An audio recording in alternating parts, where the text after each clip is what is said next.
I'm just gonna start. I don't like that song, and I don't feel like skipping it because it already started, and I don't want to kill the vibe. You guys understand, whatever. All right. What is this stream gonna be? This stream is going to be all-out Cameron War. All-out Cameron War. I'm gonna try to compile everything that I can, and I'm gonna try to explain it in an orderly fashion as well, so that I can make this into a VOD. And as a matter of fact, here's gonna be the game plan, right? I will be watching Cameron's content deputy right here. But what I'm going to do, so that I can attract viewers on my separate channel while also giving comprehensive reasons or a comprehensive explanation as to why this Cameron F305 guy cannot be trusted, is that I'm going to introduce this into my VOD as a content deputy reaction. And that's what I'm going to title it on my YouTube video as well.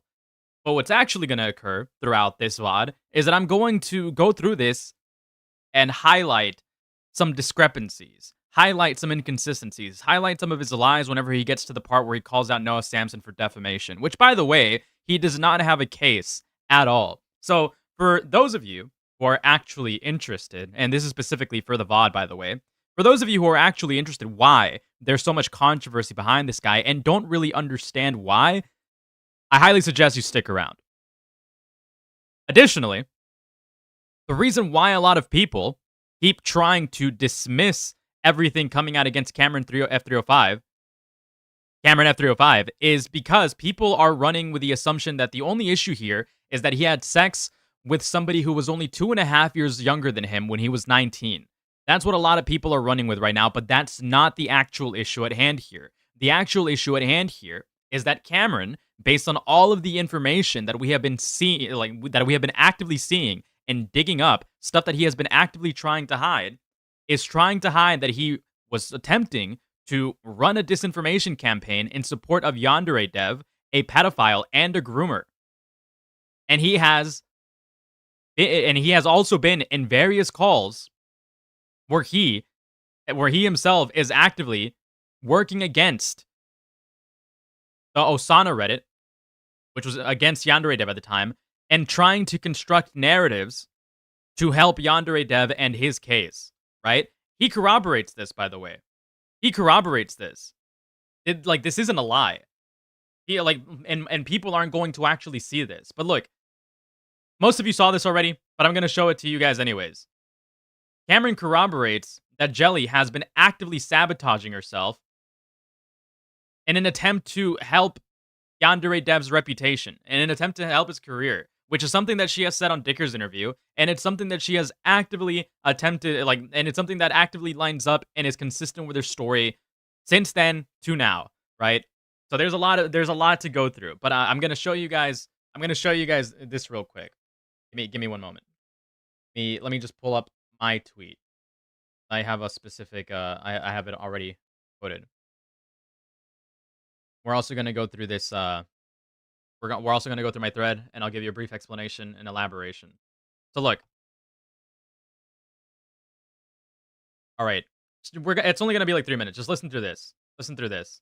For those of you that couldn't follow along last time, because last time you guys were complaining about the audio, you guys should be able to hear it a little bit better now. In this call, Cameron and Jelly are talking about the honeypotting allegation. She's saying, I never coached anyone. I never ran a honeypot. Cameron's like, I'm sorry, I feel bad for the smoking gun stuff. The smoking gun clip in question that he's referring to is an MP3 file that he sent to FPS Diesel, where she's admitting, where when Cameron is asking her questions, so then I made the honeypot rules with the most frequently asked questions. So you didn't run one, but I didn't run it. You coached people on how to run one. Listen. Cameron is asking her, you coach people on how to run one? Yeah. She says yeah. Other underage girls? Yeah. Jelly alleges that Cameron was coaching her during these calls to say what he wanted her to say, right? But in this call, right here,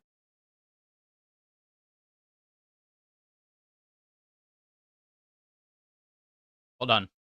I'm pulling other stuff up so that I can keep, so that I can, back up these claims as well.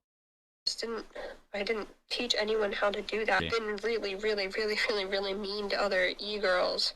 She says, I didn't teach anybody how to do that. I've been feeling really, really mean to other e-girls. Now pay attention to what Cameron says. Listen closely. Who have gotten involved with that sort of business. Like, I've been horrible to them. Yeah. I mean, I tried telling him on several occasions that I tried telling him on several occasions. Who's him? Could he be referring to FPS Diesel? it had to do with your parents even as far back as October. And I told him to reach out to you. That's on texts, that's on recordings. I told him to reach out to you. I've shown you that. I feel awful about the whole smoking gun clip. I feel awful about the whole smoking gun clip. Why would he feel awful? That made me so mad at you. That made me so mad at you. I know. Listen, I deleted it in early October. I deleted it in early October. Was there for about 3 days. And I told It was there for about 3 days.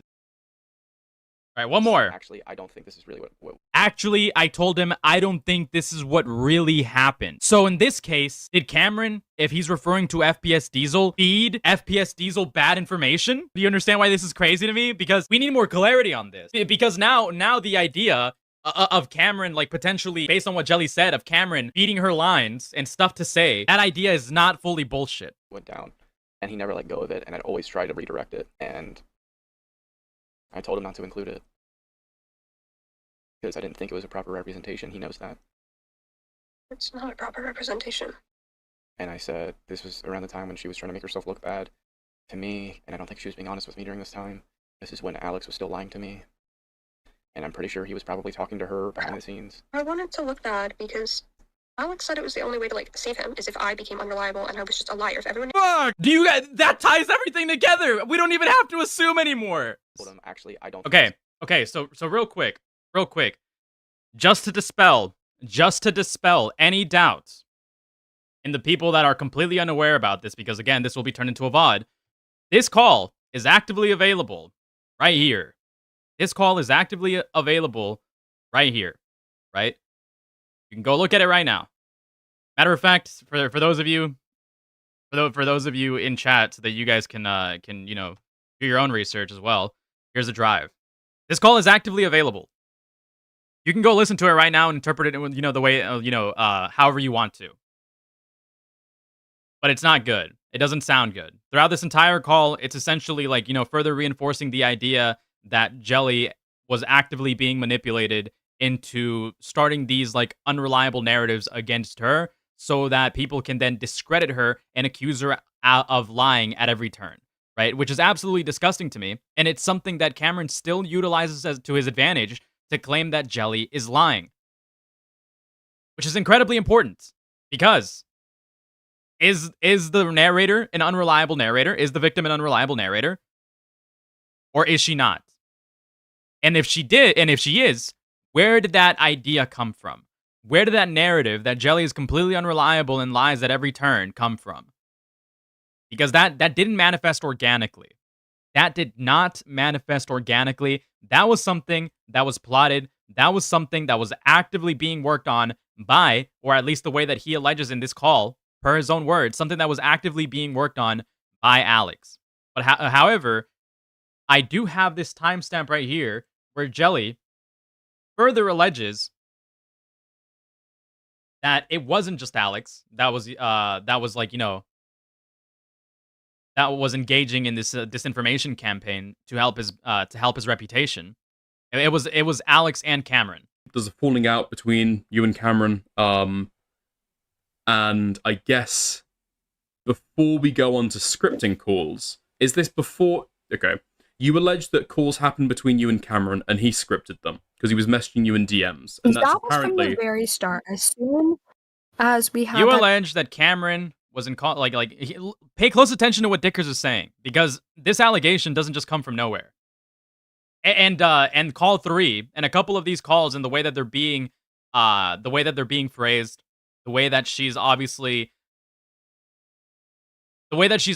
like, what's the word that I'm looking for here? Collaborating with Cameron in these conversations to try to absolve her of guilt and her negative reputation, and also absolve Cameron of guilt and his negative reputation.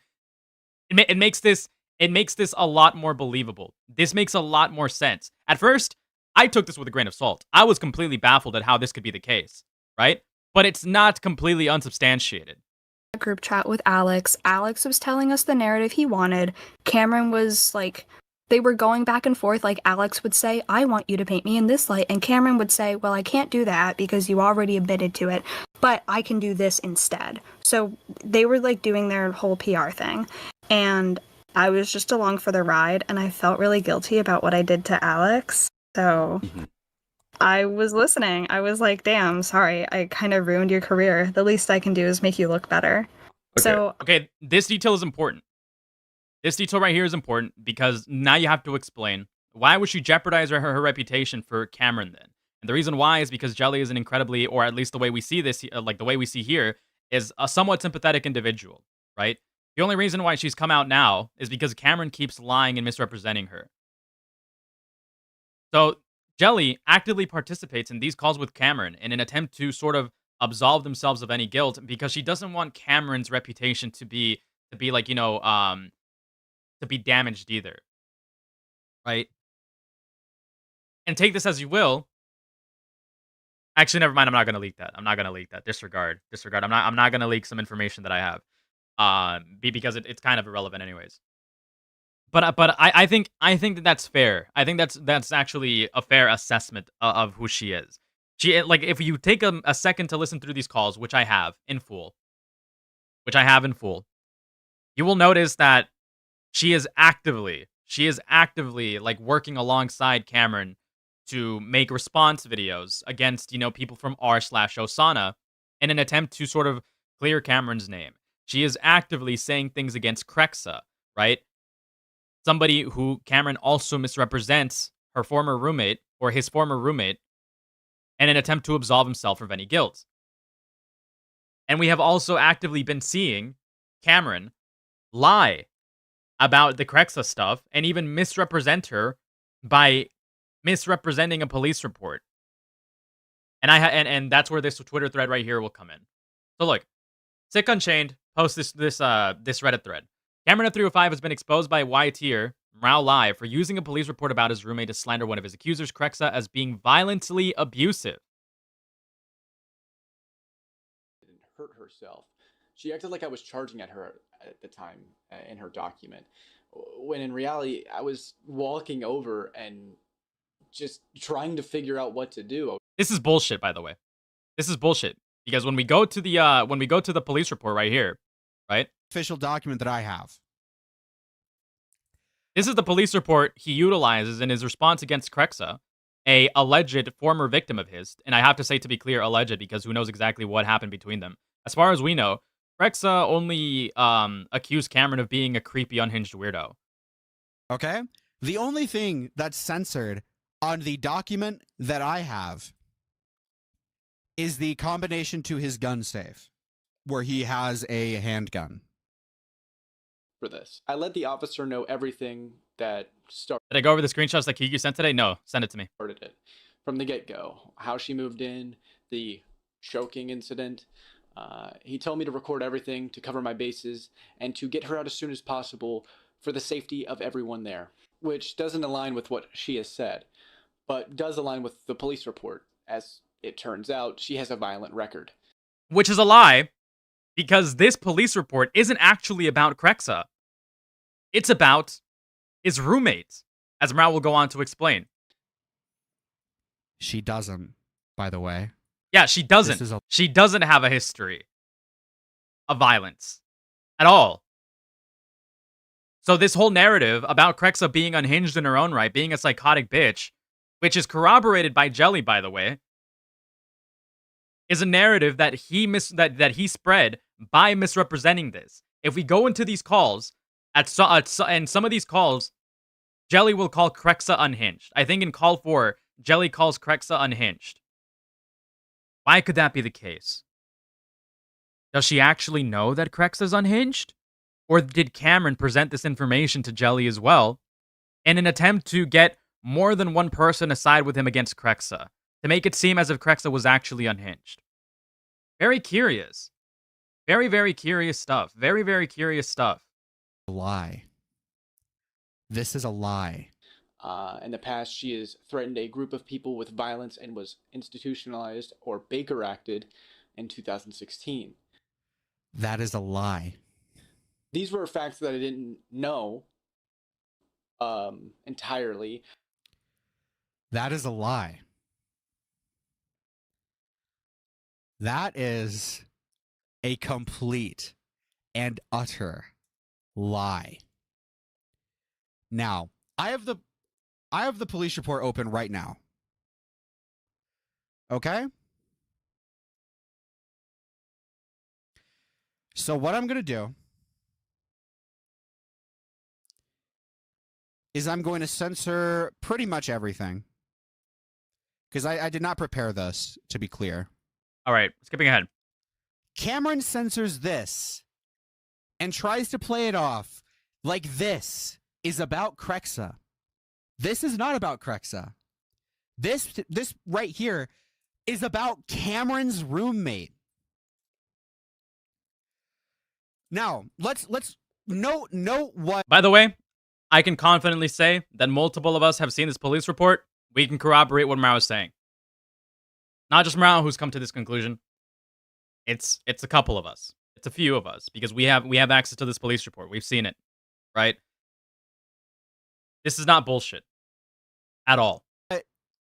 See how he censored all of that? All of this right here? Because if he didn't, it would say black male. It would say black male. And this would prove that it's not about Crex. Because correct me if Crex is not a black male. Crex is a white woman. Oh, presumably. Okay? Presumably.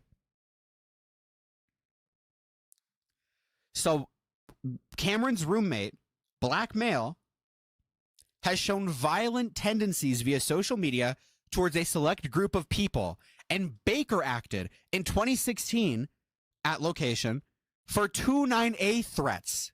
Use extreme caution. Multiple units should respond to the location.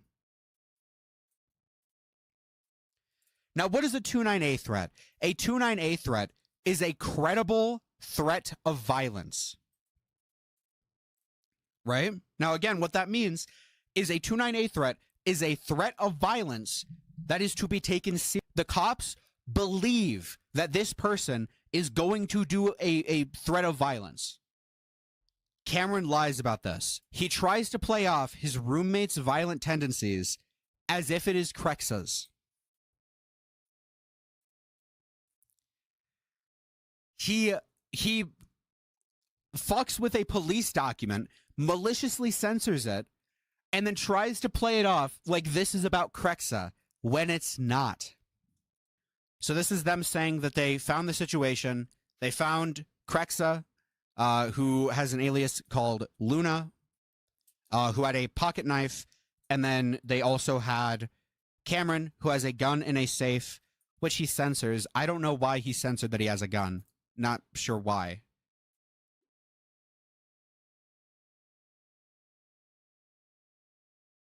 Hold on. I'm pulling more stuff up. But anyways, Cameron has been lying at every point in turn to try to skirt away from it, like what I believe to be at this point somewhat credible allegations against him.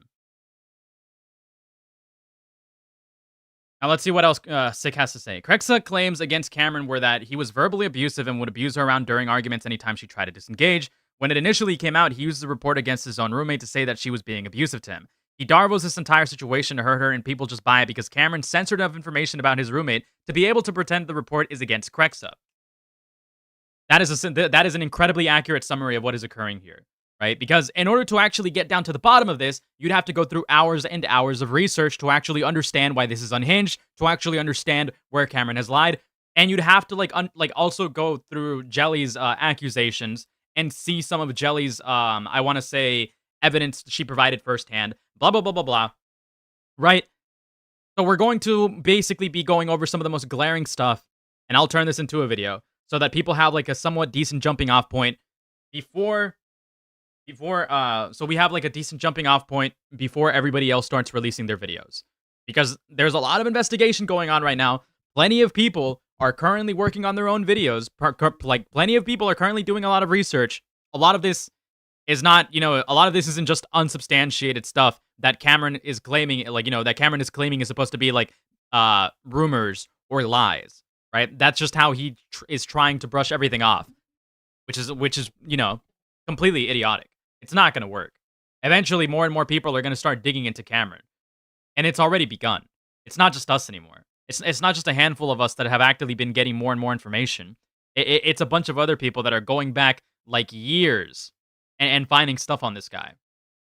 So at this point, I think it is a good. At this point, I think it would be okay to watch through most of the Content Deputy and get to the Noah Samson stuff, and then when we get to the Noah Samson stuff, where he utilizes some of these calls, we can start digging some more. And I'll start doing some cross-referencing. Organization. Like they are designated by the Wake up.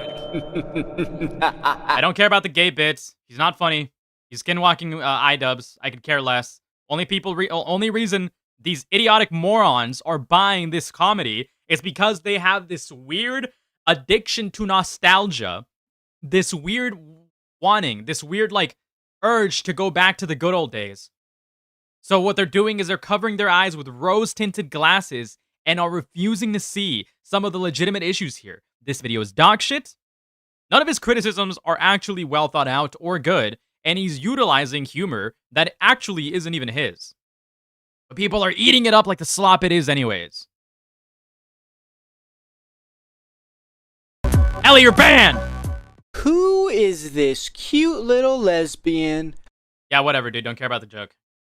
Give you guys a couple of updates. Now, let's get a little serious here. First of all, thank you all from the bottom of my heart. I'm extremely humbled by all of the support my last video received. By the time this video is out, we'll have reached 40,000 subscribers, and all the support has just meant a lot. Don't care. Creator Clash Tiltify. Now, I kid Sorry, Ellie. you not, after arriving late, Enisa's husband comes on Hassan's stream and sits in the cuck chair as they watch Ethan's video. Pointless humor. Don't care. Irrelevant. Literally irrelevant. Don't care. What fucking pathetic fucking loser, dude. Other than sitting there uncritically while Hassan screams and tries to deflect all criticism from the content noob, there really isn't much to criticize Ian here for, mainly because he barely— Okay, so padding the first 4 minutes with absolutely nothing. Utilizing the same criticism about unintentionally describing Ian and how he's going to be a lol cow of their own variety with an army of Redditors claiming he's genius when in reality he isn't. Okay. Haven't heard that one before. Haven't seen that one before. Who cares? is the unironic cuck chair. How do you do that to yourself? Like, you just can't be— Okay, cuck jokes. Not a real criticism, just a joke. Who cares? Moving on. sticker pack and think it looks good. Okay, taking personal shots about their interests and their appearances. Making tattoo jokes, completely irrelevant, don't care. Useless criticism, useless content for the first 5 minutes. Moving on. On Twitter, the cuck is too. In his content cop, Ian was trying to criticize Ethan for the lawsuits that he was filing against people. You can use that money. Which is a fair criticism, by the way. As much as I dislike iDubbbz, criticizing Ethan Klein for being litigious is a good criticism. Especially when especially when the certainty of his especially what's the word? Especially when the merits of his lawsuits are dubious at best. To bully and intimidate people. No, you have a ton of power, you have a ton of options, you have a ton of choice. That's exactly what you get for being filthy rich. Someone's mad at the internet. But then he Nobody cares about this bullshit criticism either. on me and isn't gonna do anything now. No lawyer. Okay, Denims is a friend of iDubbbz, and Denims is trying to attempt a bullshit defamation case against Ethan Klein that wouldn't actually work. Alright, haven't heard that one before. I already know it like the back of my hand because it's criticisms that I've made myself. And that's cool and all. And on these streams, he's been having a variety of guests. I don't even actually have to watch a majority of this video because everything that he's saying is so obvious and surface level and stuff that plenty of us have said weeks in advance. That most of this isn't even actually worth engaging unless you're a complete moron. Some of them were to be expected, and others were absolutely insane. What do you think about what Ansar Allah are doing now, bombing stopping the airport? I don't know how much I'm allowed to say about how I feel about the Houthis without the FBI arresting me, but I would say this motion. I can already tell what his criticisms. I can already tell what his criticism is here. Why is he platforming a terrorist? First of all, we don't actually know whether this guy is a terrorist or not. My personal opinion, I'd say that he is. However, he's going to treat this as a matter of definite fact when that's probably not entirely accurate to claim. And then he's going to mock Noah Samson, presumably for his haircut, right? Because it is a pretty silly haircut, or it is a pretty silly hairstyle. And then get on his ass for platforming this kid. And then get on this kid's ass for his comments about Ethan Klein. Guarantee you. I guarantee you.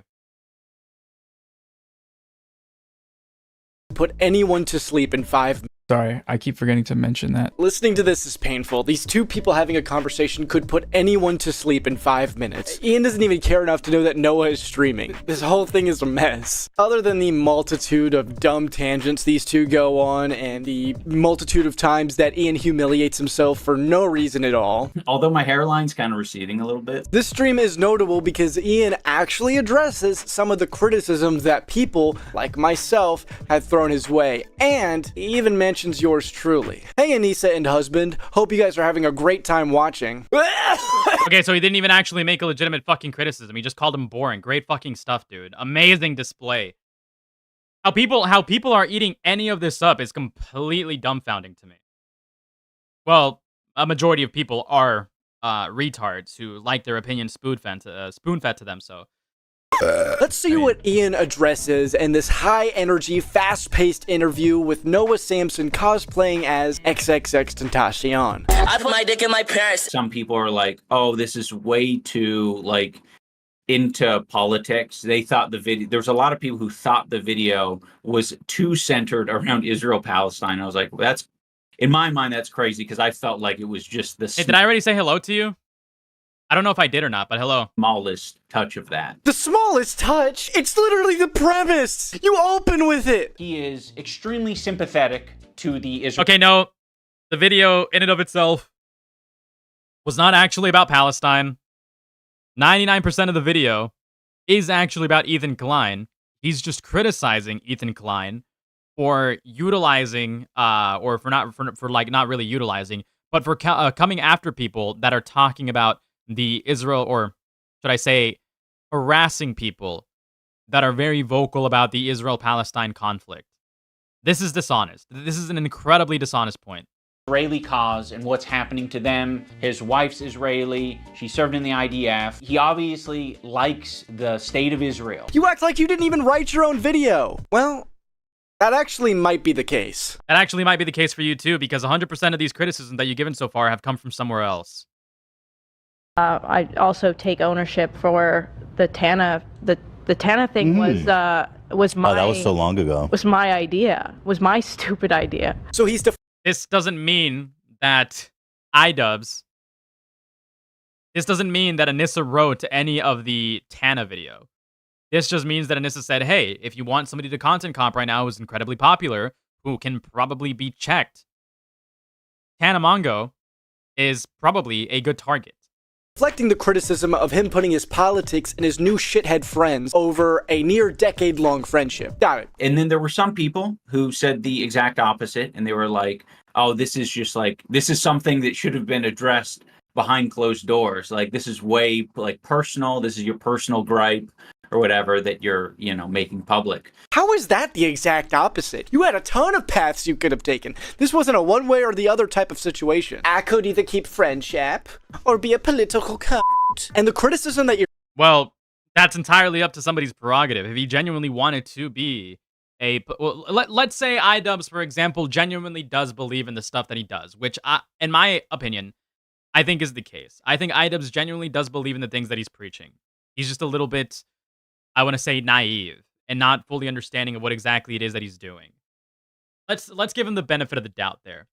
If iDubbbz genuinely does believe in the stuff that he preaches and genuinely believes the direction of his videos, then it is entirely his prerogative to want to disassociate from Ethan Klein because they don't align in their beliefs entirely. He probably doesn't enjoy that Ethan Klein is heavily rash and invokes people's names for the sake of like getting pissed off at them and targeting them, because Ethan Klein does do that. That is entirely within iDubbbz, like, it is fair for iDubbbz to want to cut that friendship off. It is fair for iDubbbz to want to go on his own path and not be invoked by Ethan Klein about how he's friends with other individuals that probably align more closer to him. Now, there's like a further commentary on this as well. And like in iDubbbz and Anissa's own delusional world, to them, the normal people are Hassan, Denims, Frogan, Sean DeBlack, and whoever else. Whereas Ethan Klein is the crazy one, right? We can criticize them for obviously being out of touch and being tone deaf, but do they understand that? And let's say they don't understand that, who are you to claim that it was wrong of them to separate themselves from somebody they obviously don't, want to align with anymore? This is a completely weak criticism. And it heavily avoids, the idea that people have their own agency, that people have their own autonomy, and are obviously going to make their own decisions based on their own beliefs. Like essentially what he's doing here is what you believe is wrong. You should believe the way that I believe. Which, don't get me wrong, you can criticize how iDubbbz and Anissa have some really weird and strange beliefs, but are they completely I want to say brainwashed, mind-controlled humans? Should you want them to be mind-controlled to believe in the direction that you want to? No. People have agency. People have autonomy. This argument is retarded. You're describing is totally valid. This should have been handled in private. You should have had no... Matter of fact, it was attempted to be handled in public. But, it was attempted to be handled in private. Ethan Klein also states that he messaged Anissa. Anissa left him on red, right? And then Ethan Klein aired them out for that. That's something that Ethan Klein claimed. So to say that they should have handled this in private and they didn't is also dishonest. It attempts to shift all of the blame to Anissa and iDubbbz exclusively when that's not the case. Ethan, right, had no reason to put them on blast like that. Is it understandable why he would? Yes. Do I sympathize for the reasons as to why he would? Yes. But is it fair for him to have done that? Is it right for him to have done that? I don't think so. No problem denouncing people calling your close friends genocidal baby killers who are endangering their children. This should have been an extremely easy take to have. I'm pretty satisfied with that because I feel like that's probably the sweet spot. If people can say both of those things. You're all of a sudden want to act like you haven't seen most of the criticism about you. Like, I think you know that there's a little bit more than that. And also, what the fuck makes that the sweet spot? How are you enjoying that position? Well, I can now rest and I can now nest now that the entire internet thinks... Who are you to claim whether or not he's being honest about that? You can criticize and say iDubbbz is probably coping here. iDubbbz is probably just, projecting here and pretending like he's unaffected. But who are you to say definitively that this isn't what iDubbbz, is actually going, like, what this is, if this is what iDubbbz is actually about? I'm not a good friend and have political brain rot. I don't know, there's some of that energy that I think... Also, Cameron is incredibly uneducated about these topics. He hasn't proved any ounce of credibility on whether or not he knows how to identify whether someone is or isn't politically brain-run. People recall from old iDubbbz videos and they're like, I want that old unhinged iDubbbz energy, that kind of shit. And I kind of get what they're saying, and I think a lot of it is just generally having passion. Hold on, this might be positive. Did he actually listen to one of my critiques? Yeah. It's not just one of your critiques. This guy is self-inserting where it doesn't belong. I highly doubt iDubbbz actually cares about what is honestly a content cop that just takes other people's points that they have been making for the previous 3 to 4 years that have been resurfacing recently in various live streams, such as people from Nicholas Diorio and various other YouTube videos, such as fucking Pegasus videos, right? They're not your critiques. They're critiques that have been regurgitated and been repeated over and over again ad nauseum for literal fucking years. Yeah, I think it's a process, but I think this was a big step for me. Oh, never mind. False alarm. Okay. You know, to say fucking enough's enough, because I think it's important. You know, I think there's a lot more people who should be fucking, at least with Ethan specifically, like drawing the line, being like, fuck no, like you're not gonna talk about me like that online. Hold on. Isn't this exactly what Ethan did to Hassan and Denims and all these people trying to ruin his life? Like, didn't he draw the line when people were trying to call CPS on him and trying to ruin his life? I feel like that makes your entire video moot. Because it's all also political. Everything's political. You have to acknowledge that element as well. I'm not gonna, you know. No, not everything's political. If I say I shit in the woods for fun, that's not a political statement. That's me being goofy. This, my good friends, is what I like to call political brain rot.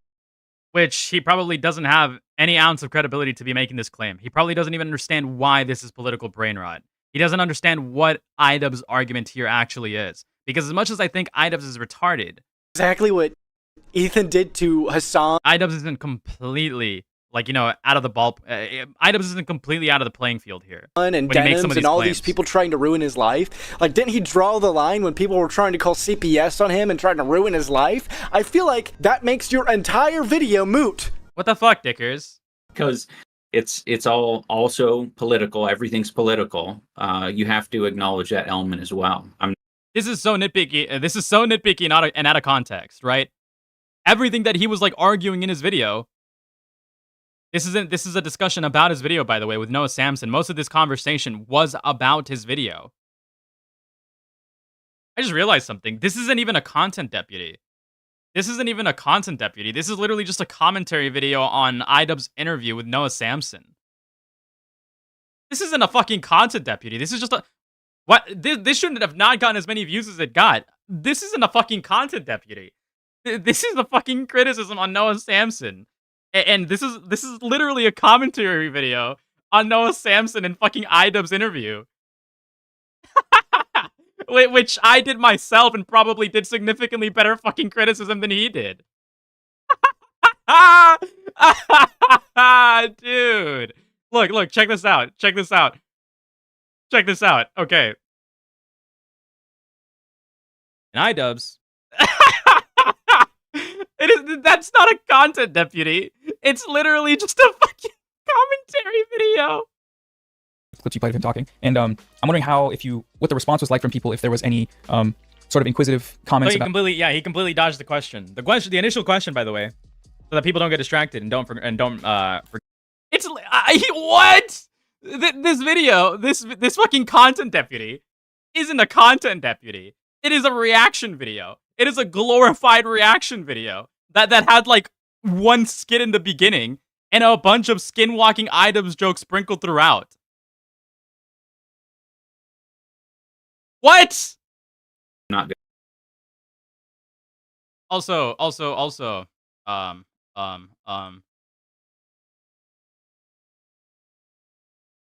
Subscribe to Gamma Live. Subscribe to Gamma Live. Subscribe to Gamma Live. Join the Discord server. Link in the description. Thank you. You know.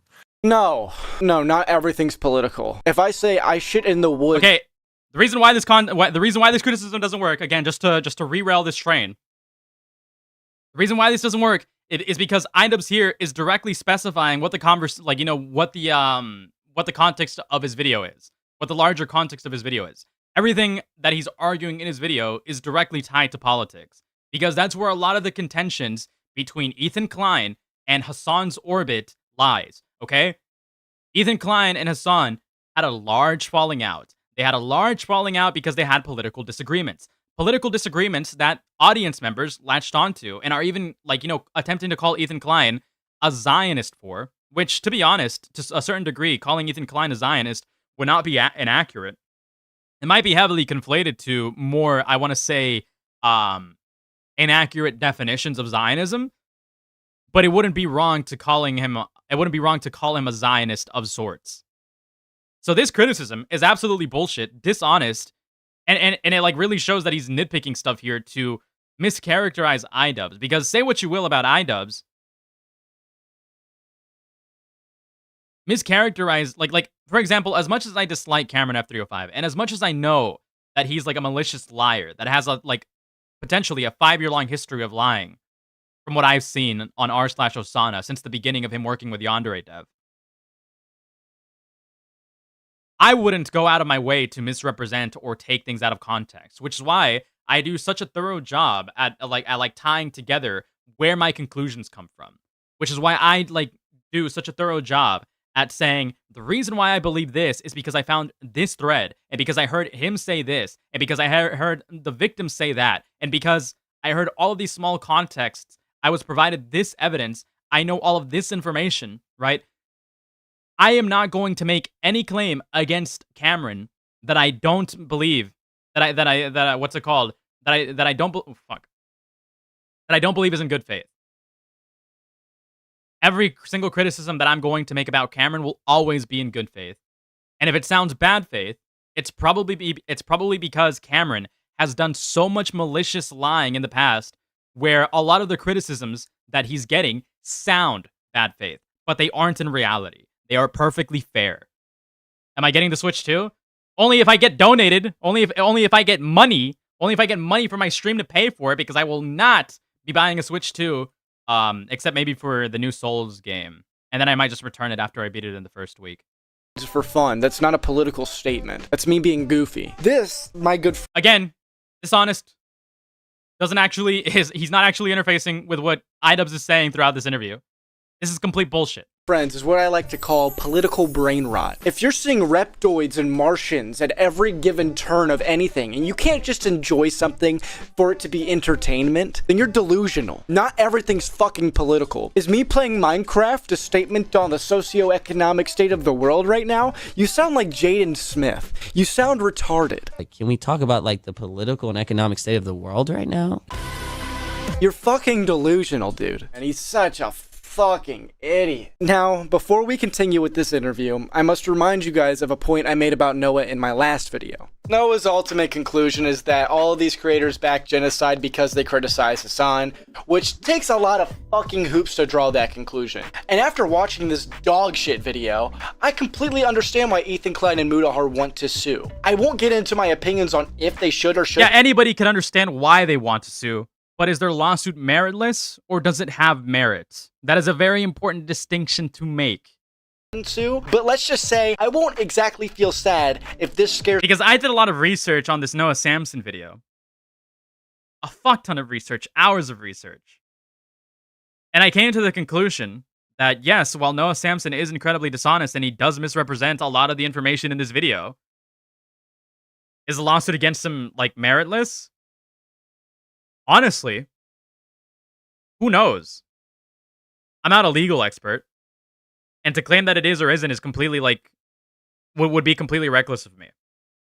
I can understand why Ethan Klein would want to sue when he's being portrayed as somebody who backed genocide, or somebody who is, like, you know, running support or defense for a genocide. I can understand why, especially when a video like that gets hundreds of thousands of views. But within, like, the actual video in and of itself, you could argue that based on the information that Noah Samson has seen, that Noah Samson has compiled, and based on Ethan Klein's tendency to bat for Israel, and Ethan Klein's tendency to go after pro-Palestinian talking heads, you could argue that it is reasonable for Noah Samson to interpret this behavior as Ethan Klein being pro-genocide. Because a lot of people would find that reasonable. Does that mean that it's right? No. Does that mean that it's, like, not a delusional way of thinking? 230-sec derails and topics? Okay. Let me finish my point. Does that mean that, fuck, what was I saying? Whatever, you guys understand my point.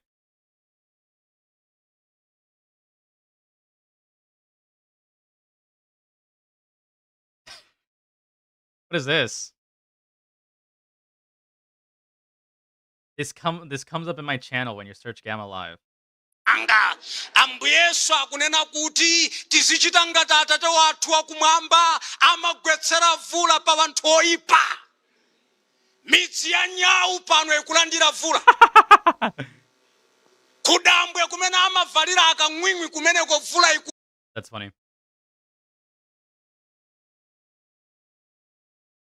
What is this? Metallica, Anthrax.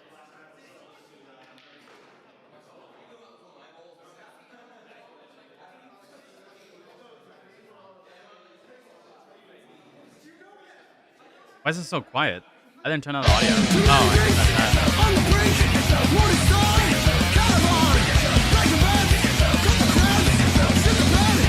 So this is kind of fire.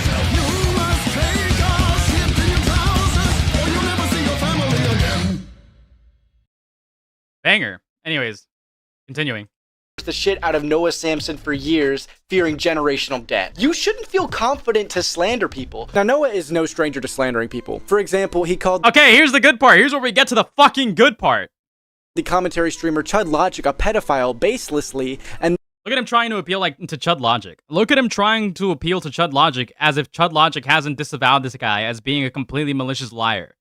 Then was later forced to apologize for it. And he's apparently still being sued by Ethan Klein and Mudahar for the slander that took place and his YouTubers who backed a Do we even know? Wait, do we even know if they're still going through with this lawsuit? Because Noah Samson claims that he hasn't been served papers yet. Which I think is true. Because we haven't received an update on that. Noah Samson was served a notice of what's it called? What's the word for it? It's a notice that there is an issue. Dickers, are you in my chat? What is it called again?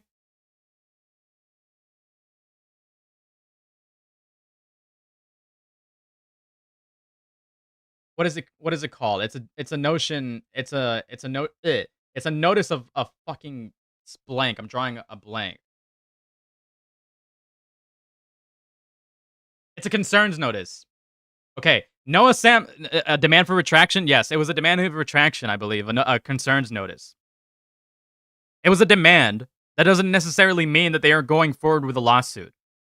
And as far as we know, Mudahar himself has also not filed anything either. So this is just completely inaccurate information. Genocide video. And overall, outside of his orbit, he's just known for being an extremely malicious individual. So you could probably... He's known for being a completely malicious individual. Depending on who you ask, you could probably argue that. I personally would argue that Noah Samson is malicious. But most people would rather argue, if they're going to be good faith or charitable, is that Noah Samson is a dishonest and disingenuous individual. But malicious is another thing. It's very important to clarify the two, which of course, Cameron won't, because most of his opinions here aren't his own. He just keeps citing stuff that he keeps hearing out, within his select few people that he follows. Imagine my surprise when I saw this. I wanted to bring up, I don't know if you saw the guy who made the content cop about you right after the H3 content cop was outed as a that came pedophile. Across my feed. Was outed as a child rapist. Oh, Noah. You could have researched this first. You're the one who brought it up, dude. There's no plausible deniability here. The funny part about this is that he likely knows that he was mentioned in my video, meaning he probably saw the critiques I made of him slandering people. So in response, he does the exact same thing to me. Now I could go... This guy is so full of himself. He probably saw the critiques I made. Shut the fuck up.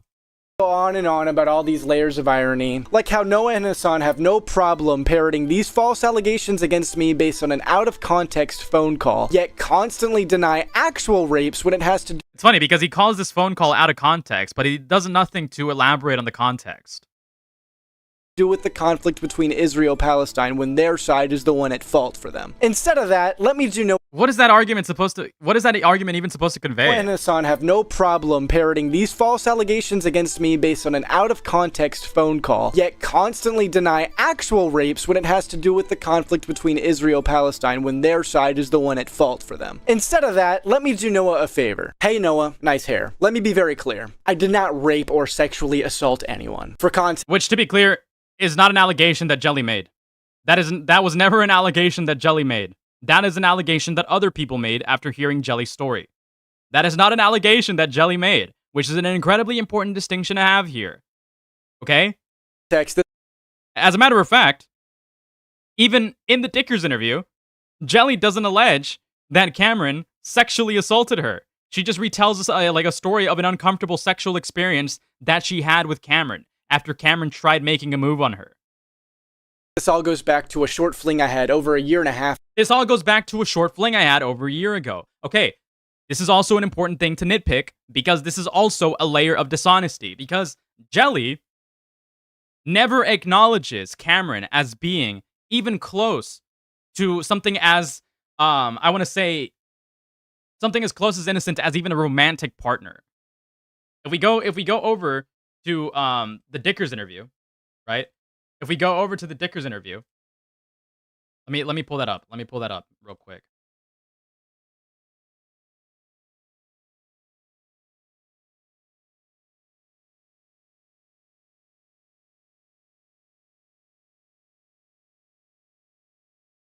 Because not only does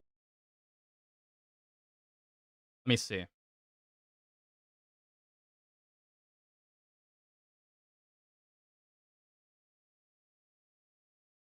you met up twice for the interviews, you didn't have sex during them, there wasn't a hookup, and it was in the subsequent 2 times that you started to develop, I guess, somewhat, what would you call it, like a situationship, an emotional relationship? I don't know why he keeps calling it that. We did not have a relationship. I was never at any point romantic with Cameron. Cameron was into me, and I was still at the time screenshotting stuff and sending it to Krexa, being like, ugh, look at this. Because we were making fun of him and I was still talking to Krexa.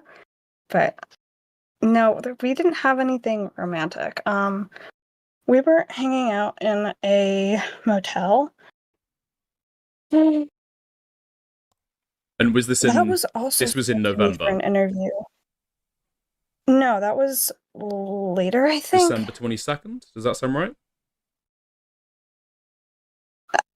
I don't know the dates. One That's was Thanksgiving break, one was Christmas break. That's why I sent you the location data, because I do not remember the dates. Okay. So yeah. Okay. So I guess the second trip that you sent.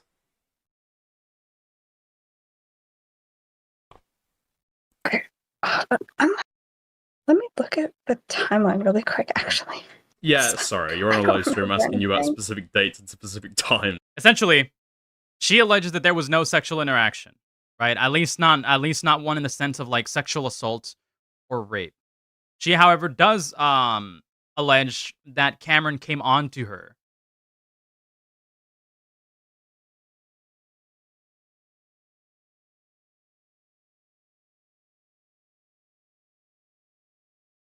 Okay, right here. You met up. Cool. And so you've moved to the bed.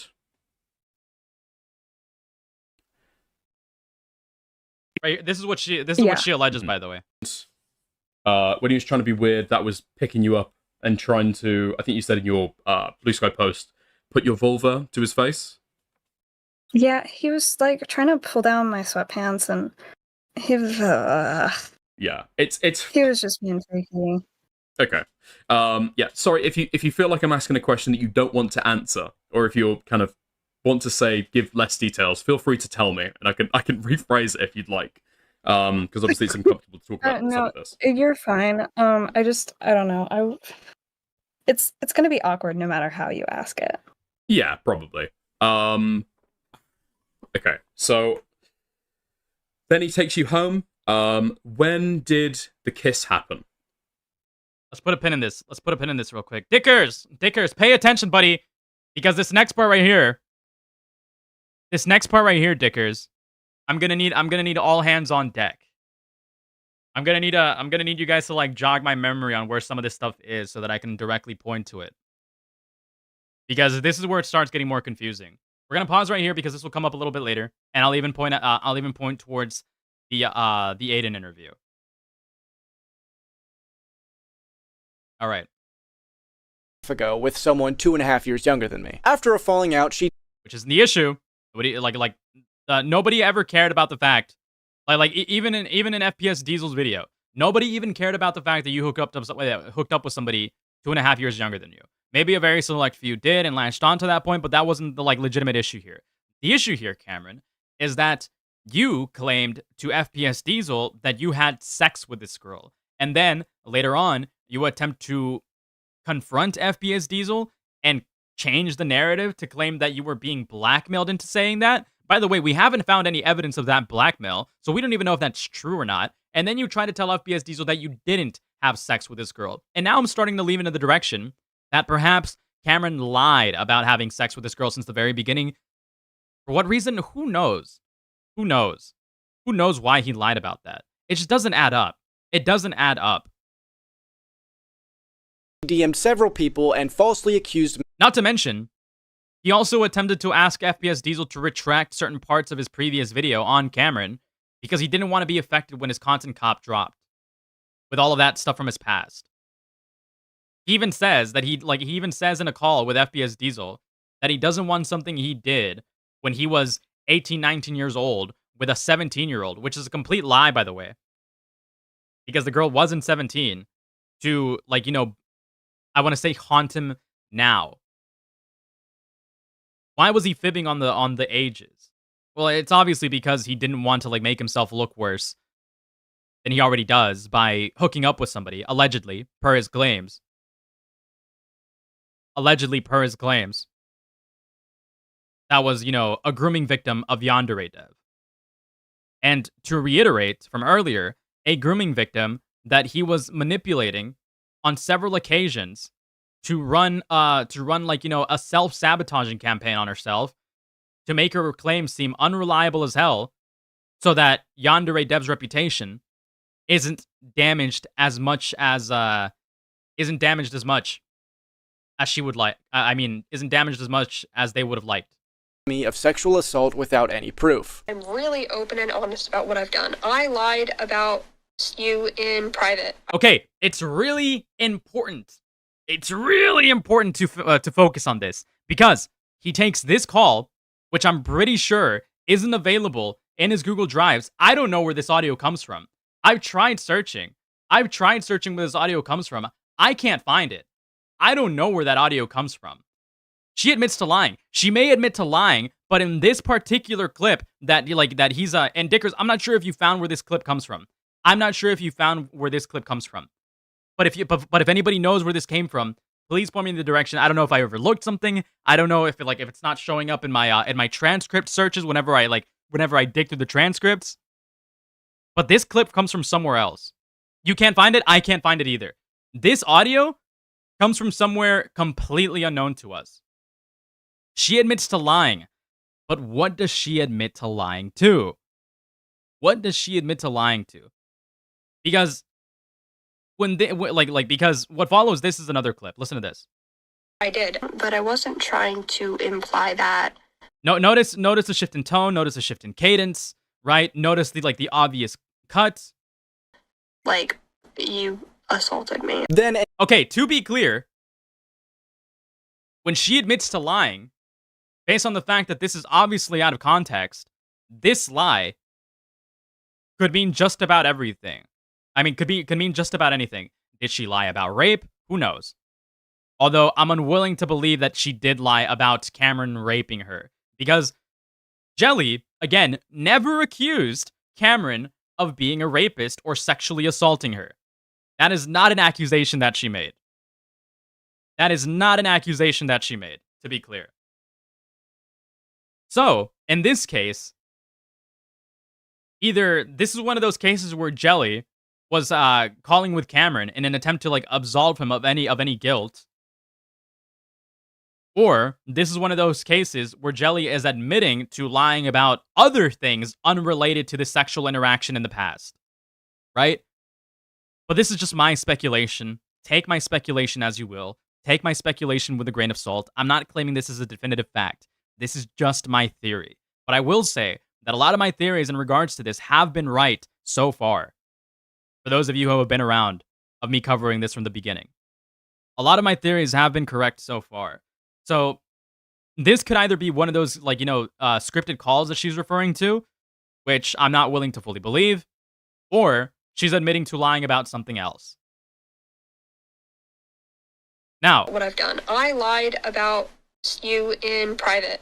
Yeah, I lied about you in private, but let's listen to this again. I did, but I wasn't trying to Okay, here's where it's obviously two different clips. imply that, like, you assaulted me. Then okay, but I wasn't trying to imply that you assaulted me. This is carefully crafted by Cameron to try to make it seem as if Jelly lied about him being, a rapist or a sexual assaulter when that's not an allegation that she ever made, right? It like what he's doing here is intentional disinformation to make it seem as if Jelly was the one who accused him of doing these things, and then make it seem as if Jelly lied about these accusations to discredit everything, to discredit any sort of like onlook or scrutiny that he might be getting from anybody. Okay, now there's something that I have to show you guys as well. There's something that I have to show you guys as well in regards to this.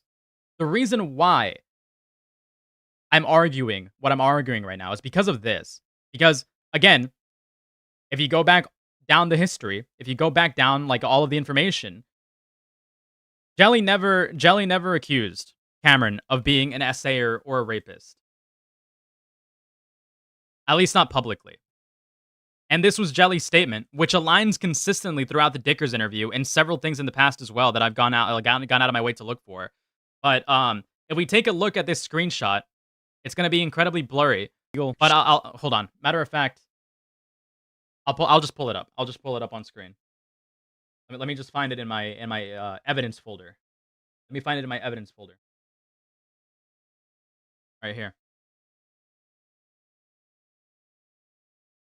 Pay attention to this. So, Anne, from your perspective, what happened? You guys hook up, a recording is taken, everything is chill till you feel Cameron fucked you over. You accuse him, and then, what's it called? Retract when you guys work everything out behind closed doors. Is that correct? Not quite. I didn't make any public accusations, which so far is incredibly consistent with all of the information that she's been given out, right? Her story is consistent. I haven't found any discrepancy with this. That detailed what he did. I found out him and a girl named Eve were doing stuff at the same time when he claimed to be exclusive with me. So we were talking about how much of a bitch he is and sharing stories of the weird stuff he did / lied about.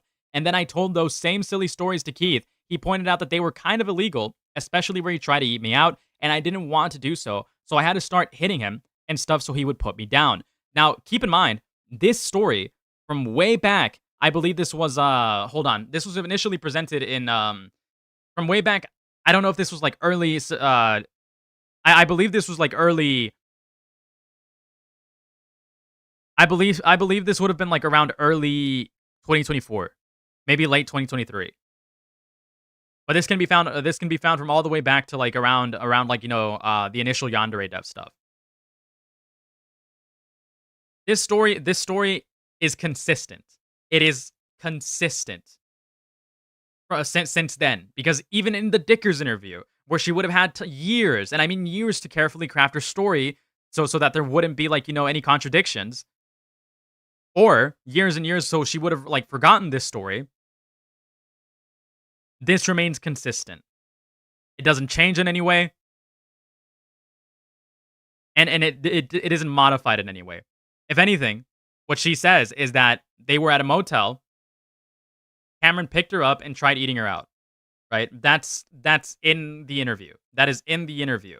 These stories remain consistent from the time of the screenshot, whenever the screenshot was, from back in 2024 to now. And when I was like, oh, that's like a whole ass crime, so I posted about it. Cam was being sleazy and got caught. He apologized and fixed it. It wasn't rape. I don't think it fits the definition. There was no forceful penetration, and Alex was mad that he got cucked by his former employee, so he played into the Cameron bad narrative. I'm over it. I forgive him. It isn't a huge deal, right? So, Cameron is heavily poisoning the well and doing some insane manipulation of information here to try to make it seem as if Jelly definitively made a false rape accusation and then admitted she lied about it when that isn't accurate at all. Could she have potentially made a misleading claim in that tweet back in the day? Yes, but does that actually imply? Does that actually mean that there was a rape allegation? Does that actually mean that there was a rape allegation since then? No, that doesn't mean anything. And according to Jelly, in the Dickers interview, the person, and by the way, this is consistent as well, it was somebody else who made the allegation of rape. And I believe this is also in the calls that he released. It was somebody else. It was other people who were making the rape accusations based on Jelly's, claims. It wasn't her. I'm pretty sure this is present in at least 2 of these calls, perhaps call 4. So, take that as you will. Cameron is heavily manipulating the narrative here, and I mean heavily.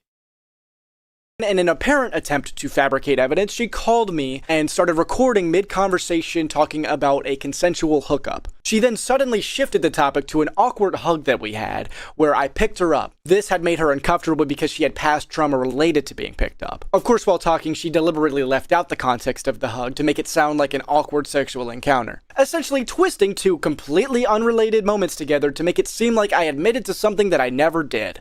He's just being completely dishonest here, by the way. I know what call this is from. I believe this is from call 4. Let me double check. Also, hello, Calorivetlo. Let me double check.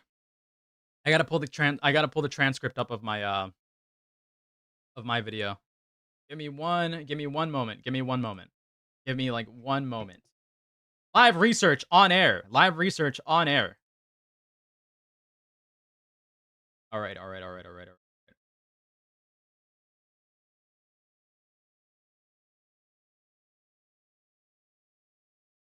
I believe this was from call 4. Give me 1 moment to like verify.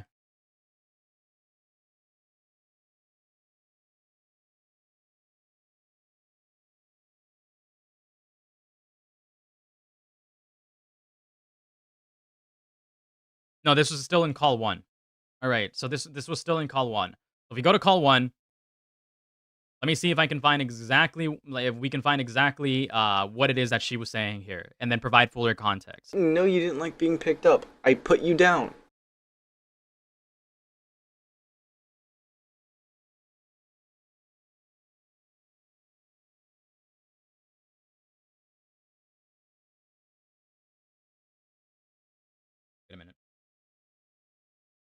Wait a minute. I put you down. It's not sexual. I had like a Spurg freak out. All right, call 2. It's call 2. It is call 2. Let's listen to this call in full real quick. It is only 5 minutes long. And then we'll go back to this.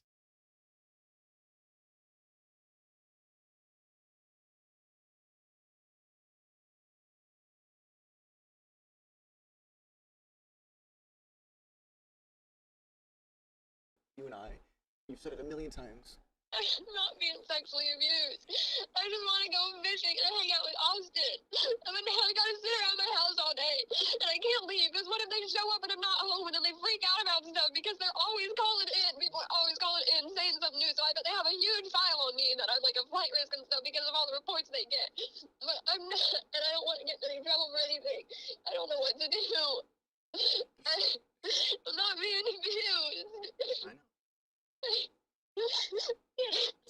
I'm sorry. I should have kept you blocked, but I needed to just let you know that cops are probably going to show up trying to investigate you for stuff. All right, right here.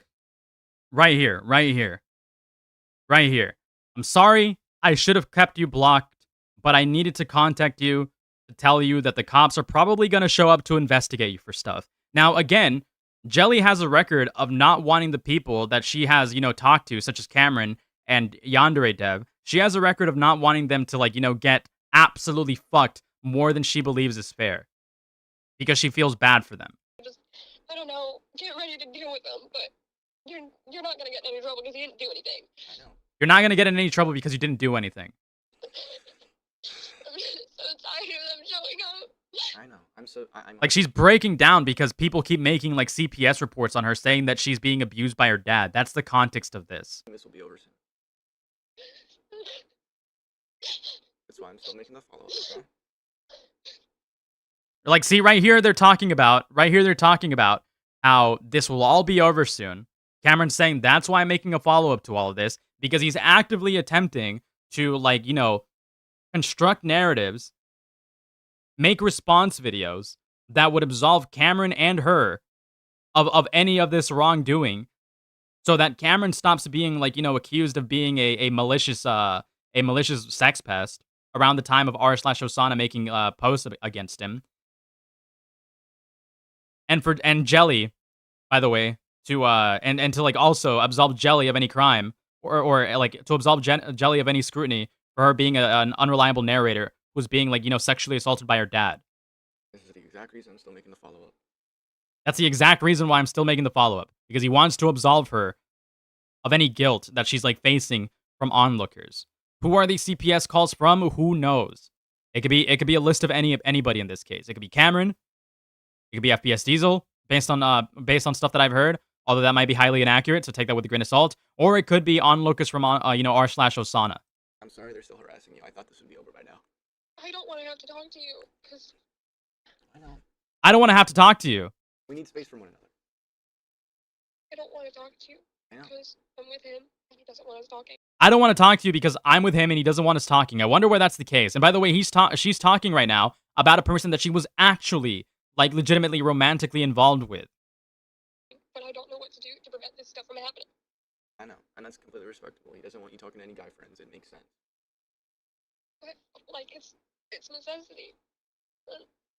I do think we do need space from one another just as friends because, like, we've been... I think we do need space from one another just as friends because, okay, see, this is further corroborating that these people didn't have any romantic interest in each other. And as a matter of fact, real quick, just to tack onto this, when we go to the calls on this drive and then go towards the end of some of these calls, like she'll say, I love you. And then Cameron will try to reciprocate. And then Jelly's quick to be like, not like that, not in a romantic way, in an appreciative way. So they're not, like, romantically involved with each other. It's quiet as fuck. I know. I'm sorry. I'll probably like up the audio when I make my VOD. Through a lot. God damn I it. don't know what to do. Cops just keep getting called for stuff. I'm not being abused by anyone. Dude, nothing is happening. Pay attention to this context right here.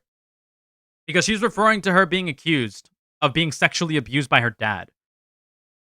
So pay attention to that, knowing those details. Did they, like, say I raped you or something, or... Did they say, like, I raped you or something?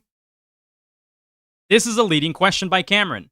Because he's referencing police activity or police involvement in this. Did they reference I raped you or something? I don't know. It was sexual abuse. I don't know what the hell. I don't know. It was sexual abuse. What could that mean? In this context, that could be referencing to anything. Are the police or investigators in this case asking if she was sexually abused by someone? And by someone, could that mean Cameron? Could that be her dad? Could that be other individuals? What that means. It could be anything from touching a titty It could be anything from touching a titty to forcible rape. forcible rape. Like, they're so vague with this stuff so that they investigate it all. There is no vague with this stuff, so they investigate it all. Because the police are actively trying to get down to the bottom of what occurred between her and whoever, it is that people are claiming sexually abused her. Fine. I picked you up, and they're trying to make that sexual. I picked you up, and they're trying to make that sexual. I didn't know you didn't like being picked up. I put you down. It's not sexual. I had like a Spurg freak out, and they're acting like I had a rational response. I had like a Spurg freak out, and they're acting like I had a rational response, referencing police enforcement. And we settled it in private, and then it got public because you were upset. We settled it in private, and then it got public. Upset at me. Because you were upset at me.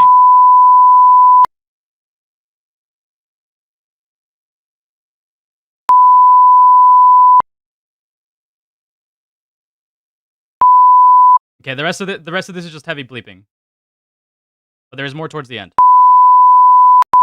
I'm gonna Okay, so this right here, when we listen to this, it's heavily miscontextualized. And they're acting like I had a rational response. Yeah, I didn't know that picking you up was going to trigger your PTSD. I didn't know that. You didn't tell me that, and you said that. Talking about the hug, to be clear, Jelly has made comments about this. She says that she doesn't know where the hugging during the parking lot narrative even came from. Because that's not what occurred, according to her.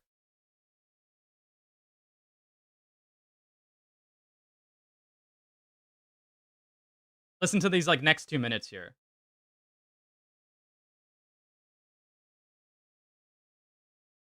Right here. This is where they start discussing it. At 18 minutes, we can listen to these next 2 minutes. Okay. Fair Fair play. But yeah, so I was like, no, I'm not interested. And he was like, I really like eating girls out. And I was like, okay, I'm not interested. And I gave him a whole bunch of reasons why.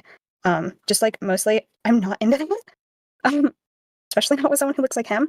So I just repeatedly was telling him, like, no, I'm not really into that. And he was like, no, you'll be fine. And I was like, no, leave me alone. No, I'm not doing that. And he picked me up, like physically lifted me and tried to move my pants and put me down on his face. And I was kicking him because, like, what the fuck? You can't just do that. So you were So at this time you were in a hotel room with him.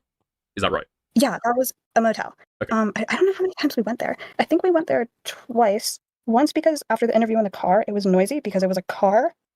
Okay. So, yeah. And so he said, I guess this was the second time that you met up, and the first time that you second time you met up was the first time you went to the motel, and he said he wanted to go there because that would have better sound quality. Yes. Okay. And so I guess the third time you meet up, you're going around Dunkin' Donuts, hanging out. He's being pushy. Is that before you're in the hotel room, or is that after you get in there and you're alone together? Looking back, he was talking a lot about Crexa and that stuff, so I think he was hinting to it all day, but I am formally diagnosed with autism. I do not pick up on hints. So, in retrospect, I have no idea what kind of messages he was sending me subtly. That's fair. Okay. Yeah, sorry. No, that's fine. Listen, if you need to take a breather when I ask you a question to record the details, it's totally fine. Don't worry about it. It's yeah. Anyway, so you get into the motel room, and then he starts to be kind of a little bit pushy, or he starts trying to take things in a certain direction between the two of you. Yeah. Okay. And then I went home really quickly after. I think I had said something really bitchy to him, and he took me home because he was mad at me. And this was after sex? No.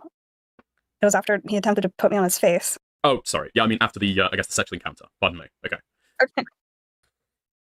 Okay, because the way that I guess you'll be aware that the way that he's phrased this is that you were alone, but you're in a parking lot, and then he tried to pick you up to hug you. But Okay, this part right here is important. This part right here is important because this is what Cameron is attempting to. This is the narrative that Cameron is attempting to paint here by utilizing this call out of context. It was non-sexual. I don't know why he's telling people that. I think it's just because that's the only thing he can come up with that fits the context of the call. Okay. But that never happened. Okay. That's what Jelly claims about that call. Okay. So I guess just to lay it out in one kind of like thing, you walk into the motel room together. What goes on from that point? I'm sorry, can you repeat all of that? Yeah, sure thing. Sorry if it feels like I'm looping. I just want to make sure that I've got I'm sorry. Don't read the chat. I'm telling you, okay? No, in your Discord. This is very, very nice. How long are you there? What happens while you're in there? Give me a little bit of like an insight to that. It was dark the whole time I was there, so I don't remember how long it was. The Google timeline should show you when I got home. Mm-hmm. I think that shows my whole visit. I just remember that he did that right before he took me home. Okay. Let me have I said something really mean. So according to her, right, this hug that he's referencing is just a story that he's crafted to try to like fit the narrative, to try to fit the context of this call, right? So who knows exactly what's going on here? Who knows who's really like telling the truth in this case? That's where I'll be highly skeptical and even play a little bit of defense for Cameron. But it's important to note that given like how consistent Jelly's story is versus Cameron's, I'm more inclined to believe Jelly. Because why would Jelly in this call talk about how she's getting like a traumatic, like how she's giving a traumatic response, from being picked up? Now, let's listen to the rest of this because there's also an audio that I want to cross-reference with all of this. And we've talked about it, and I still feel awful about it. Yeah, we talked. It's none of their fucking business. It had nothing to do with sex. And after her little self-admitted manic episode, she publicly expressed multiple times that I never sexually assaulted her. Have I ever sexually assaulted you, or hurt you, or raped you, or done anything nefarious to you? No, but I bet I know which subreddit is claiming those things. That her allegations only came from a manic episode and tried to deflect everything else because of that. That pissed me off more than anything he said about me. This is also out of context, to be clear. It did come from a manic episode. That was my words, not yours. And also, this ties back to the little presentation that I gave you guys a second ago about the initial calls where she's like saying, oh, I didn't actually mean to imply that he raped me. Because that is consistent We also hear this in the Dickers interview. She did not mean to imply that this guy was like, a sexual assaulter or rapist. As we saw as we see in this screenshot. People just misinterpreted her initial words. Exactly. You said it, not me. I confess to you that I thought I might have BPD because of it. Like, I'm coming to these conclusions myself. You're not just pulling stuff out of your ass to make yourself look better. I'm the one who came to you and told you that. I have long since distanced myself from this person, obviously. Not only were these accusations disproven over a year and a half ago, even the person who made— They weren't disproven. They weren't disproven. They were just misinterpreted. The dog shit video resurfacing these allegations. All right, now before we move on, by the way, before we move on from this, let's check out this audio, which Cameron claims was being used to fish for out of context information where he can be incriminated. All right, let's take a listen to this. Let's take a listen to this.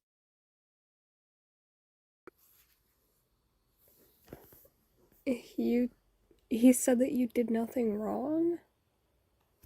Well, in a legal standpoint. From a legal standpoint. All right, I'm going to answer what you're saying, Chris, because it's actually important, because this is a question that a lot of fucking morons keep asking. And what are the things that are bad about him? He's not a pedophile. He didn't assault anyone, supposedly. Why do we care? Not a gotcha, just curious. The reason why we care is because even if he didn't assault anybody, we have repeatedly seen him, by the way, and this call is going to be pertinent to that. The reason why we care is because Cameron has been lying about the nature of these allegations from the very beginning. He's been lying about the nature of a grooming victim from the very beginning. He has colluded with her to self-sabotage her reputation, to run defense for a groomer, pedophile, right? Notorious one at that. Which is incredibly gross in its own right. It's incredibly irresponsible. You're telling me that you've been manipulating this girl, and we have examples of this within your own call 3 to be clear, about you like misrepresenting Jelly and even attempting to retract said information that you gave to somebody about Jelly because you didn't find it you didn't find it to be an accurate representation of her. We have like a bunch of examples of Cameron obviously taking advantage of what seems to be an unstable grooming victim at the time to run cover for him and Yandere Dev. Even if he didn't sexually assault anybody, even if he didn't rape anybody, we do have multiple examples where he's been crossing boundaries, has been testing those boundaries, has been acting inappropriately with people, and then shifts the narrative, poisons the well so much where it's impossible to get down to the bottom of any of these issues. I feel like it's just so confusing for the average person. It almost looks like grasping at straws. Yes, and that's the issue. That's the issue. That is the issue. Because that's exactly what he wants. That is what he's attempting. That is literally what he's been crafting the entire time. He's been actively utilizing this Jelly person to sabotage her own self-image, and then by proxy, sabotage other individuals' claims and coverage about him, so that any criticism that you could actually utilize against him, or any scrutiny that can be acted upon towards him, can just be thrown out the window by saying, look at all these dishonest, malicious individuals. The average person won't understand, which is why I'm compiling all of this right now to at least showcase some very, very glaring examples of Cameron being an incredibly malicious actor who has been lying and essentially coercing this girl into lying for him as well from the very beginning to attempt to get out of all of these allegations scot-free. Now, am I saying that Cameron is actually a incredibly malicious sexual abuser of any kind? No, that's not what is important about all of this here. But that's what people are going to run from. Just because he didn't sexually abuse anybody in any way, shape, or form doesn't mean that he is not an incredibly disgusting, dubious individual that should not be trusted by anybody, who should not have any credibility, because he has a repeated history of lying about these things, which in and of itself is incredibly dangerous. It is incredibly gross. I would go as far as to say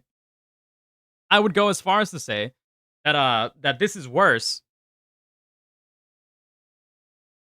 This is significantly worse than you know the idea of him having sex with a minor. Not in the pedophilic sense, but in the irresponsible sense.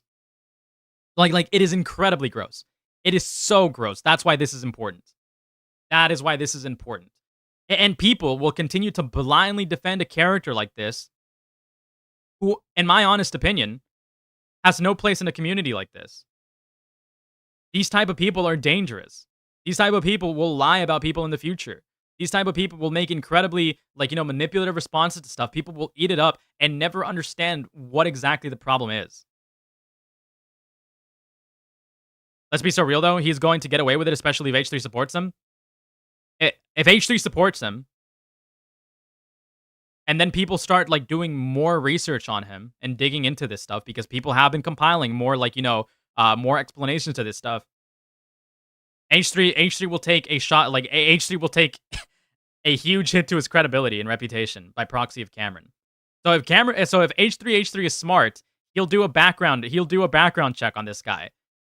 People will look into this coverage if they actually care. And H3 will drop him, at least silently. It's disgusting. It's going to be covered up as false allegations, just like Pyro got away with it. You know what? Thank you for pointing that out. This is worse than the Pyro situation, in my opinion. This is worse than John Swan. This is worse than, like, a whole bunch of other things that people have been, like, clamoring at for the last couple of years to, like, showcase an example of dishonest behavior. This is probably one of the worst cases I have seen on YouTube in fucking years. But anyways, in regards to this clip, again, listen to this. Listen if this really sounds like him being set up to say stuff out of context, so that his guilt can be cemented. I was saying no, and I was scared, and that I didn't want to. No, just in the sense of us having sex, and that can be argued because once I heard you say stop, I put you down. Once I heard you say stop, I put you down. In the sense of us having sex, that can be argued. Because once you said stop, I put you down. So what is this narrative about a hug again? I don't think I was. I don't think I was. Maybe I wasn't hearing correctly, but Maybe I wasn't hearing correctly. telling you that I did not hear the word stop, and until I did, I put you down. I did not hear the word stop until I did. And I felt awful because you were like, once you like started like squirming a bit, I felt like Squirming? Once you started squirming a bit. You're gonna call it squirming? I was hitting you. I was hitting you. Were you? Were you? What the fuck? Oh my god. I'm sorry, I didn't. I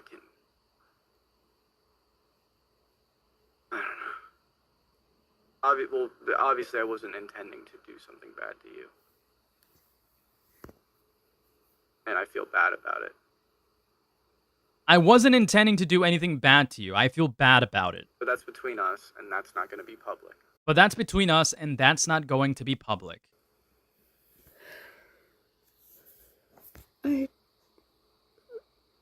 What about how I spent like 5 minutes telling you that I didn't want to kiss you, and then What about when I spent 5 minutes telling you that I didn't want to kiss you? you wouldn't let me go?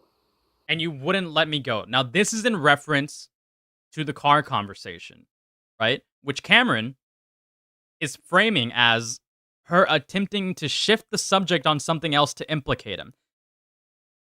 He's being incredibly dishonest here. They already discussed the sexual interaction, right? He admits that he heard her say stop, he put her down, presumably while he was like, you know, being pushy and attempting to, like, you know, do something to her, as we heard here. Like they're obviously moving on from subjects, and now he's this doesn't sound like somebody trying to get Cameron in a gotcha. This sounds like a genuine conversation. You Haven't we already been over this? Haven't we already been over this? Like, I feel horrible about that, and it was only because I wanted to spend more time with you. I wasn't trying to force you to do something. But you can't just act like you didn't do anything wrong. That's the first thing I said to you. Like, like you said, I didn't do anything wrong in the sense of, like, anything illegal.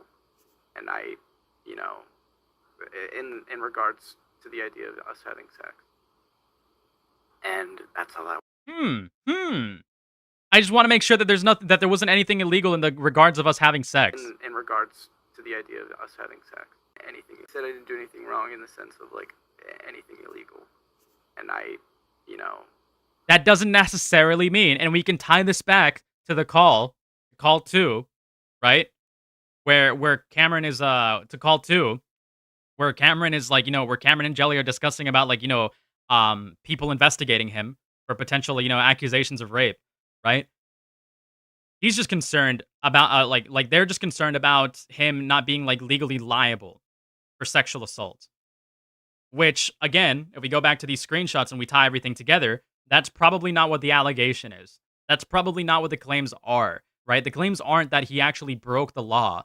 The claims are that he was being sleazy and gross towards her, which is where this confrontation is coming from, right? So when we take all of this, it heavily recontextualizes some of the stuff that he's saying here about like him framing this call where she's like admitting to him not doing anything wrong, because maybe he didn't do anything wrong from a legal sense, but that doesn't mean that he didn't do anything wrong from a personal sense. In regards to the idea of us having sex. And that's all I was talking about. Not that between, and that's why I said obviously between us. I know I made mistakes. I know I made mistakes. He only cares about not being implicated of a crime. However, he is acknowledging that perhaps he did make a couple of mistakes in regards to Jelly. Isn't that interesting? And I feel horrible for them. Because I broke a boundary that I didn't realize I was breaking, and I feel awful. You didn't realize you were breaking it? Me telling you that I didn't I broke a boundary I didn't realize I was breaking. And I feel awful. want to, and that I was scared and not to grab me.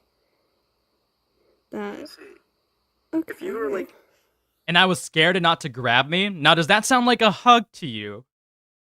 Or does that sound like what they're referring to in this interview? Again, be highly skeptical of this. Even I'm highly skeptical of this. I am speculating. Take that as you will. Not take what I'm like, what I'm laying down here as a matter of fact in any way, shape, or form. Come to your own conclusions. Hold on, wait. Like, obviously, like, after the fact, once I put you down, like, I realized what was happening. Like, there's a reason I put you down. Like, there was a reason I put you down. Because I was hitting you. Because I was hitting you. You might have been. You might have been. I personally don't remember that, but you might have been. I'm Might not gonna have? rule it out. Oh, okay. Okay. I'm genuine when I say I do not remember that. All right. Now, I have a link to this that sort of expands more on this from the mouth of Cameron himself. From the mouth of Cameron himself. You guys remember the Aiden interview? Do you guys remember the Aiden interview? Check this out. Check this out. Check this out. All right. Good thing I have timestamps of everything. Now, listen to this. First, she was like, no, I'm really worried. I want to get home. I was like, dude, we'll be fine. Like, I was trying to be persuasive. I wanted to spend more time. Yeah, I was trying to be persuasive. I wanted to spend more time with her in regards to, like, the whole conversation they were talking about right here in the center. Let me go. You wouldn't let me go? You recall that? With her. She said I was being pushy, felt bad about it, said I'm sorry. And that was that. And then she kept bringing it up later on, and I'm like, we've been over this. Like, I'm sorry that it felt like you were forced to kiss me. I wasn't trying to make it seem that way. That's kind of what she felt in her head, I guess. So I apologized for it. Well, what happened? What happened first? The kiss, and then you were trying to spend more time with her, or then spend more time than the kiss. Okay, because at the start it sounded like you kissed her, and then you wanted to spend more time. No. So the 5 minutes of you trying to convince her, the kiss happened after that. Yeah, and then we went home. And then after we went home, I texted her, said, "Hey, you left your water bottle in the car." She came back and kissed me on her own again. So yeah. There's nothing to corroborate this, by the way. There's nothing to corroborate this. This is something that only he said so far. Fucking real forced of her. Okay, well, okay. So, but I guess what I'm trying to ascertain. Okay, so when she was telling you she wanted to go home, you didn't didn't like take her home immediately? Like how long? Not immediately. It was 5 minutes is probably right. Yeah, 5 minutes is probably right. But I just wanted to spend more. She kissed you have to understand like the 30 like this is like a big period of time, and it was like 5 minutes to get home. Like we had plenty of time. She got home 20 minutes early. Okay, so only after she kissed you did you start taking her home? I mean, not immediately, but yeah, and like I was like, okay, I'll take you home, whatever. But in the 5 minutes of you trying to convince her to stay longer, you didn't mention anything about kissing her. No. Other than, hey, can I get a kiss? So you did mention something about just one time. One time in the 5 minutes of while she was trying to yes. So okay, let me get this straight. So she was trying to say she wanted to go home. You were trying to convince her to spend more time with you, and then mention in between that, telling her to give you a kiss, and then after she gave you the kiss, you took her home. It wasn't even a tell. It was an ask. I asked, hey, can I get a kiss? And she did it without question, without thinking about it, without pushback, nothing. It was. I don't think that's true. It just doesn't line up. It just doesn't line up. It doesn't line up. Now, again, Cameron will try to deflect from that criticism by saying that Jelly essentially entrapped him into saying this stuff and took this out of context. Doesn't seem like the case to me, but hey, you be the judge. It's a patent consensual fucking kiss. Isn't it? I didn't even lean in for one, like she alleged. But didn't that? Okay, but the kiss happened. Okay, yes, the kiss happened. I regret just going along with it, and I call in hindsight, I didn't realize that she was manipulatively twisting and describing the situation in a certain way to make me look like shit. Oh, he's doing it right here. He's trying to, again, poison the well on this. Huh. Interesting. You know, I was just assuming we were talking about something else entirely. And what we were talking... I was just assuming we were talking about something else entirely? Then why do you in this call say, haven't we been over this before? Haven't we talked about this already? Huh, interesting. But beforehand was this whole question of people trying to essentially swat me because it had leaked that this, fling had occurred. I don't think that he was being swatted, by the way. He was probably being investigated by police, but I don't think he was swatted. And people were like, had feigned a concern for, police getting involved with her and with me. And I said, well, for me, I didn't do anything wrong. Huh. You know what this ties back to? Call 3. Hiccup, sorry. Call 2. This feigns back to call 2. Isn't that interesting? Isn't that interesting? Did she have a driver's license, by the way? I don't fucking know. Okay. Were you the only way she could get home, right? I guess. Yeah. This part is important as well. Yeah. I mean, she could have, it was like a 5-minute drive, so it couldn't have been that far of a walk. This is a lie. Allegedly. This is allegedly a lie. It was only a 5-minute drive, so it couldn't have been that far of a walk.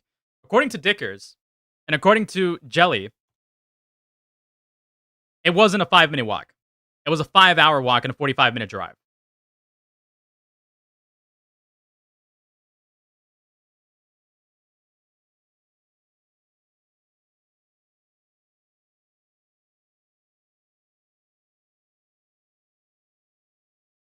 Just to corroborate the claim so that it doesn't seem like I'm pulling this out of nowhere.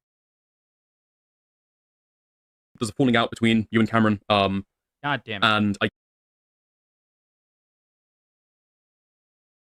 Firefox! Ruining my fucking flow right now. Ruining my flow!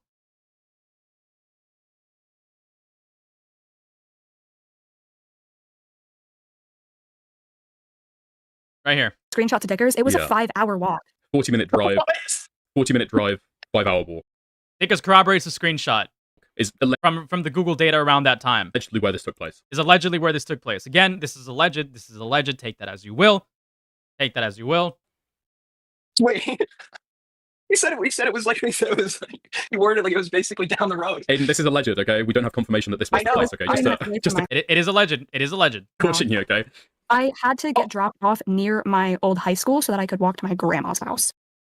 I know it's alleged, but anything he says, I'm now just going to assume the opposite is true. So, Yeah. Well, time to not include that. Time to not include that. But anyways, take all of that information as you will, right? He says that he was being somewhat pushy right here. He's saying that it was a 5-minute walk. Who knows if that's true? That's highly debatable. If he really felt that scared. Was this at night? It was dark out. Yeah. I mean, yeah, for a girl walking alone in the dark at night, like a 5-minute drive. In a small suburban town, yeah, she's fine. Okay. No, realistically, she could be fine, but from a young, like walking in the dark would just be like scary for. And again, if this was a 5-hour walk, 40-minute drive at night, you could argue, and these aren't my words, but you could argue that perhaps there was a level of pressure that she may have felt, a level of uncomfortability where she would need to do something in order to get home as quick as possible, so that she wouldn't just be left alone in the dark if that was the case. For a teenage girl or whatever. Right? I guess. And not to mention, by the way, that hardly anybody like legitimately walks, especially not at night. You're like most people are not going to just go out of their house and start walking to a location like 10 to 20 minutes away. People don't fucking do that, right? Unless you're particularly active, a large majority of people don't typically just go out and walk somewhere if they need to get to a certain location, right?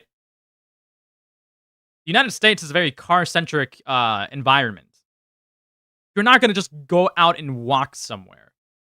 Most people won't go out and walk somewhere. Even if I have to go somewhere close, I'm going to get in my car. Because it's just much more convenient. And more people feel comfortable in a car traveling to places than traveling while walking due to like how many dangers there are while crossing streets, potentially running into strangers, potentially running into animals or like rough terrain. A lot of people just don't really walk anywhere. I guess, but I'm just trying to be like realistic here. Like I'm not going to. You motherfuckers in my chat that are like the small minority. I don't give a fuck what you have to say. That's a joke, by the way. Submit to any retarded shit. I'm not saying what you were saying is retarded. I'm just saying like I'm not gonna play into some fucking bullshit narrative because this girl, in regards to me, is no fucking victim. She's a piece of shit. She's a liar. Poison the well. Poison the well. She's a piece of shit. She's a liar. I wonder why she's a liar, Cameron. She's a manipulator. She's a manipulator? Interesting, because that doesn't seem like that's the case in these calls where you're like, obviously, or at least according to call 3, at least for my personal judgment, where you're leading her to make certain statements to absolve you of anything. She's cunning. She's cunning? Doesn't seem to be the case to me. And by the way, that shit about my girlfriend dating, no, my girlfriend lives 10 minutes away from me. I met her on campus, okay? And we've been... Hold on. There's a part where he says he was being a little bit pushy. I'm just going to try to find that.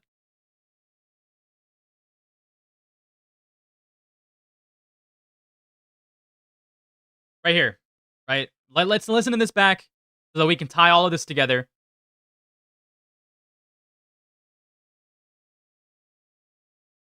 That she was scared. She wanted to go home. She was afraid of missing curfew. And that was like a whole thing. And I just wanted to spend more time with her. Oh, according to Jelly, by the way, in Dicker's interview, this whole thing about curfew, she said it was something that she made up to Cameron to try to get home quicker, right? Because she was saying that her dad put a curfew on her to try, to try to get him to take her home quicker because he just didn't want to be around him, which makes sense. And I was being a little pushy. I'll admit. Not to get a kiss, but to spend more time with her. Yeah, I'll admit. Not to get a kiss, but to spend more time with her. Very, very important. Wait, well, because in the call, she says you were pushing her to kiss. Like, she outright says it, so it couldn't be conflated with something else. Because she outright says you were trying to kiss her, and you don't deny because that. As she had... Which corroborates this call, where he says, I just wanted to spend more time with you. I'm sorry for crossing a boundary. Right? It's right here. So this bullshit that he attempts to pull here, where he's like, she was trying to bait me into like getting a response out of me, which incriminated me. Bullshit. You and told you that. I have long since distanced myself from this person. I have long since distanced myself from this person, obviously. Not accurate. Not accurate at all. Jelly sent these to me as well, so I can corroborate the validity of these things. But she sent these to, these things to Dickers as well.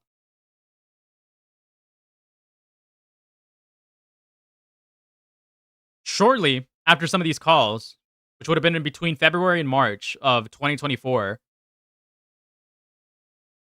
Cameron was busy attempting to contact her, call her, but what we have is more definite proof of Cameron not actually attempting to distance himself. Where are they? Where are they? Where are they? Damn it, Dicker. Fucking whore.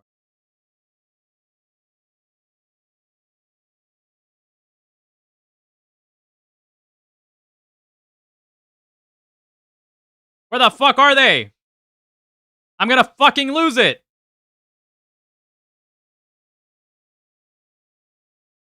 I swear Dickers had these emails up to show.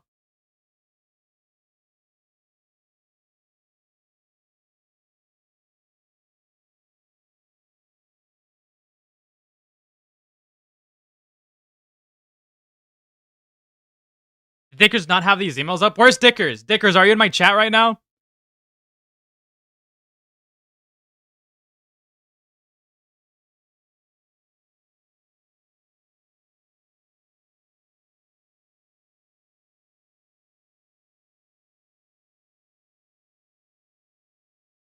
Right here, right here.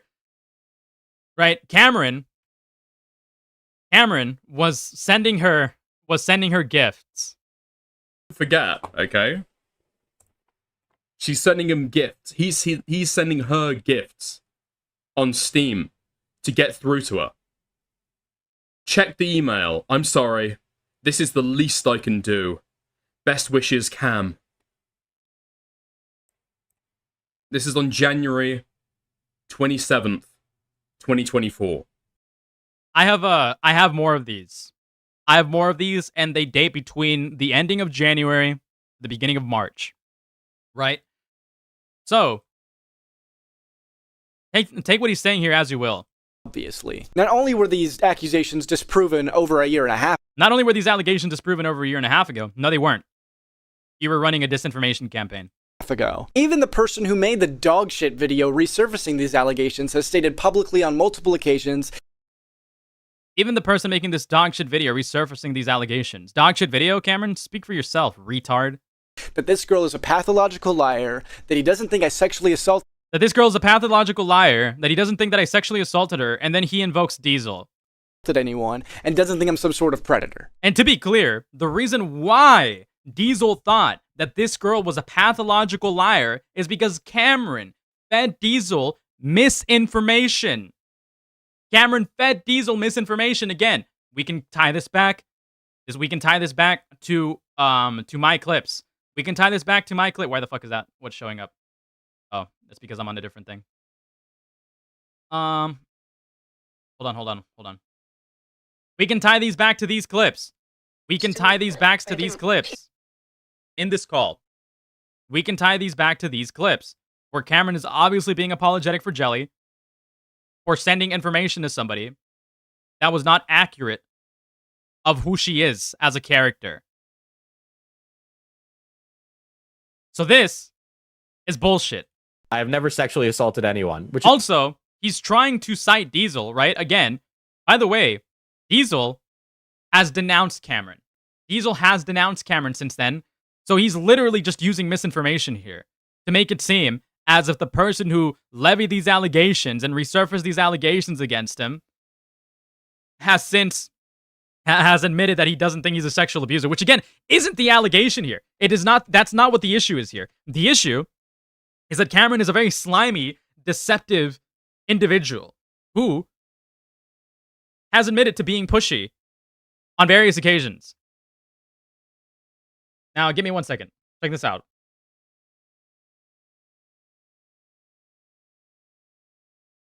All right. Remember this.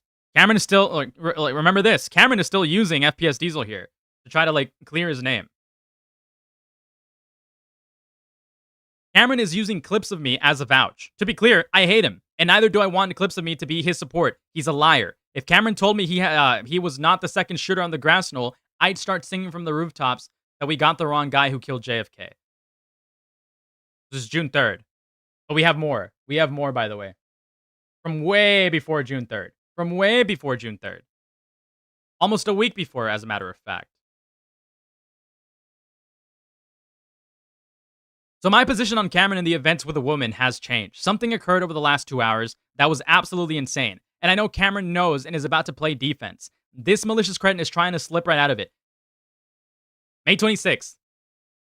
He is just being incredibly dishonest here. He is misframing everything to try, as FPS Diesel said, slip away from the rightful scrutiny and criticism that he's been receiving. It's true. I don't believe he did. She has done that in the past, and I would not instantly take her word for anything, right? Which is why I don't think Cameron is some sexual predator, rapist, pedophile. Noah, this information was public and available long before your stream. What you have done is textbook defamation, and you did it on a much larger platform, ignoring the publicly available facts. That's illegal. If you have any integrity as a content creator, which I don't think you do, you will make a public retraction and an apology. And while I would love— No, Noah Samson does not need to make a public retraction. He does not need to apologize, because upon first inference, if you were to glance at what's actually on what's actually going on with you, I think Noah Samson is not entirely being defamatory by making the assumption, the opinionated assumption based on the readily available information,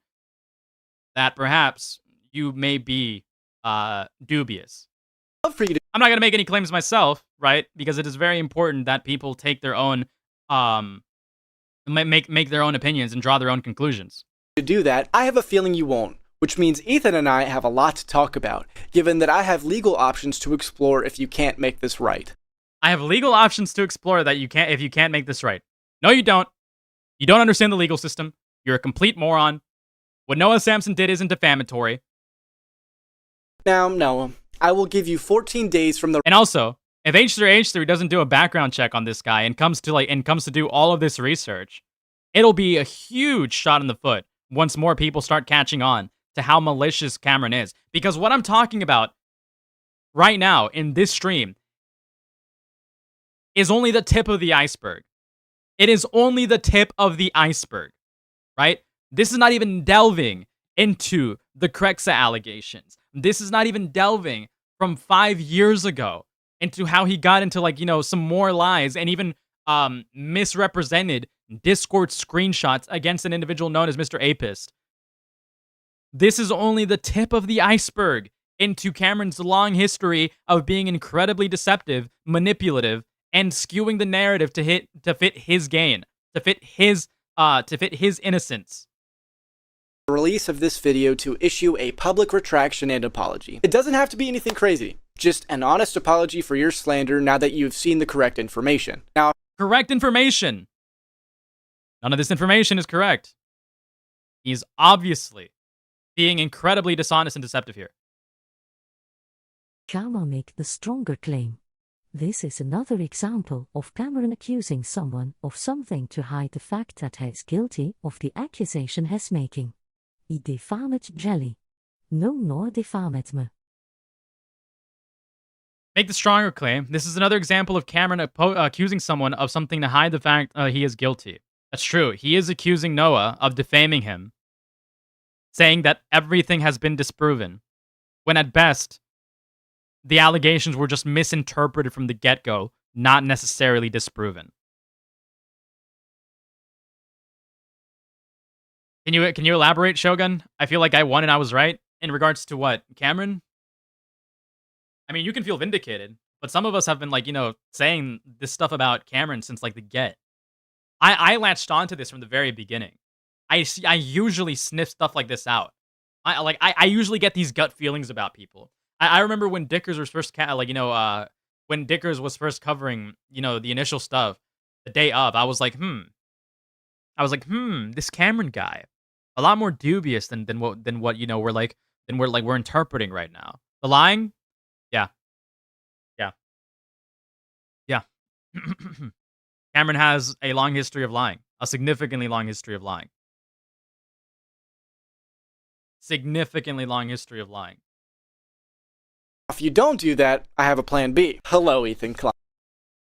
Ethan Klein is not going to be able to help Noah Samson in any of this. He's just not going to. Because what occurred here is not actual textbook defamation as he's trying to claim. It is an opinionated inference based on available information at the time, which is different.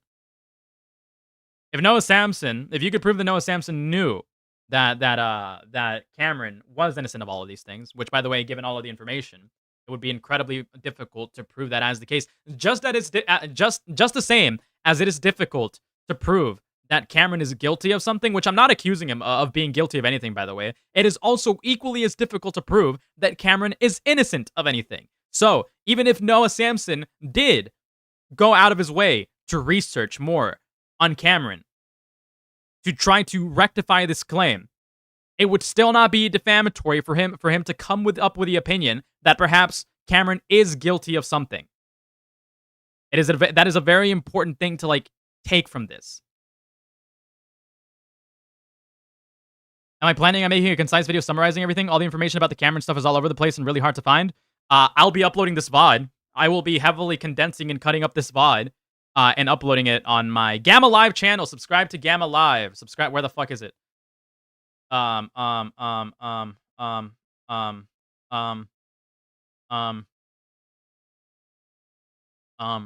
is it? Where is it?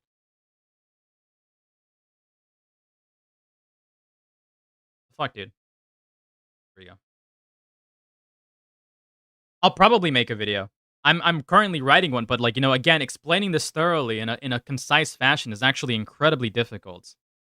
But subscribe to Gamma Live. Subscribe to Gamma Live.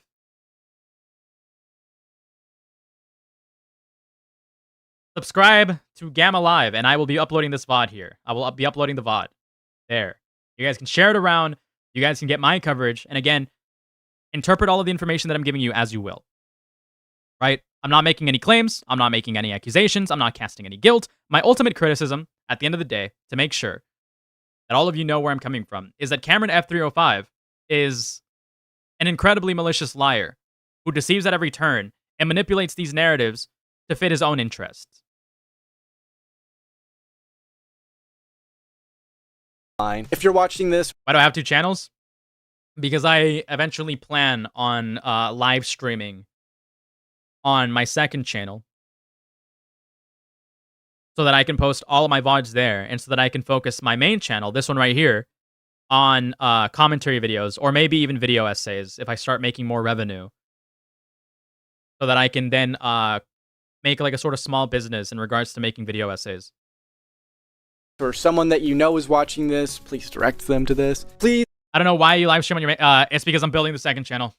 Don't worry, I've already explained that. I've already explained that a lot. Bear with me, okay? Bear with me. Get that shit. If you guys can get that shit to 500 subscribers, I'll start live streaming over there. Please feel free to reach out to me on Instagram. I am more than willing to join your case if Noah doesn't make things right. Cameron is not a good video essayer. Not in the slightest. Not in the fucking slightest. Not in the slightest is Cameron a good video essayer, okay? All like if you were here a little bit earlier, you would have seen that I literally pointed out how all of these criticisms are incredibly weak. They're not substantive at all. They're either done in bad faith or poorly, or or him misrepresenting something, or him not even actually making a criticism, but cracking a joke. His videos are fucking dog shit. His videos are fucking dog shit. They serve no actual criticism. And as a matter of fact, as you may have realized, this entire content deputy, as he's calling it, isn't a content deputy. Where he's restructuring a bunch of stuff. This is literally just a glamorized, glorified reaction of Noah Samson's interview with iDubbbz. Which, by the way, I have also done over, but better, on Gamma Live. On where the fuck is it? I fucking hate this. I hate YouTube. Put me at the top, motherfucker. Anyways, I also did a better reaction and a much better criticism of iDubbbz over on Gamma Live. Not to mention, a lot of his own, like, a lot of his criticisms here are incredibly weak.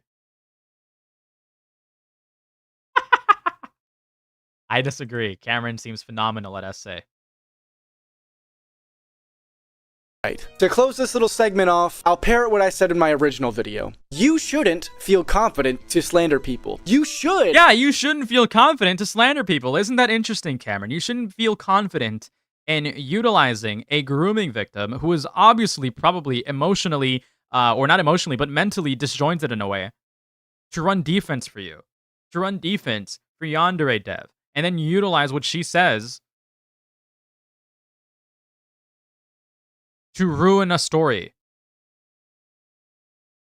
Because, okay, the most disgusting thing about Cameron F305, based on, again, these clips right here, the most disgusting thing about Cameron F305 is not that he essayed somebody, right? Because that's not even the allegation here.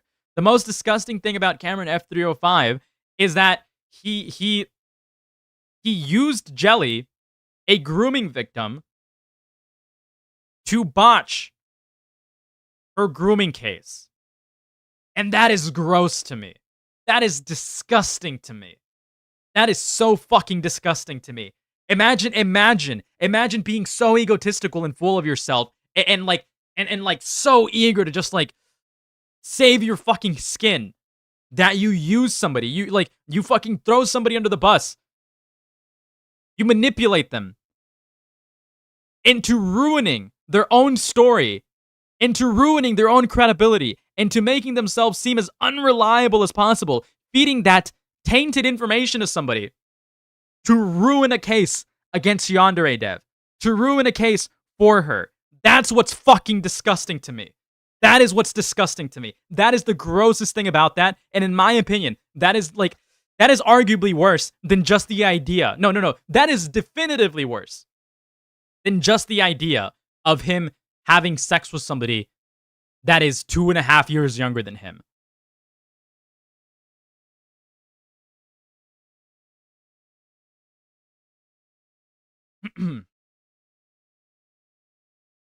And the fact that people like Papa Gut are not doing enough a look into this to understand just how malicious and conniving this individual is even grosser to me. This guy should not be fucking getting away with anything. Feel scared at what might happen to you if you choose to spread malicious libel against someone. Huh, interesting. Didn't you make music for that anime game? Don't care about the fucking shitty jokes. Don't care about the shitty jokes. Description of it from Anissa. Hey, Anissa. I don't know. It is what it is. I try to not give it too much attention, you know?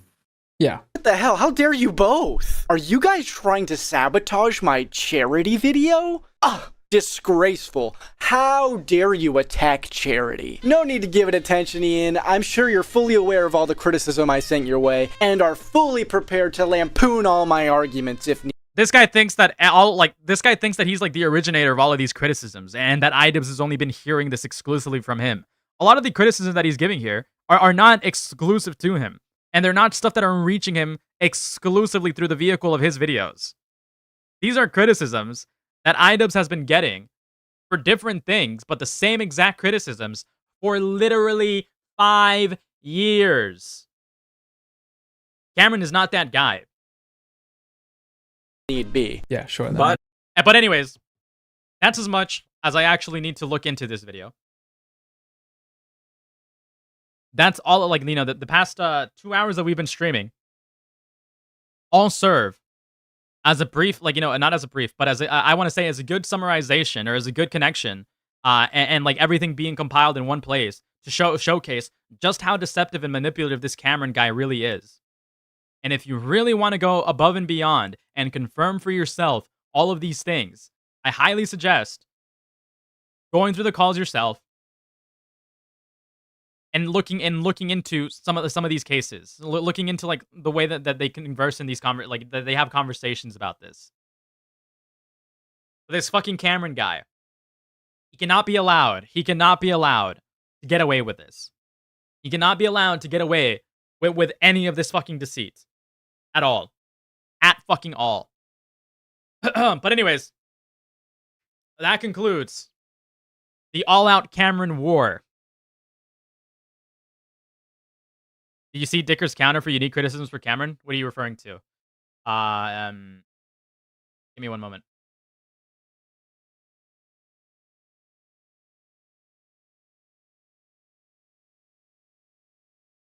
Hold on, give me one moment. You're probably referring to this. Cameron F305 has been extremely dishonest. He wants to portray that Jelly admitted that him picking her up was a non-sexual hug, despite probing her several times over the call. She doesn't. She awkwardly avoids the topic. You're not fun. God damn it. To use what? Bullshit.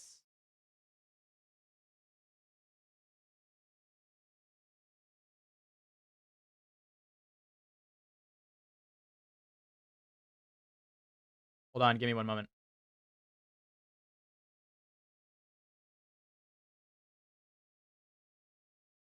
I'm gonna fucking lose my shit. Alright.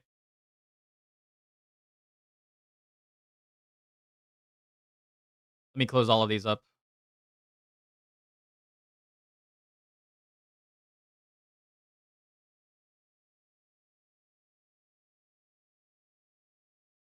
Okay, so look, real quick. Hopefully, because I went over a lot. Hopefully, this stream clarifies a lot in regards to this situation. Hopefully, this stream clarifies a lot in regards to the situation. A lot of people are busy complaining about how you need to watch hours and hours of live stream content where people are going through this information. I basically tied all of those hours and hours of content in one place. I tied all of those hours and hours of content in one place where you can briefly understand bits and pieces of everything that I've gathered from various different places. The one stuff that won't be highly present here is the Crexa stuff, because admittedly, that is not an avenue that I've been looking into. I would like to, but the Crexa stuff in and of itself, should have its own stream, which I hate saying. Because I would want it to be all in one place.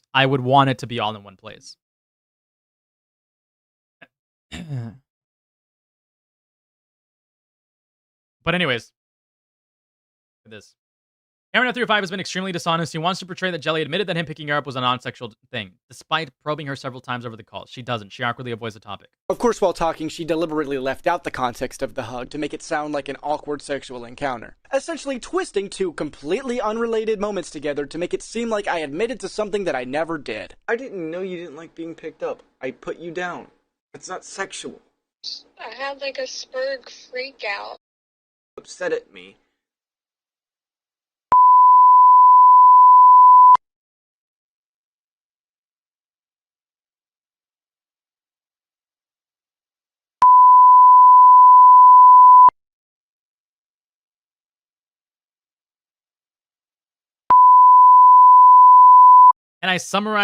Can I condense the Cameron situation in point form? What did he do? He worked for Yandere Dev, lied to Yandere Dev about how old he was to get a position for him. Then, when he was called out for it, he manufactured Discord screenshots. That was heavily criticized around that time. A couple years afterwards, Yandere Dev was being criticized for grooming a 14-year-old, right? Cameron attempted to play defense for him. However, Cameron got in contact with said victim, and after they got in contact with said victim, after he got in contact with said victim, he denounced Yandere Dev, but not before actively participating in a disinformation campaign to try to absolve Yandere Dev of any wrongdoing. And over time, he's been actively manipulating this girl into saying certain things or specific things or taking her out of context to utilize in his replies, right? In an attempt to try to absolve himself of ever doing anything wrong to this victim or doing anything wrong in general. So essentially, through this, Cameron took advantage of the fact that a grooming victim who was highly impressionable around the time was easily susceptible to being manipulated into doing things that they wanted, and thus he utilized words that she said against her, words that she was like, asked to say, specifically for the purpose of ruining her reputation, to try to make it seem as if she lied about all of these allegations, as if she was dishonest about all of these allegations and made false allegations from the get-go, when that wasn't actually the case. And through that, essentially ruined any case that Jelly had in regards to Yandere Dev being a grooming pedophile. That's the long and short of it. That is unironically the long and short of it. So your Krexa dive tomorrow? I honestly don't feel like doing the Krexa dive. I think Mao did a good enough job at that as it is. Why can't the summary be he lied about everything and helped a groomer get away with it? Because the groomer helping the groomer get away with it part is an inference. It is an inference that again I am advising you guys to be skeptical with and draw your own conclusions. Right?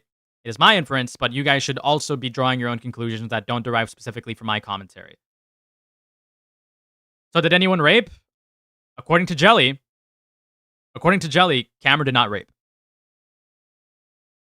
What people would argue on behalf of Jelly, though, is that Cameron is a sexual assaulter. But even then, that's not what I'm alleging, and that's not what anybody's accusing him of either.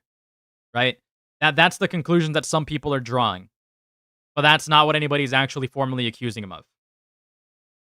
Jelly herself says that Cameron was being like a weirdo creep, but he wouldn't say that Cameron is a sexual abuser. And you can get that from the Dickers interview.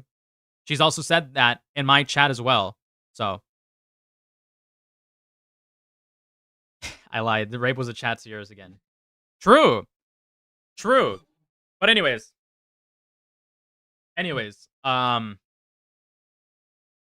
let's see what else Dickers has to say. Let me just pull this up. Let me just pull this up on a fucking other tab so that I don't accidentally pull something up that shouldn't be shown on YouTube.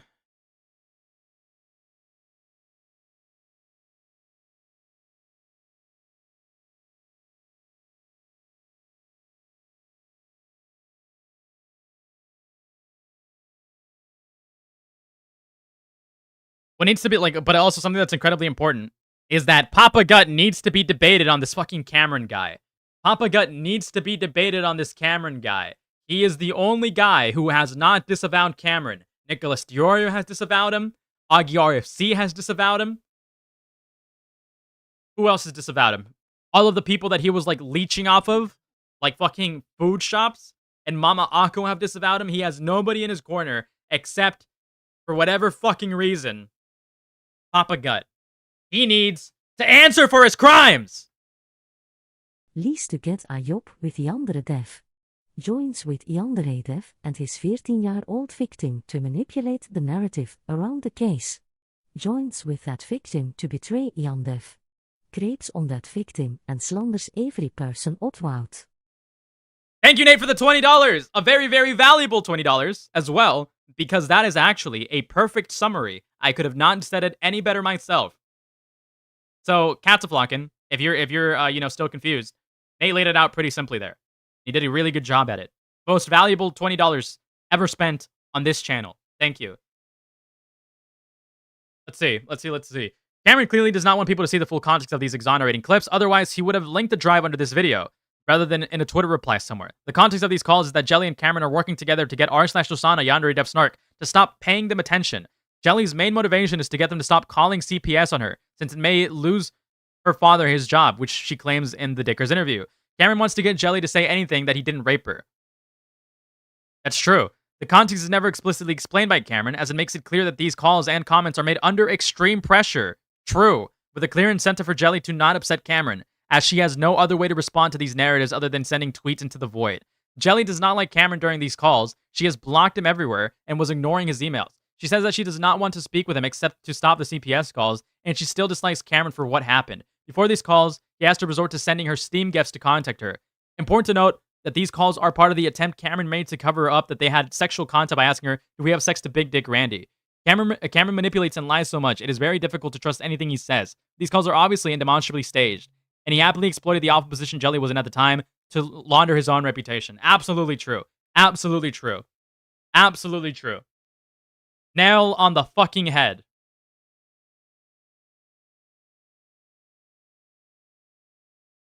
Is Shatterzone ironically praying that fucking Chud forgives him? Never gonna happen. Never gonna happen. I'm sure that Chud Logic will eventually catch up to the rest of this story, and Chud Logic will call him a rapist pedophile to thousands of people, and it'll be the fucking greatest day of my life when he fucking does. Because Cameron cannot skirt through this forever. Cameron cannot skirt through this for fucking ever. Okay? Fuck this disgusting, lying, fuck. I wish I could call him a slur. I wish there was a slur for somebody this fucking weaselly, this ratty, this fucking gross. I wish there was a word. I wish there was a slur for that. Talking about a consensual hookup. She then suddenly shifted the topic to an awkward hug that we had. Fuck. Anyways. That's the end of the segment, I think. That's the end of the segment. I'll try to do my best to upload it later today so that you guys can share it around. But for those who are confused, this will tie everything together for the most part. This stream will tie everything together for the most part. Okay? I'm pretty sure all of you who have been watching from the very beginning of this stream probably have a really comprehensive understanding of what exactly it is that is going on here now. Nobody else has done it. I decided I'd fucking, fire up a stream today and be like, all out Cameron War and explain all of this. So there you have it. There you have it. Now, apparently, iDubbbz made another response to Ethan Klein just a second ago. I guess we could react to that. Is this concern trolling? I already knew this video was out. What exactly, what other content do we have? What other content do we have? Let me check.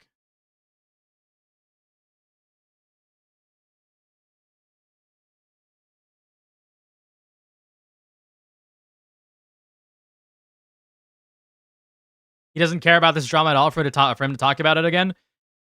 I would disagree. I think Chud Logic.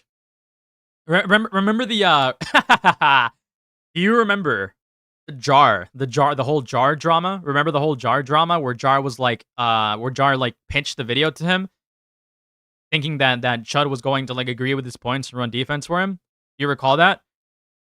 If Chud Logic gets word that Cameron is invoking him to try to appeal to his audience, to try to utilize his name to again continue skirting this scrutiny, right? If he finds out about this, I'm pretty sure Chud is gonna have a personal fucking hit, and he's going to lash out against this guy, or at least that's my interpretation of his personality. However, Shelby, I see you in chat, motherfucker.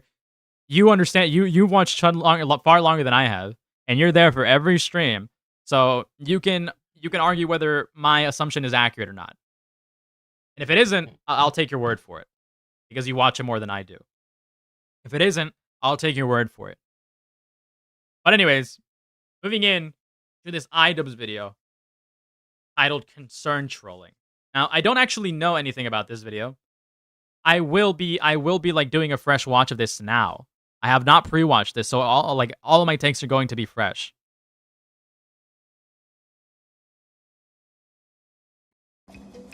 Now, thankfully for me, I have the majority of this video already recorded. This is just a little addendum. I think an addendum is something that you put at the end, but this is a predendum. I'm throwing in a little predendum. Something that I've been struggling with for a long time on YouTube is concern trolling. The thing that I really struggle with is not identifying concern trolling. The difficult part of it is when there are people who have authentic concern out there and the concern trolls are concerned over the same thing. So I'm like, oh fuck, I'm giving in to the concern trolls by addressing, this segment of the population or this segment of my fan base who have genuine concerns. So I don't want to let the trolls inhibit my ability to communicate to my fans. Okay, this is going to sound incredibly retarded, which is incredibly ironic given my presentation that I spent the last 2 hours giving. But can somebody explain to me in better words what concern trolling is, besides iDubbbz's interpretation of it? Because I'm highly confused now. I don't think he did a very good job at clarifying what concern trolling is. So Shelby, if you're in chat and you want to call me a retard and you know, patronize me or condescend me, then you can type in chat what concern trolling is for me. Please and thank you. There are people who are confused out there. So I want to talk about Creator Clash. I want to talk about the structure of the business and how it's changed over the years, and just sort of put to rest any of the lies that are being It does sound like some stupid Twitch poll term, which is exactly why I'm not fully understanding or grasping it. Spread out there about any bad faith pearl clutching. Oh, like essentially pretending you care about something to paint somebody in a negative light, right? So essentially, the concern trolling is referring to is how he botched a charity, but it's only people pretending that they care about them botching a charity to, like, you know, criticize iDubbbz. Is that right? Is that correct? Did I interpret it correctly? Nisa, about me, and about the event. My main incentive for sharing this information is that Shelby, can I get another yes? Okay, thank you.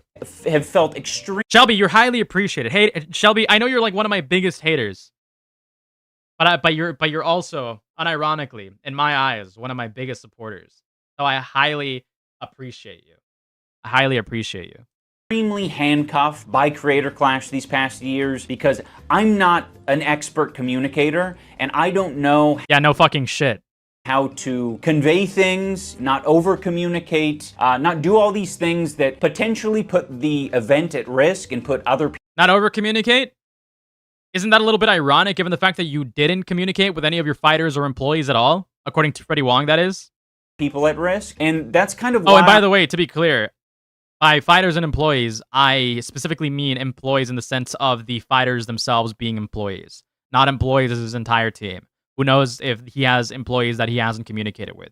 I am specifically referencing the fighters. I wanted to step away from this event. It feels like it's inhibiting my ability, like the business side of things, like inhibits my ability to communicate openly and effectively, especially when there's so many people counting on me to, you know, do that well. So it's a lot of pressure, and now that Anissa and I have stepped away from it, I want to just clear the air because I don't feel that same pressure that I did when I was part of the event. If you look into charity events, they come in so many different shapes and sizes, and there is really... He does understand that Cameron is a gay retard weasel liar. However, the new information is too all over the place and too long for him to do a fleshed out segment on it. He's waiting on a video compiling all the information. I'm not going to plug myself. I was about to say, this stream, when I edit it later, will probably be a good jumping off point to understand the situation, but I don't want to plug myself. Because, like, even this stream is the tip of the iceberg. It'll like, wrap a lot of things up. It'll bring a lot of, like, clarity to what's going on so that you don't have to watch, you know, several 4-hour or 5-hour long segments or several interviews. Like, it ties everything together and refer specifically to what he claims on his content deputy, right? And to the, you know, calls that he released, and to the Jelly interview, and to the Aiden interview. But that is really only surface level. That is really only surface level at the end of the day. No format that is completely obvious for creator boxing plus charity. For the first Creator Clash, we had the business model of after everyone has been paid for, you know, the expenses of the event, all profits go to charity. That was the business model, and it was successful. Thankfully, it worked out the first year. Now, some people will be critical of one of the costs being... Well, yes, thankfully it worked out the first year because it was a time when you still had a little bit of respect. It was a time where people were actually hyped for influencer fights, right? Because combat sports were a huge thing back in the day. I mean, they still are, just not as huge as they were back then. There was a lot of hype around it, and it was like the first event that included this sort of combat sports in I want to say, your sector of the YouTube community, instead of like the popular guys like, you know, Logan Paul and whatnot, or Rice Gum. So of course there would be like a lot of excitement for it the first time around. It worked the first time around because it was perfectly timed. At least that's in my opinion. Parties for Creator Clash 2 and actually Creator Clash 1, because that's where we got the idea from. It was very successful for Creator Clash 1, or the event was successful. We don't know if the party worked to encourage people to promote the event, but that was Okay. So you misunderstood. So you misunderstood. I get it. He's trying to like excuse the idea of him like making galas by saying it's all tying together now. I understand. People are concerned about him throwing parties in regards to creator clash. However, he's saying that the first time around, he believes that the party was successful at getting creators and influencers to engage in marketing. That doesn't make sense though, given the fact that in Creator Clash 2, the people that were involved, as far as I know, in these parties, that attended these parties, did no promo. Is the idea. You get a bunch of creators to show up to a fucking hotel the night before their fight, and they're going to post about it on social media, and the internet will be abuzz. And the event was successful, so we thought. Yeah, but I don't think the event was successful because one night of marketing. And if that was really like your theory or your course of action throughout Creator Clash 2, no wonder Creator Clash 2 failed. I might be like heavily misinterpreting what's going on here. But that was like, if that was actually your idea of marketing, one night of marketing isn't enough. Like some people are not going to like dish out like, 20 or like however expensive the tickets are, with like, overnight for an event that they may or may not be interested in. Like you would reasonably want to continue marketing these events over the course of months so that people can actively decide whether they want to buy a ticket or not, or in case they do make a decision, or in case they do have extra money in their pocket at a certain date at a certain month, they can be like, sure, I'll dish it out for Creator Clash, instead of like making them I want to say clamor for it the night of. Not to mention, this perhaps worked in Creator Clash 1 when a lot of these people were like significantly relevant and they were the talk of the town for this fight. But after people witnessed the first fight and were kind of, I want to say, and they witnessed what the event was really all about, would they have that exact same excitement following Creator Clash 2? Probably not. That strategy of having, a little hubbub, a little hullabaloo before the event and after the event was a good idea. So we ran with that strategy again, hoping that creators will post about it and be excited about it and buzz will be generated. But it didn't happen. Or maybe it did happen, but it just didn't sell tickets. I would cross that off my list as a learning experience of... So yeah, it appears that you didn't actually think much about marketing. You thought that the same plan would work again without considering all of these other factors. You essentially, what's the word? He essentially had an inflated head and tunnel vision into this strategy because he expected it to work again.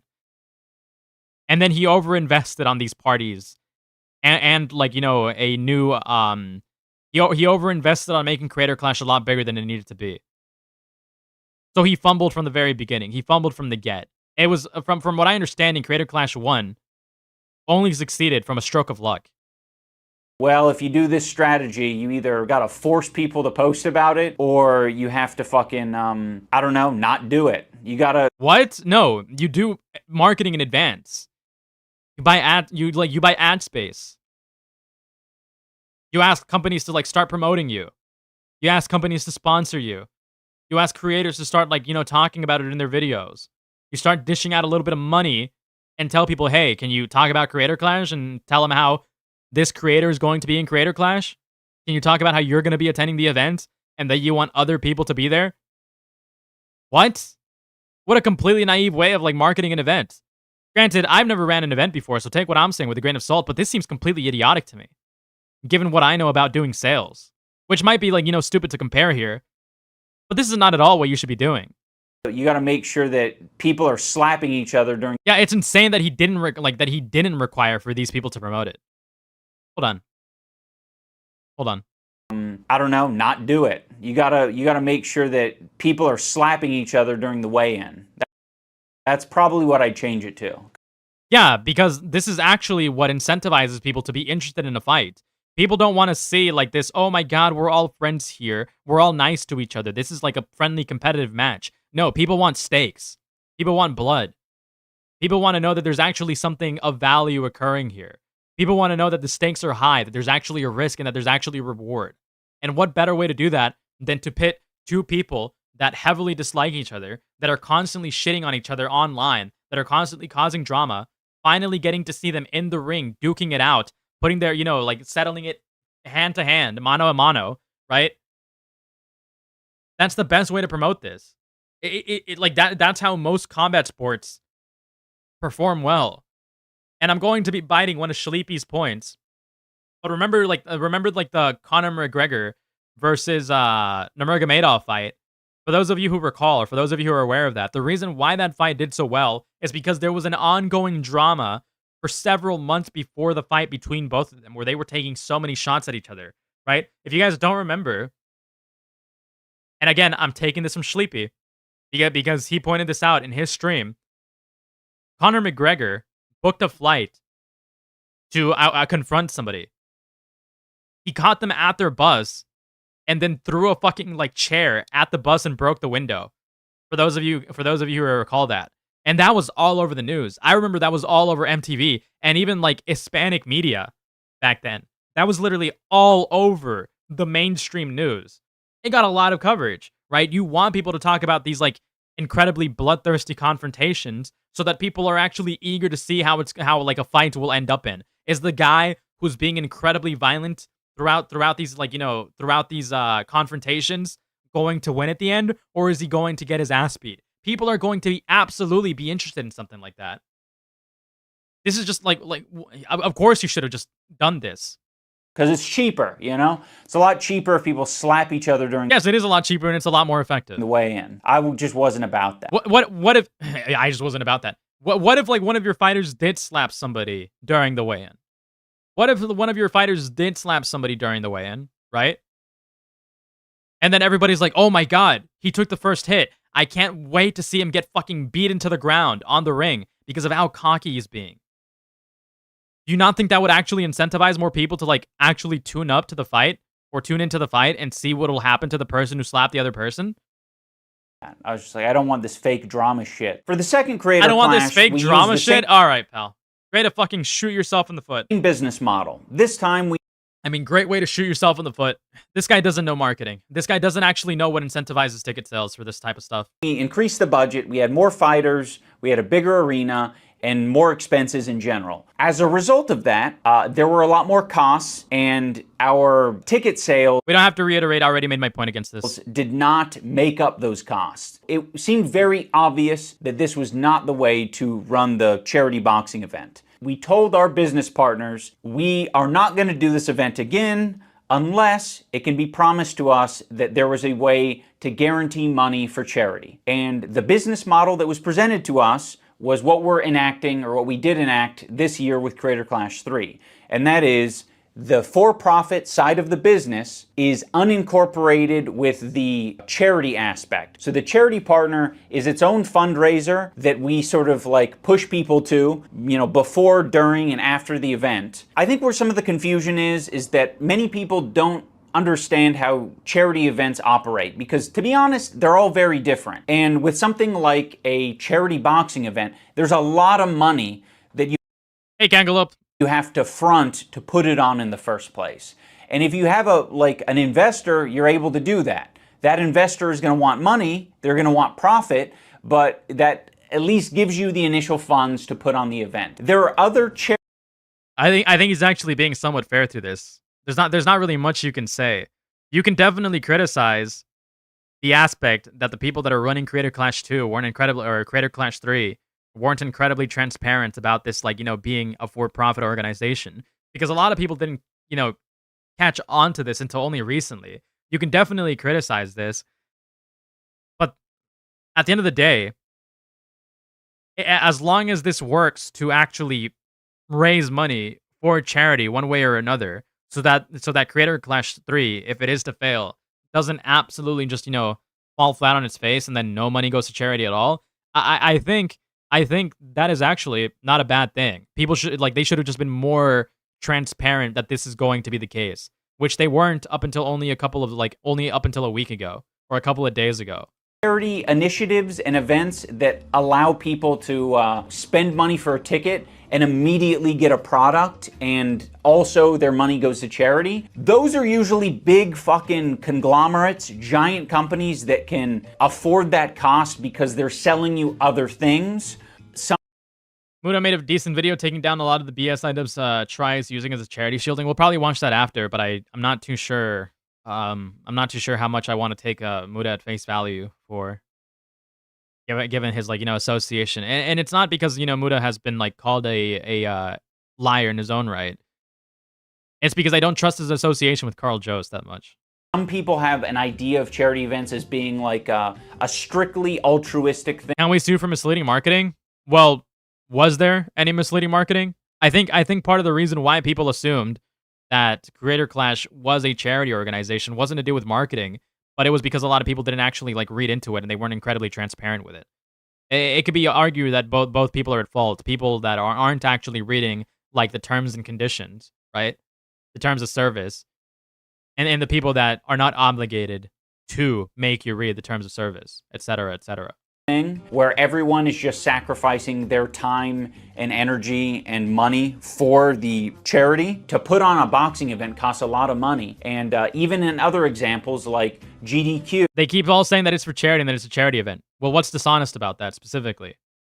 This event is for charity. It just so happens that it's for profit as well. It is a charity event. It just so happens that the event in and of itself is for profit and is tangential to a charity fundraiser. Games Done So is it really misleading? Quick is a charity event, but they're not like a charity themselves. Yeah, I can link a charity every stream, and I can be a charity stream. Hell yeah! They run a business. And actually, you know what? Yuki, you make a great point. I have terrible health habits. I eat like absolute shit. So please donate so that I can buy healthy groceries at Whole Foods, so that I don't go broke buying healthy food for my body because I eat like a fucking retard, and I will eventually die from eating like a fucking retard. You know what I had for breakfast this morning? I went to the gas station.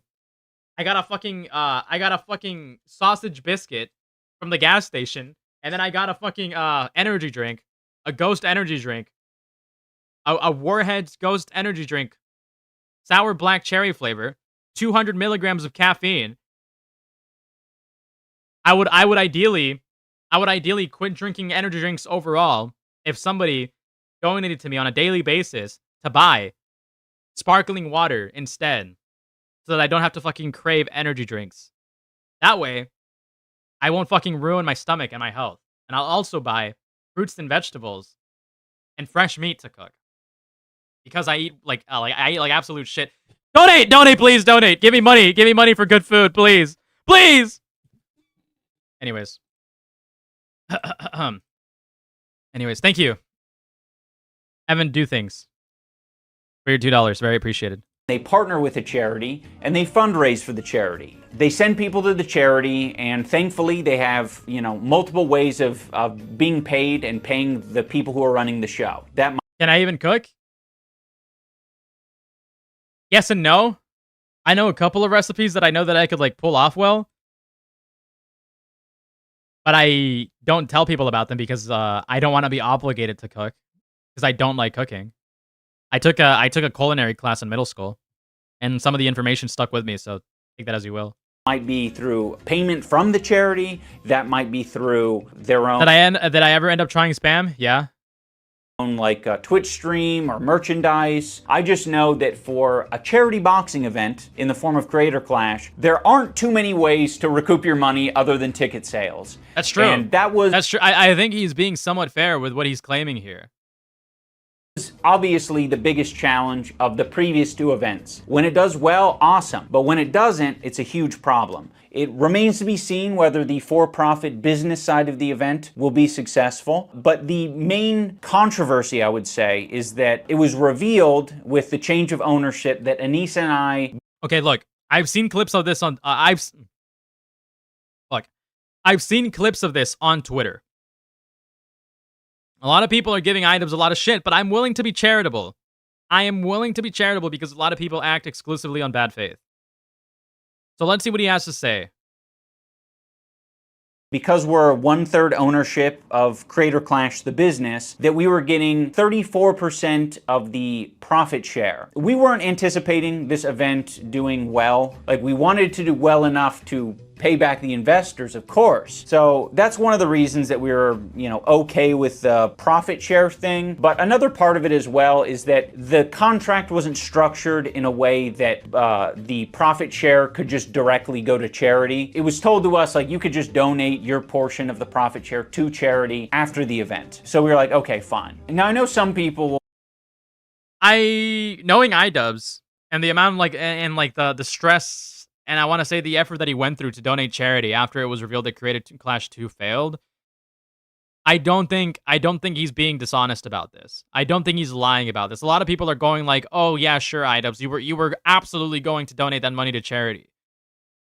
I guarantee you he probably would have if it turned out that the charity organization made no money and that he wanted to donate what he earned from this to charity. I think it's more fair to claim, if you're going to be at least somewhat bad faith, I think it is more fair to claim that he probably would have donated a good portion of it to charity, or a portion of the money that they earned to charity. We'll find it hard to believe that Anissa and I were just going to give our portion of the profit share to charity. There's nothing I could really say to, I think, convince them otherwise. It was up to our discretion at the end of the day, and if you... Snails, my stomach is hurting right now, pal. My stomach is hurting right now, so that's exactly why you should donate money to me. Make sure that I don't buy dog shit food and kill my gut biome. Don't believe us, I can't say anything that'll change your mind. I guess my only appeal is that year one, we made a bunch of money for charity, and I just got the fighter's pay like everyone else. And year two, which is fair, of the event, we definitely got nothing. So yeah, having said all of this, I know that there's probably a lot of you out there who honestly don't care, and you're just like, you want to see boxing, or you just want to see regular videos. I get that. For my soul, I needed to communicate it. So yeah, that's a big relief for me. I mean, I'm very happy that, this year money is being raised for charity, and I'm glad to know that it's our... Yes, at the very least, I'll give him that. There is a level of money that is being raised for charity. Funnily enough, through the drama that transpired between iDubbbz and Ethan Klein, because one of the main contentions between Hassan and Ethan Klein in regards to iDubbbz was that Ethan Klein ruined a charity event. So Hassan was like, you know what? I'll donate money to charity. And then he did a fundraiser event for that charity and managed to rack up $200,000 from the back of this entire drama. So, at least in regards to all of that, there was some money that was raised for the charity that Creator Clash is tied to. But will Creator Clash in and of itself raise any money for charity? That's tough to say. I don't think so. If anything, as Egoraptor claims in his transparency video in regards to Creator Clash 3, it is more than likely that the money will be raised almost entirely from marketing campaigns run through the people that are associated with Creator Clash 3, which isn't the same thing as Creator Clash 3 raising money for charity. Because also, additionally, on the Creator Clash 3 website, with their transparency statement, it is said there that the success of the event will do nothing to affect how much of the money is being donated or how much money the charity organization gets. So that means that whether or not Creator Clash fails, it won't affect the charity in any way. So if Creator Clash is significantly successful and earns a lot of money, it is fair to assume, based on what they present, that regardless if it earns millions of dollars, it is unlikely that any of that money will be, placed aside exclusively for the charity. Already more successful than year two. Mission accomplished as far as I've never thought that Ian is malicious. I just think he's incredibly incompetent. He's obviously naive, which is really funny. Like, you're a man in your 30s and you're still this naive? I mean, I guess it makes sense, given iDubbbz's track record. Concerned. I responded to his personal attack with a joke, and then he hit me with a concern troll. From the right, there's a lot of concern trolling around small businesses. This is the most boring kind of concern trolling. Get Snoop Dogg and Tupac the concern troll. Concern trolling. You need to address this issue, man, because you are offending the trans community. Shut up. That is such poor concern trolling. Lindsey Graham did a lot of concern. Okay, at this point, I don't know what iDubbbz is trying to prove with this, but what I'm gathering from all of this is that concern trolling just seems to be a buzzword that people are utilizing to try to, skirt criticism, is what I'm gathering from this.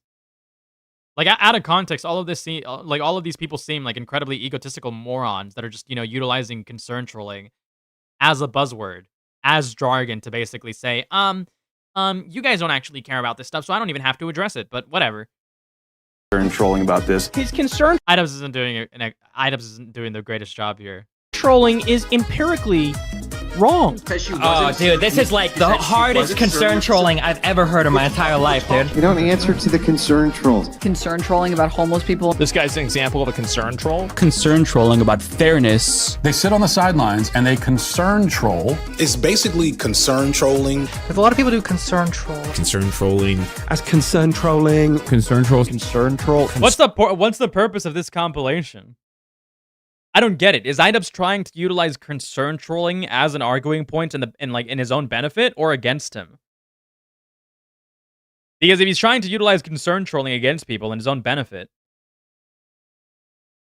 then this compilation here only serves to make me think that concern trolling is retarded, and when people invoke it, any criticism that they have can be cast aside.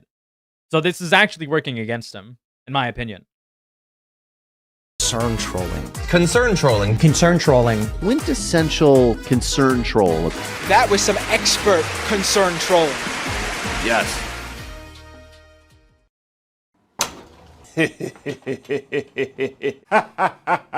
I've been working on my laugh lately. I'm trying to get it to a level where it's contagious. I haven't figured it out. I'll let you guys know when I figure it out. Hello everyone, welcome back to another episode of IDubbbz Complains. In the last couple of videos, I got a lot of comments. Now I don't have time to read all 150,000 comments, but I also don't want to let down my audience, you know? I want them to know that I hear you. I hear your concerns and I'm listening. I've put all 150,000 comments into the AI and I told it to condense it down into a singular comment that is representative of the whole. My hope is that the one comment will perfectly represent a small fragment of everyone in the audience. Okay, from a narrative perspective, from an addressing criticism perspective, this is incredibly weak and works against you because it makes it seem as if you don't take anything seriously.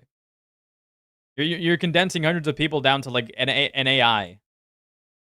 That seems incredibly disrespectful to like the intelligence of people in my opinion. But then again, I'll give IDubbbz the benefit of the doubt because I also consider a lot of people that just like randomly leave comments to be complete fucking retards. Everyone is equally happy. Okay, hold on a sec. So I'm kind of lost. Who's Hassan again? But hey, it's cool to see a content cop after all these years. Still, I gotta say, something feels different, man. Did we lose the plot somewhere? I miss the old days, but whatever. Keep doing you, I guess. Anyway, peace out. I'm gonna go rewatch some Filthy Frank now. I'm gonna be honest, I'm a big fan of this seems like bullshit. I don't think he actually I don't think he actually plugged any of this into an AI, like all of these comments into an AI. And if he did, he obviously asked the AI to specifically make some certain to make some specific claims. The one comment because I feel like it perfectly encapsulates a comment from like a normie viewer who maybe watched you 5 years ago, but they don't keep up with the drama or anything. You know what? I can agree with that. When I first started my research on concern trolling, I was trying to find scholars on the topic. I know it hasn't been around for that long, but I'm like, surely there's someone who is well versed in the art of the troll. He's mastered that art of trolling. To my surprise, the scholar on this topic is Anita Sarkeesian. Yeah, it's been almost a decade since like the Gamergate time. Okay. And go figure, the white guy 8 years later is like, I think Anita Sarkeesian was kind of onto something. There was a lot of assholes There's on no fucking way. IDubbbz, there's no fucking way, dude. There's no fucking way. the internet. And they're kind of misogynistic too, I think. It's crazy what a little Okay. That's extremely reductive. Because Anita Sarkeesian was like one of the most bad faith individuals when it came to that criticism. She was attempting to like highlight how every single thing around at the time was incredibly misogynistic and made to like specifically oppress women. There's no way our IDubbbz is actually making this argument. You could argue that the internet is toxic, yes. It's toxic specifically against certain groups of people, absolutely. But that's just the fucking internet. Or the love of a woman will do to you. Unfortunately, that's not the only species of concern troll out there. The most obvious definition. So we're taking one of the most bad faith people to... We're citing one of the most bad faith people in regards to some of this stuff. To explain and philosophize concern trolling. Items, what the fuck are you doing? For concern trolling is when someone is pretending to be concerned about a particular subject or cause, when in reality, they don't give a fuck. They're just doing it to either get attention, start a fight, derail a conversation. Hold on. To be honest... Breaking news from one of my biggest agents. Imagine my surprise when I saw this. The guy who made the content cop about you was outed as a that came up. He was outed as a guys. It's not to be a 19-year-old attracted to a 16-year-old, okay? For context, this all goes back to a short fling I had over a year and a half ago with someone 2.5 years younger than me. After a falling out, she DM'd several people and falsely accused me of assault without any proof. I'm really open and honest about what I've done. I lied about you in private. I did. Bullshit! I wasn't trying to Papa Gut is actively running a misinformation campaign. What the fuck? He's actively perpetuating this misinformation campaign. that you assaulted me. Then in an All out Papa Gut war. Okay? God damn it. I like Papa Gut. I was gonna give him the benefit of the doubt. Potentially he was just being fucking ignorant. But there's no way he hasn't caught on to any of this in the last fucking couple of days. All out Papa Gut fucking war, dude. It's fucking on. It is on. It is on. I'm tweeting right now.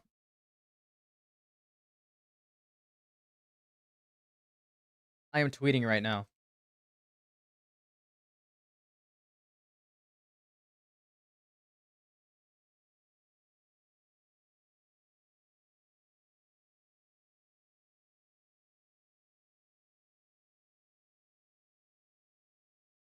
Dead air. I'm tweeting. Live tweeting. What the fuck is Aiden's Twitter? What is Aiden's fucking Twitter? Somebody give it to me in the fucking chat. QQ, what's Aiden's Twitter? You should try and talk to him. He would probably talk to you. Probably not. Probably not. I mean, I could probably, like, you know, point to all of the stuff that I covered in this stream, but if he's gonna talk to anybody, it's probably gonna be Aiden or Dick Ears. Critical Shogun, I need you to quote tweet his tweet right now. Here's this fucking tweet. Here. I need you to fucking quote tweet this right now because you have a larger following and commentary retards follow you. I need you to quote this and heavily state that Papa Gut needs to talk to people like Cameron or Aiden Underground thank you. People that have actively been following this case, because he cannot be fucking assisting this guy in his fucking active campaign of disinformation to fucking skirt through any actual criticism and scrutiny. These are non-convoluted allegations. Nobody's attempting to fucking paint him as a pedophile, and those who are uneducated. The issue here is that fucking Cameron F305 is a deceptive, slimy, lying, malicious fucking freak that cannot be taken seriously, and nobody should be fucking running defense, especially not to the extent that Papa Gut has gone for. Clip that. Clip it and fucking ship it.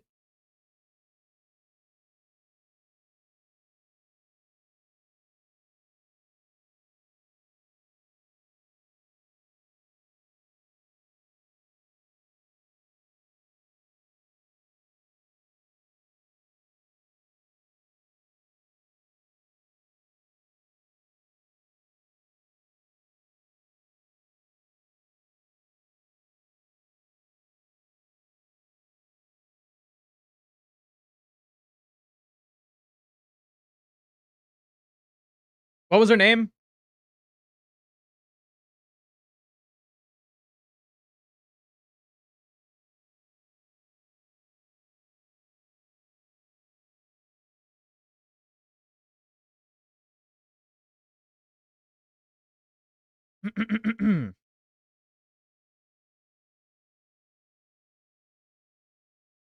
All right, whatever. Tweet sent. Live tweeting. Live fucking tweeting. Live tweeting.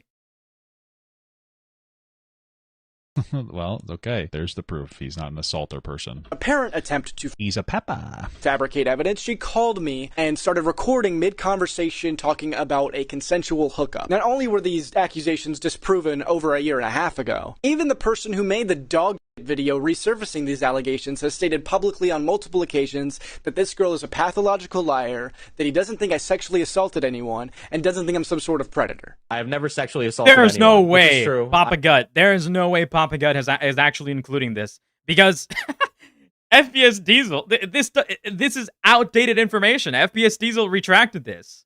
I don't believe He doesn't stand by that anymore. he did. Then why make the video insinuating that he did?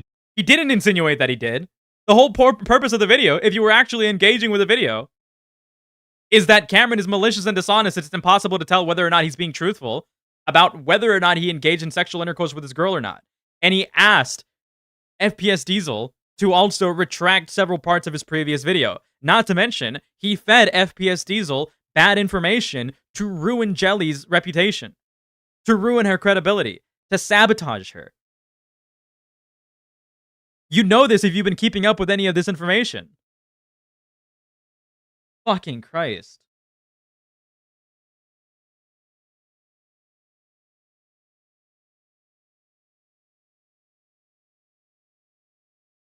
Ah!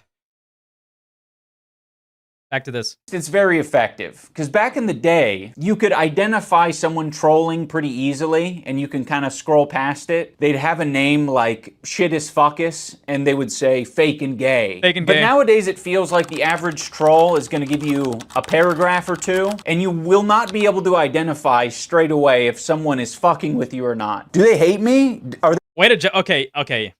There's no way that Items is actually taking this seriously. Do you genuinely think that many people are seriously, like, pretending to be concerned about something for the sake of trolling you? Maybe that can work in, like, very small, very small, like, niche, concentrated efforts between people. But for the most part, a lot of these people are genuinely going to be concerned about some of these, like, missteps that you've taken. There's no way he's trying to, like, skirt all criticism by saying that, oh, all of these people are just pretending to care about something. No. No way. Are they making a point here? Should I rethink my behavior? What the fuck? It seems... Yes, you should be rethinking your behavior. You should be taking all criticism, like, with at least some level of sincerity.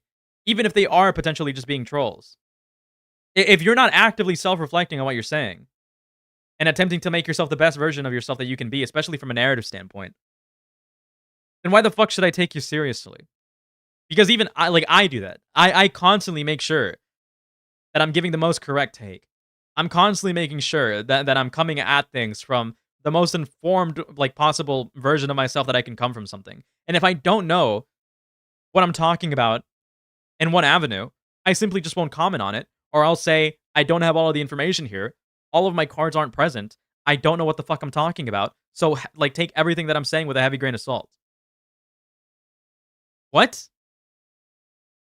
It's like they'll oftentimes give you their fan resume to, like, prove that they're not just some random hater, right? They're not a troll or a hater. They're a fan who's been supporting you since the Kickstarter crap era. They've been supporting you since you made a NFT of your ball sack. I've been subscribed since the Overgrowth Let's Plays. Hello, everybody, and welcome back to more Overgrowth. Just want to say that this video really missed the mark. Hope that you can do better. When het apenstaartje everyone that our stream is cancelled because hij is fighting for its life on the toilet.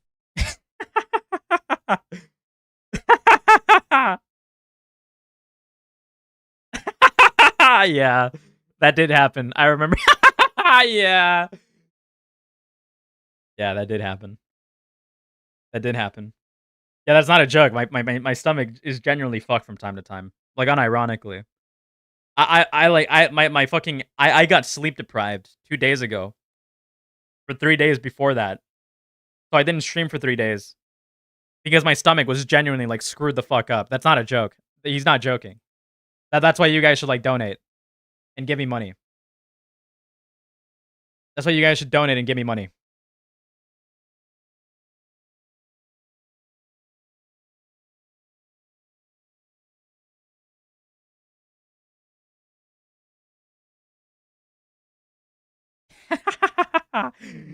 W. W Critical Shogun. Make sure to check out this. Make sure you don't have Crohn's. I don't think I have Crohn's. I think I genuinely just eat like shit. Hope that you can do better is such a great thing to say. It's like, you're a piece of shit. Part of the reason I want to share this is because I know there are a lot of creators out there who have to deal with this on a regular basis. They have to be the ones to differentiate between authentic and inauthentic. And a lot of Ivergama will never get out of the SCHT gutters if he never learns to properly use the word prerogative. Prerogative? I feel like I utilize the word prerogative pretty correctly. of the time you just gotta fucking flip a coin or just ignore it outright. And it's really easy to say, like, I would handle that really well because my policy... There might be some times where I use the word prerogative where it doesn't make the most sense, but what other way will I be able to condense the fact that it's like an idea coming exclusively from where somebody's sentiments lies internally, like their own values? Like how else? How like what other way can I say that without utilizing the word prerogative? Is to not give a shit about anything. Because I know prerogative means that somebody might be entitled to a certain, like, you know, to a certain concern or a certain belief, given their class or their identity, right? Like you know, I can't come up with any examples right now because I fucking suck at giving examples. But how else am I supposed to again explain that somebody might be entitled to an opinion or to their own beliefs, given where they're at mentally, internally? Of it. But obviously, if you do want to have some sort of relationship with your audience or the internet in general, you do have to... It's your prerogative to use it. give some percentage of attention to what's being said online. That's going to be different for everyone. Now, some people might be worried that I'm giving new strategies to all the trolls out there. But don't worry, they already know these strategies. This is kind of like I think this is in all of us, right? Like, if you want some attention, you're going to figure out a way to get the attention. If you want to fuck with people... I think the biggest criticism here that you can give on iDubbbz in this video, because this video is actually garbage, is the fact that iDubbbz is attempting to generalize everybody that is giving him criticism as potentially being concern trolls so that he doesn't have to acknowledge any of the criticism. That way he can be as general and as brief and as, I want to say, insincere as possible whenever he does address some of this criticism. Like earlier during the Creator Clash stuff. He could have faced this with a little bit more class. He could have been a little bit more self-reflecting. He could have been a little bit more introspective and taken a lot of the criticisms on the chin and just, you know, rolled along. But he doesn't treat them seriously, and he doesn't address them in full because he doesn't think that a lot of the criticisms that people are given are coming from a genuine place of, you know, good faith. From a genuine place of good faith. Which is interesting. You'll figure out how to fuck with people. This isn't like some secret sauce, really. There's a few different strategies of dealing with concerned trolls. You can obviously, you know, try to look into their post history, and if they don't come across as credible, if all their post history is wiped, then you can just say, I'm gonna err on the side of you're trolling me. When I listen to Tim Pool, he has like a little bit of a theory on, you know, the left versus right and who is doing more concerned trolling. The right has their concern trolls, but it's rare. It rarely happens. On the left, it's endless because people like Patton Oswalt don't care about principle. Now, I don't fully buy into what Tim Pool is selling here. You can kind of look at the political spectrum as like a spectrum of concern, and people on the left seem to be generally more concerned than people on the right. You can say that people on the right are mostly concerned about themselves. That might be like a fair assessment. If you're somewhere over here where Tim Pool's at, all you gotta do to concern troll him is take one step to the left. That's it. I think the fuck is this guy talking about? Concern trolling. This does not work both ways then? Is in the eye of the beholder. With this example, you have Tim Pool thinking that Patton Oswalt is being concern trolled by his audience or a portion, maybe like a small segment of people. This is what happens when it's a lot of fucking speculation. You fall for this stuff. Patton Oswalt falls for it. He is a weak man. But Patton Oswalt doesn't feel that way. You know, he sees it as authentic concern, which is why he addresses it. Yeah, that's Patton Oswalt's. That is Patton Oswalt's prerogative. He's allowed to feel as if this is genuine criticism. And that's fine. Who cares? In this Instagram post. By the way, the concern is basically just people were uncomfortable with his association with Dave Chappelle because Dave Chappelle did some transphobic or said some transphobic shit. But Tim Pool has such a fucking low emotional IQ that he doesn't realize it isn't a big deal to listen to what other people are saying and like adjust your behavior. It's all up to our own fucking discretion, right? Like, okay, you know what? I agree. It is all up to somebody's own discretion. It is all up to how somebody wants to interpret that and how, like, you know, how much value they actually apply to these things that people are saying. if you aren't to the point, Tim, fair. where, you know, you don't want to apologize for fucking anything, which, by the way, it seems like that's a theme on your podcast, is basically saying, like, I'm not a problem. But acting like that's the way the rest of the world needs to operate, it's like, I think Patton Oswalt is doing just fine operating the way he's operating.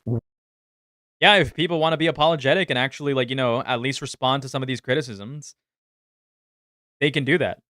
Again, that is, like, you know, that is their prerogative. Fuck you, Nate. That is in fact their prerogative. They are entitled to do that. That could be, like, you know, something that they have or internally that might be something that they internally value. It's fair. Wallow in it. Okay, Pat? But the thing is that these criticisms comes from the idea that if you become too susceptible to your audience, if you become too susceptible to the people that are, like, you know, onlooking you, eventually they'll eat you alive.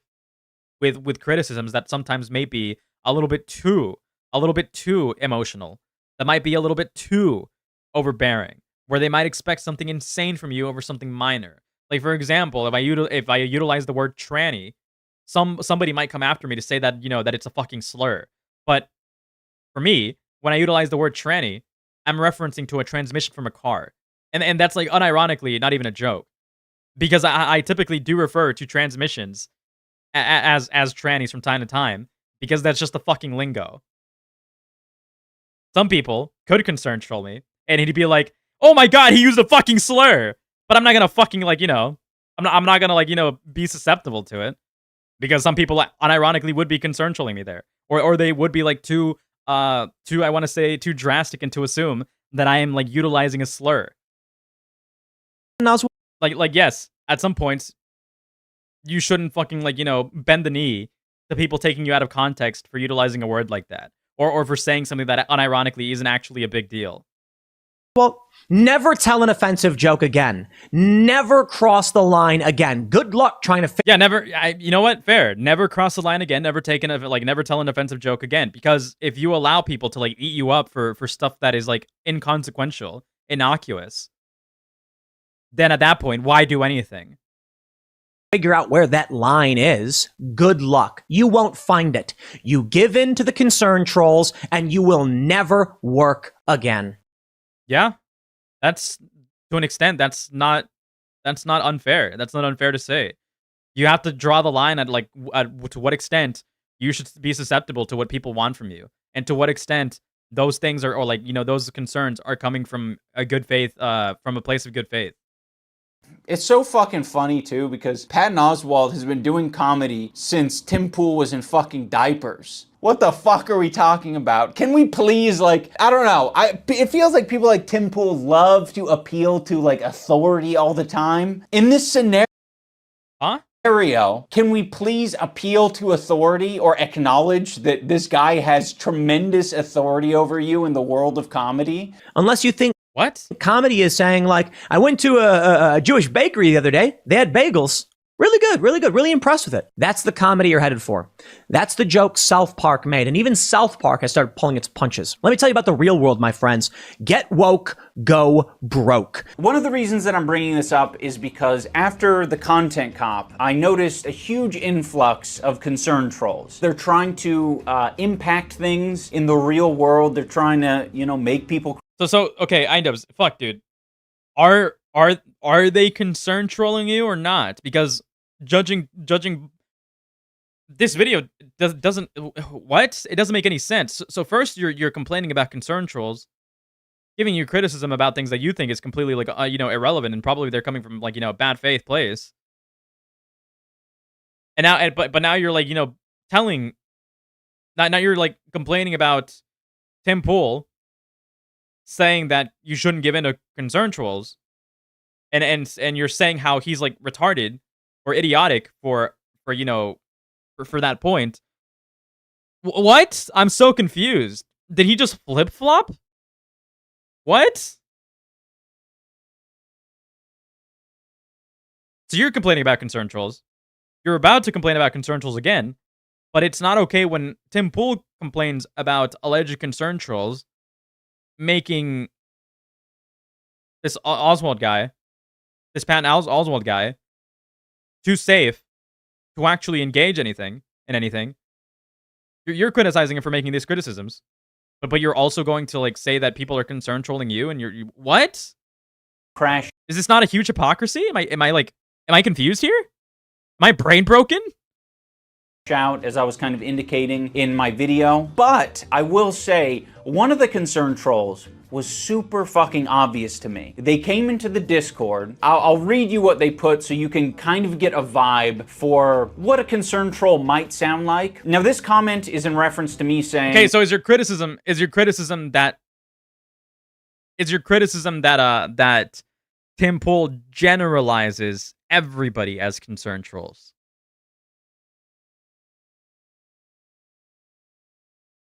Is that your criticism? Because you're not being too transparent, or you're not being too clear about that. That I think he needs a good ass whooping. What are we saying? He needs a hug? No, he doesn't need a hug. He needs a good fucking ass whooping is what he needs. They say, just being for real, this line in the video was pretty strange. Red flag number 1. At worst, it's a call for physical assault. At best, it's very toxic masculinity-esque. It just comes across as parody, right? This was literally no one's concern ever. He needs a good fucking ass whooping is what he needs. Either way, it doesn't seem to align with Ian's mentality towards being more progressive and against harassment. You see what I mean? It's trying to like insert like a little seed of doubt. Whoa, you might have been irresponsible here. You might need to take accountability for what you've put out on the internet. Never mind the point that you were making in the video. I think you need to repent for your call to violence. So, isn't that exactly what like Tim Pool is?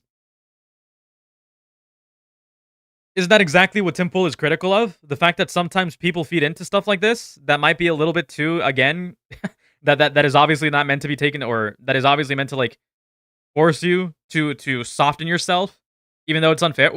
I'm failing to understand what exactly Idub's argument is here. I don't think any creator should make that kind of statement unless they have a very good reason to do so, morally speaking. Because you never know what one of your fans might do. It's quite dangerous.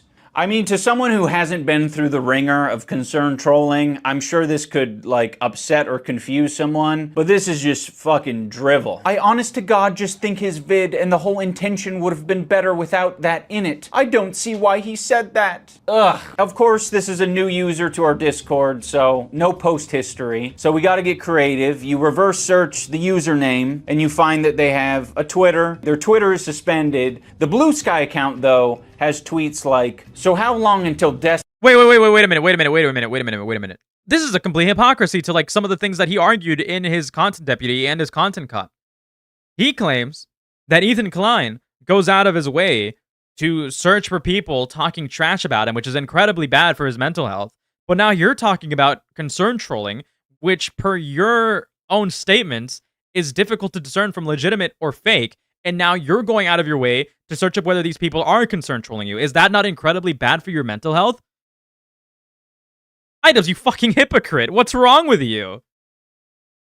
Destiny gets banned from this app. Hashtag DGG. Hashtag Daliban. Hashtag Destiny. Tankies are already terrified of arriving Daliban forces. Following back all liberals. Hashtag DGG. Now, the reason that these posts are relevant is because Destiny is quite famous for saying very unhinged, offensive shit, and he doesn't really seem to care that much about it. Don't pretend like you care about mental health or any of that cringe shit. Just be based. Tell people to kill themselves. Make fun of people who are on SSRIs. Make fun of people who have depression or anxiety or GD. Just do that. Just embrace the I can't say the words on stream anymore.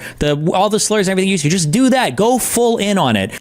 Now, I'm gonna go out on a limb here and say that I don't think this user is actually worried about the language I'm using. I don't think that they're concerned about me being toxic masculinity-esque. Make fun of people who are on SSRIs. And this is like this is like several levels of exactly the same thing that he was criticizing Ethan Klein for. And I find that incredibly embarrassing, because it goes to show that this guy has like no self-awareness whatsoever. The criticism on Idubbbz being completely naive, not self-aware, not aware at all actually, having all of this cognitive dissonance, insecure. It goes to show that all of those criticisms are absolutely fitting. I kind of don't think that they're worried about a call to violence. I actually think that they wouldn't mind me doing a call to violence. Tell people to kill themselves. They actually might even be encouraged by a call to violence, if I had to guess, you know.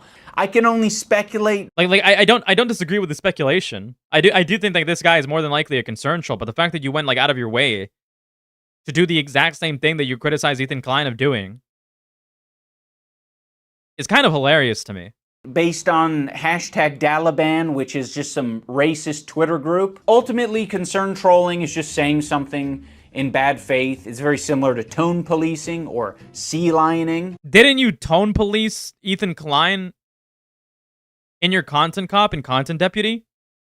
Isn't that exactly what you did? But I didn't really want to talk about those because those feel different to me for some reason. Specifically sea lioning. That shit isn't even intuitive. You know, I've looked it up I think 3 times now and I still don't fucking... I mean, I get it. I just can't recall it easily. Nobody let Cameron F305.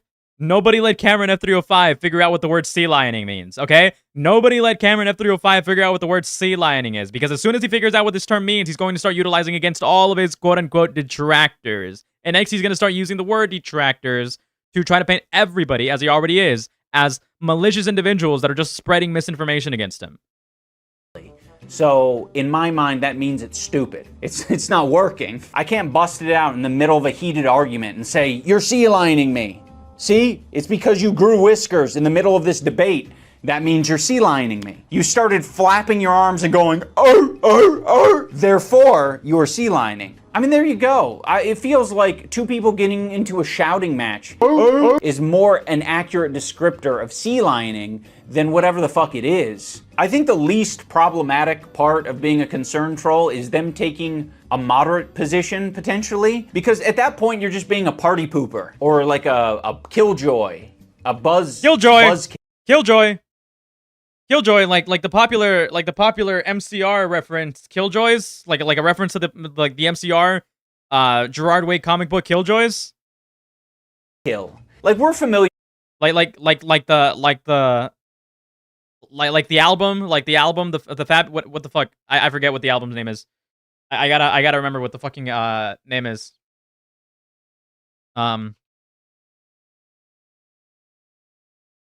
Danger Days. The True Lives of the Fabulous Killjoys?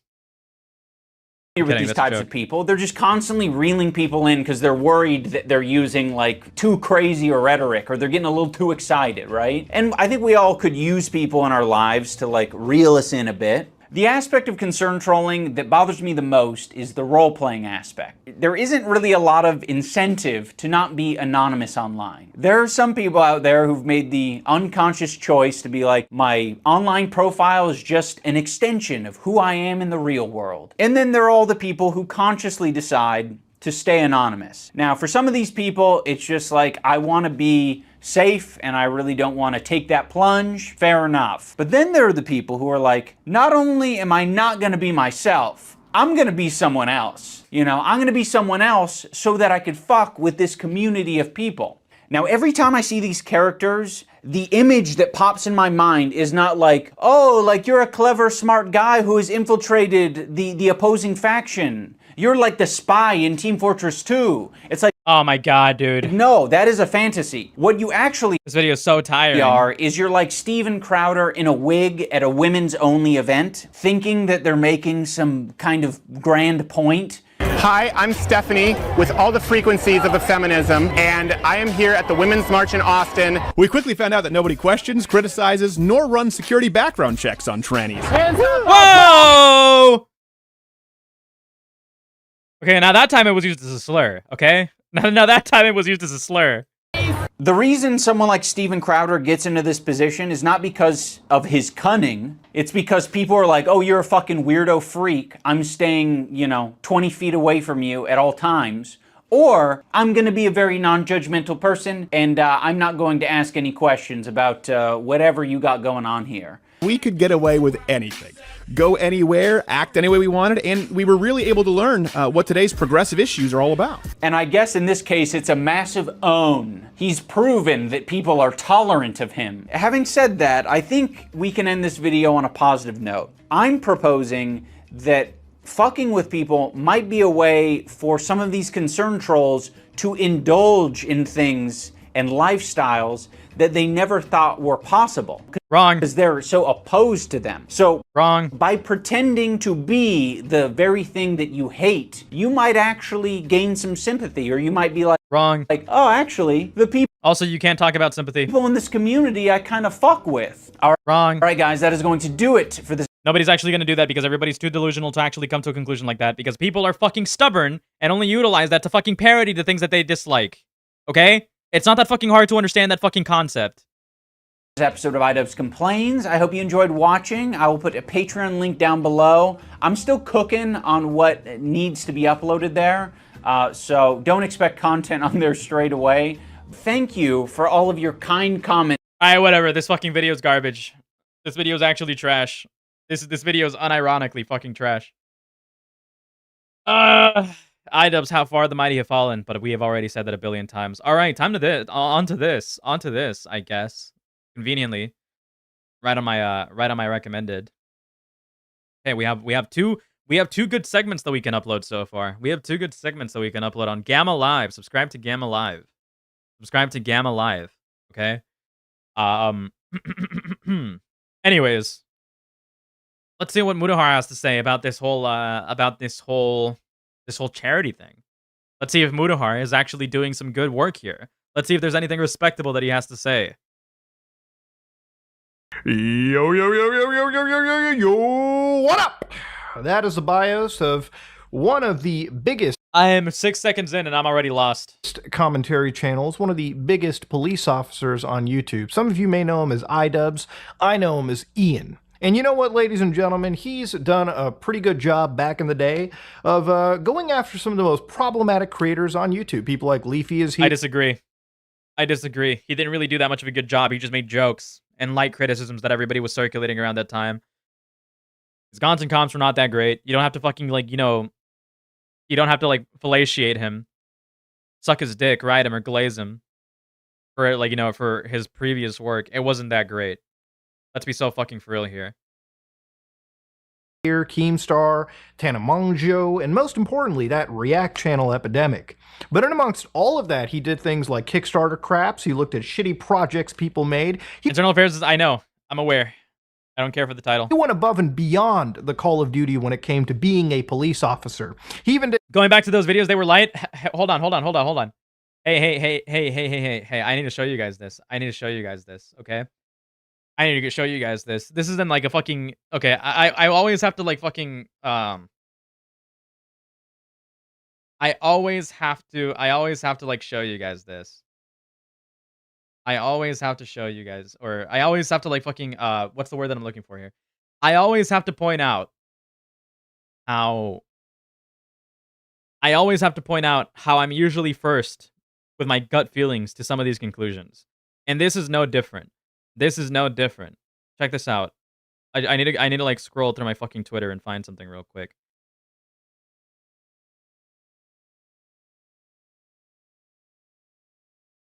Give me one moment. This is from all the way back from 2023. This was from all the way back to 2023. Okay? I've been early with the shits. I have been early with the shits. Give me 1 second. Look. All right, found it. All right.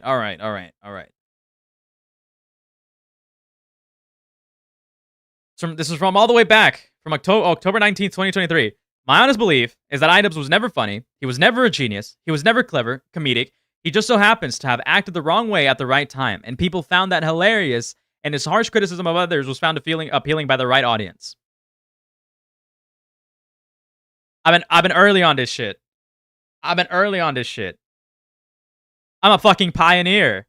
Bad unboxings. Now, he was at a time one of the best police officers, and I would say recently his conduct has been a little bit unbecoming, which is entirely what internal affairs is all about. We're here to check in on what's been going on with Officer Idiops. Now, since Ian has actually left the police force, he has decided to mature. Instead of fusing two slurs together, he's making interesting documentaries. He's over-explaining his support of OnlyFans. And, of course, one of my personal favorites is, as an officer of the force, discovering empathy at the ripe, young, tender age of 31. Oh, come on. We don't have to keep fucking making this argument over and over again, dude. Come the fuck on. I've already explained this in depth. I think a lot of people are misconstruing exactly what he's saying here. Right? What I've said in the past is that iDubbbz is probably referencing how he learned to understand how his videos can be impactful to people. He has learned how to empathize with people over the internet, and how the internet videos can be impactful rather than him actually learning empathy as a human trait. Only in these past couple of years have I gained the ability empathy. I just can't help myself. He's probably being ironic here. I'm so tired of people utilizing this. It's such a fucking weak point. But feel for other people's pain and suffering. iDubbbz, safe to say, doesn't actually have the same rapport with the former community, the commentary community, and has for the last few years been ingratiating himself towards a new, more politically charged community.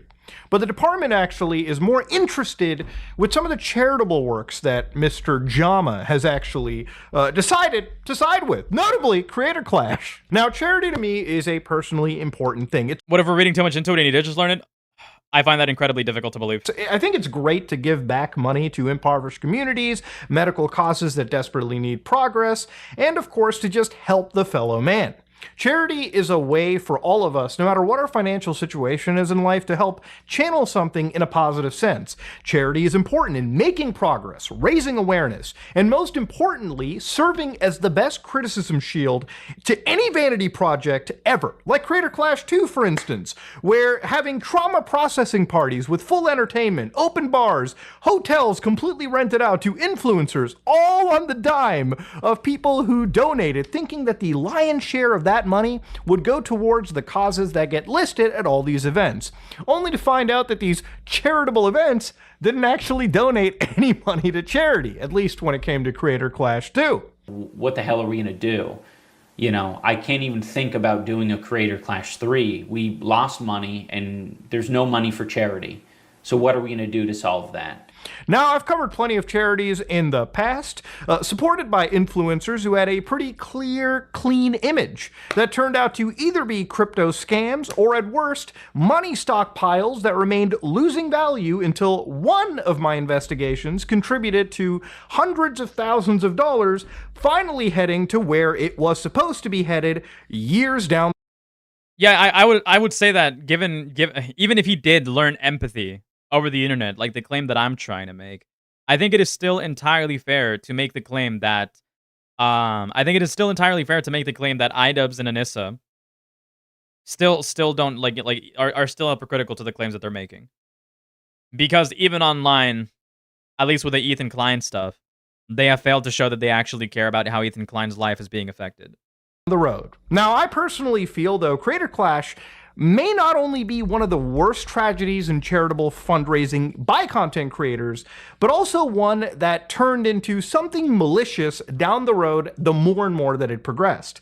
So let's get started. iDubbbz, also known as Ian Jama, the husband of Anissa Jama, both these people were the initial faces of Creator Clash, alongside a Mike Lenardi, a co-organizer, and it started out pretty positively. Like, the first event came around May 14, 2022, hosted by Ian, his wife. Event was managed by Ego We don't really need most of this information.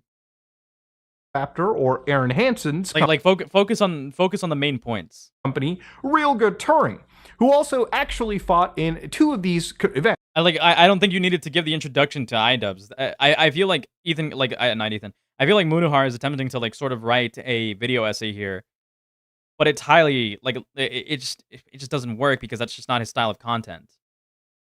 Like, this is mostly pointless. Just say, okay, let's talk about Creator Clash. Creator Clash has some ties with some charities.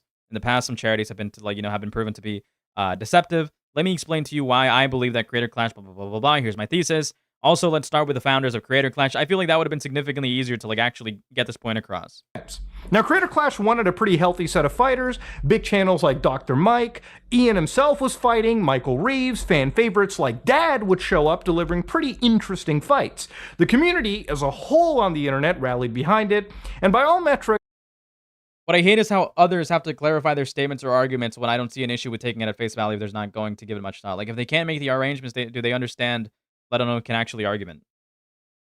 Not sure if I understood your comment correctly, if I haven't read it correctly.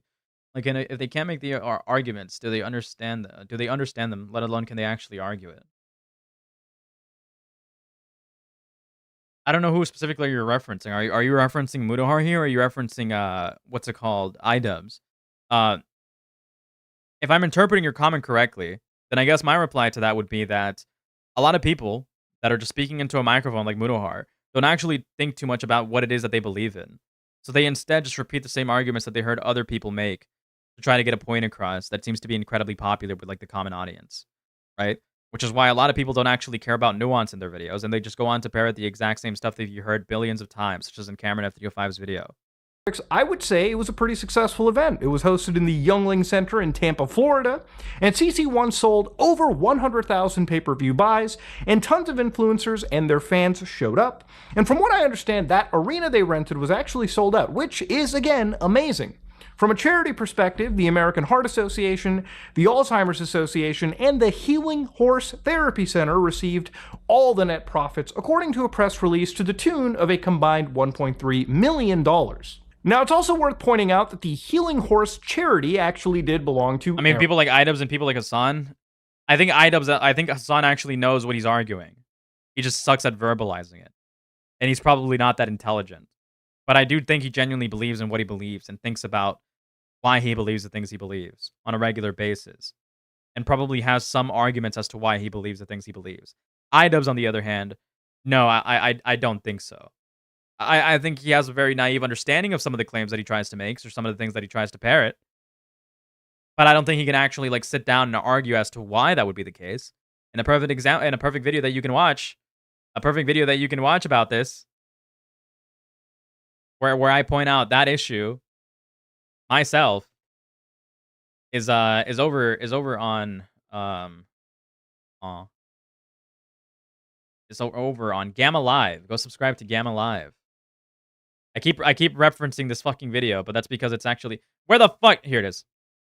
I keep referencing that video, but that's because I do a good job at explaining just that very issue.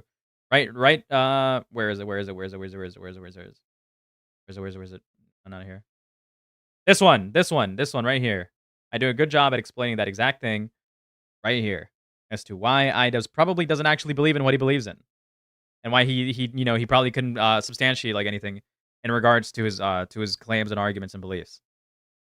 Aaron's mother. Now, that by itself isn't a major issue, but generally speaking, I don't like it personally when one of the people involved in the entire organization of the event is actually related to somebody receiving any disbursement of funds. I feel conflicts like that shouldn't ever be possible in the first place. But again, to go back to the event, iDubbbz even had to say that when it came to the event, these creators want to show respect to boxing while putting on an entertaining show that reflects their personalities, said iDubbbz. It was really important to us that creators took this experience seriously, and let me tell you, they absolutely have. They've been training for months, and we can't wait to show you what they can bring to the table. Influencer boxing has previously been very money-driven, and our goal is to bring attention back to the sport while delivering fun and interesting personalities for an all-around great show for some great causes. Now that sounds like a great PR answer, but this clip that I found on the H3 podcast, I think... Dude, I really do think that this video was meant specifically to fucking pander to people. I bet Mudahar saw this as an opportunity to, continue to build off this reputation that he has for investigating charities like, Cameron Gerard Davis and some other dubious people and other dubious, entities such as this.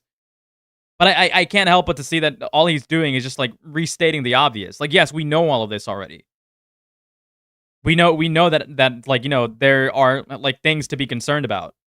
We are aware. What the fuck do I care? This video should have been made a year ago. This is all stuff that has been like actively been talked about over and over and over again. It is stuff that I have fucking touched on over and over and over again, repeatedly. Really kind of shines a different light into why I think Ian and Anissa actually cared about doing this event. And it doesn't sound as altruistic as one would expect. I really do feel— Oh, it doesn't sound as altruistic as one would expect? No fucking shit. I think you could say that for like a vast majority of charities. That for both of these people— I actually disagree. I think that perhaps maybe iDubbbz and Anissa genuinely do have, like, you know, good intentions. At least in their heads, they probably are well-intentioned. However, what you could rightfully criticize here in regards to that, if you want to make a criticism, is that the company itself and the way that it is managed is not fully transparent and is probably, like, you know, only in it for the money, right? There is something to criticize there, that they weren't being fully transparent and that there is, like, some dubious stuff going on there, but to then apply that to Anissa and iDubbbz are two completely different things. It almost was a way for them to ingratiate themselves with the community. But how can you prove that? I'm willing to give the benefit of the doubt to iDubbbz and say that perhaps he would have utilized the money that he earned from, you know, Creator Clash if he were to get the 32% or 34% that, you know, is being alleged they were supposed to get. I'm inclined to believe that they actually would have at least attempted to give most of that money to charity. At the very least, most of the money, perhaps even half of it. I don't think that they would have kept it entirely for themselves to ingratiate themselves. I don't think that it is fair to say that. I feel like iDubbbz and Anissa, the one thing that I think you could fairly say about them, right, that you could give to them is that they probably are well-intentioned. I don't think it is their intent to deceive people and like ingratiate themselves. I don't think that's the case. To basically have a yearly event that would bring— Yes, I can promise that, Abiyu. I'll add them once I get access to memberships over there. Bring influencers together and effectively keep them almost perma-relevant down the road, right? If it works out, then we can do that, and there could always be a charity aspect to it. You know, but I think the main goal is just to get the people paid who are involved in making it happen, rather than like making— I mean, which is fair. Why the fuck? Yes, it is fair for that to be the case in regards to charities, right?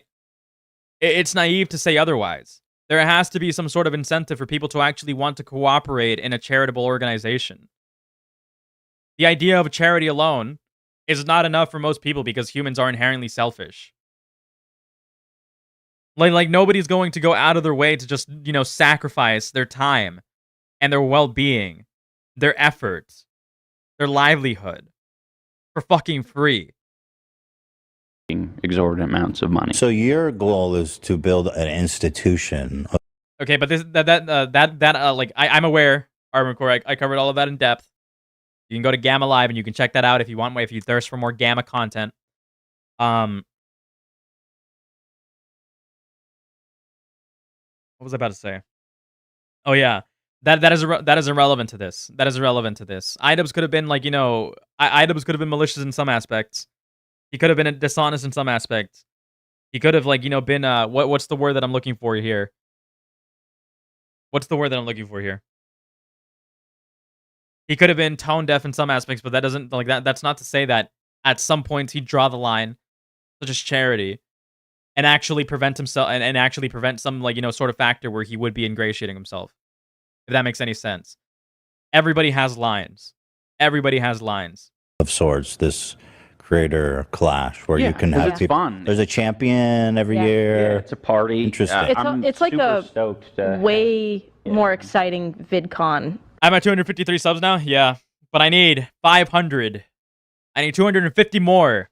I need 250 more. Or like I want it to be like influencers can like care about this and fans can care about this and like you can go watch it and have like a build up, like maybe parties before and like stuff like that. Yeah, because we've gone to like the last Jake Paul event and it was crazy the amount of influencers that were there. Excited to see it. They weren't all my cup of tea. Sure. But it was exciting. Everyone wanted to be there. It was fun, and I think if we can harness some of that, but have it be even more exciting because I will be the greediest of all streamers. I will be the greediest of all streamers. Absolutely. Abso-fucking-lutely, okay? I want to turn all of this into a fucking business. I will become a better streamer. I will become better at performing. I will provide better fucking content. I will put more fucking effort. I will make more fucking videos. I will pay people to make more videos with me, okay? I need to be the fucking ultimate content machine. I am going to fucking copy the Turkey Tom content model to a fucking T.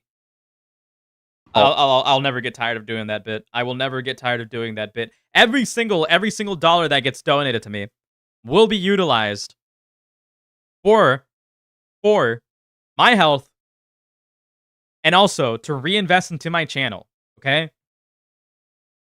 That is the fucking goal. That is ultimately the goal. I'm not going to be utilizing any of the fucking money donated to me for DoorDash, for video games, or anything like that. I will not be utilizing any of that money for that. I will only be utilizing it for good fucking reason. all of our fighters are mystery fights. You don't know how it's going to go. And then you have this, you know, I will not be like fucking ordering DoorDash to my house mid fucking stream. I will not be like, you know, doing any of that fucking retarded bullshit. All of the money that I am utilizing will go for good reason, for good purposes. So just know that when you donate to me, your money will be used for something good. I'll potentially fucking hire writers. I'll potentially hire researchers. I will vet these fucking researchers to make sure that they do that they like operate at the standard that I want them to operate to, my standards, the way that I go out of my way to do my research, right? To make sure that nobody's getting fucking misrepresented. I will hire editors. We will get some shit off the fucking ground, and we will fucking cook. Element. It's just like a win all around. So in the future, maybe there'll be more profits potentially for you guys. Potentially, but we're not looking at that really. Okay, utilizing that to like make it absolutely like, you know, a claim that Idubbbz and Anissa are like only in this to ingratiate themselves, I think is not fair. I think that at the end of their list of priorities, when it came to Creator Clash, I think it is more than fair to say that it was their last intent. It was their last priority to enrich themselves. I think it was primarily their first intention to get some of this money to charity. And I think that their behavior, especially in regards to the failure of Creator Clash 2, displays this. What did Idubbbz do shortly after Creator Clash 2 flopped? He addressed it, said that it was entirely his fault for overinvesting and making some poor moves, and then he said, I will do everything within my power to utilize some of my money and to also utilize some of your, like, you know, to run an event where people will donate to me to give money to charity, right? He put in a lot of effort. He humiliated himself. He put in a lot of effort, which is commendable, to give some return to Creator Clash, or to give some return to these charities, or to aid charity. I don't think it's fair to represent Idubbbz and Anissa as people that are going to only utilize the aspect of charity to enrich themselves. I think that it is fair to say that that's possibly what their intents are at a later date, but right now, I don't believe that's the case. Thing that we love to do here at the Internal Affairs. Now, one thing we love to do as Internal Affairs is look through documentation. So we decided to go to ProPublica, go through their nonprofit explorer, and we actually did find the Healing Horse Therapy Center. I should do car crash reviews. It's actually a 501c. You know what? I should do car crash reviews. I really should. Charity. And if you want to know a rough idea of how much I might start a car channel and review like car news at the end of streams. And then just upload that to like triple dip on different like niches and genres. I think that'll be fucking hilarious. That editing professional editor?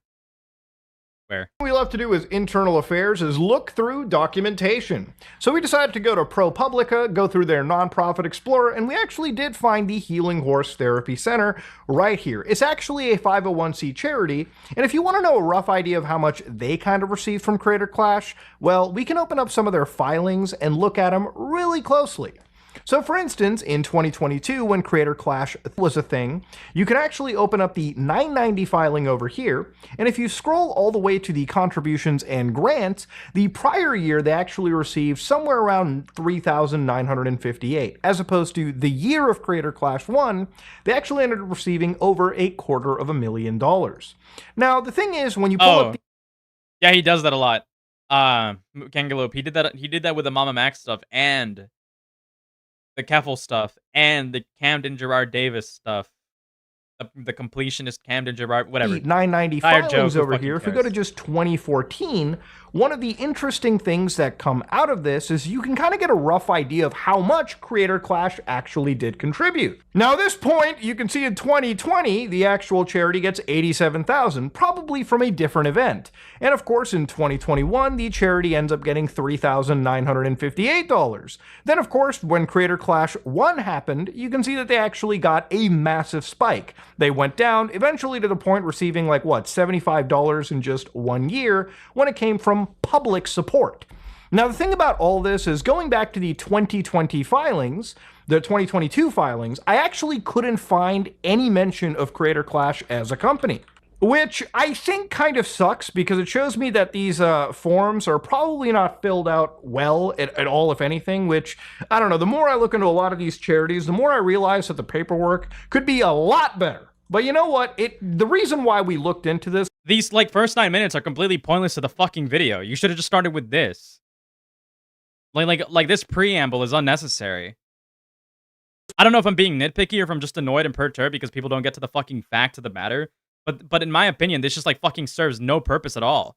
What the fuck do I care about you criticizing Ian and Anissa on something that, in my opinion, seems to be a bad faith assessment of their character?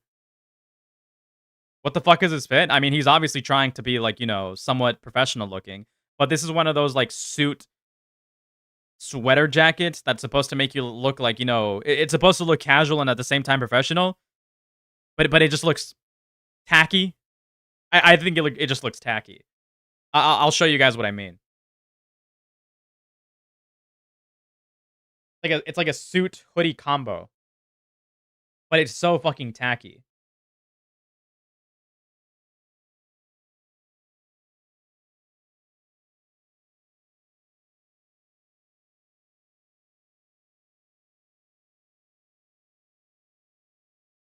Fucking hell. Hold on. Like this. Like this, but it just looks tacky. I'm a big fan of jackets, by the way.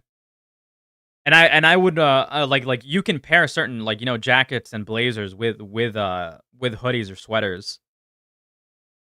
And it would probably and it gives you a little bit of a figure. It makes you look nice. At least in my opinion. But fucking attaching a hoodie to it? Like Munahar is obviously attempting to look like a formal, like he's trying to do this like formal look to it. Like even in the thumbnail, you can obviously tell like that's like, you know, what he's trying to go for. Like this sort of authority figure formal appeal to it. Right?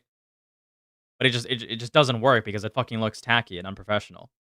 Was also just to see that there was money being sent out. GTA Online outfit, so true, actually.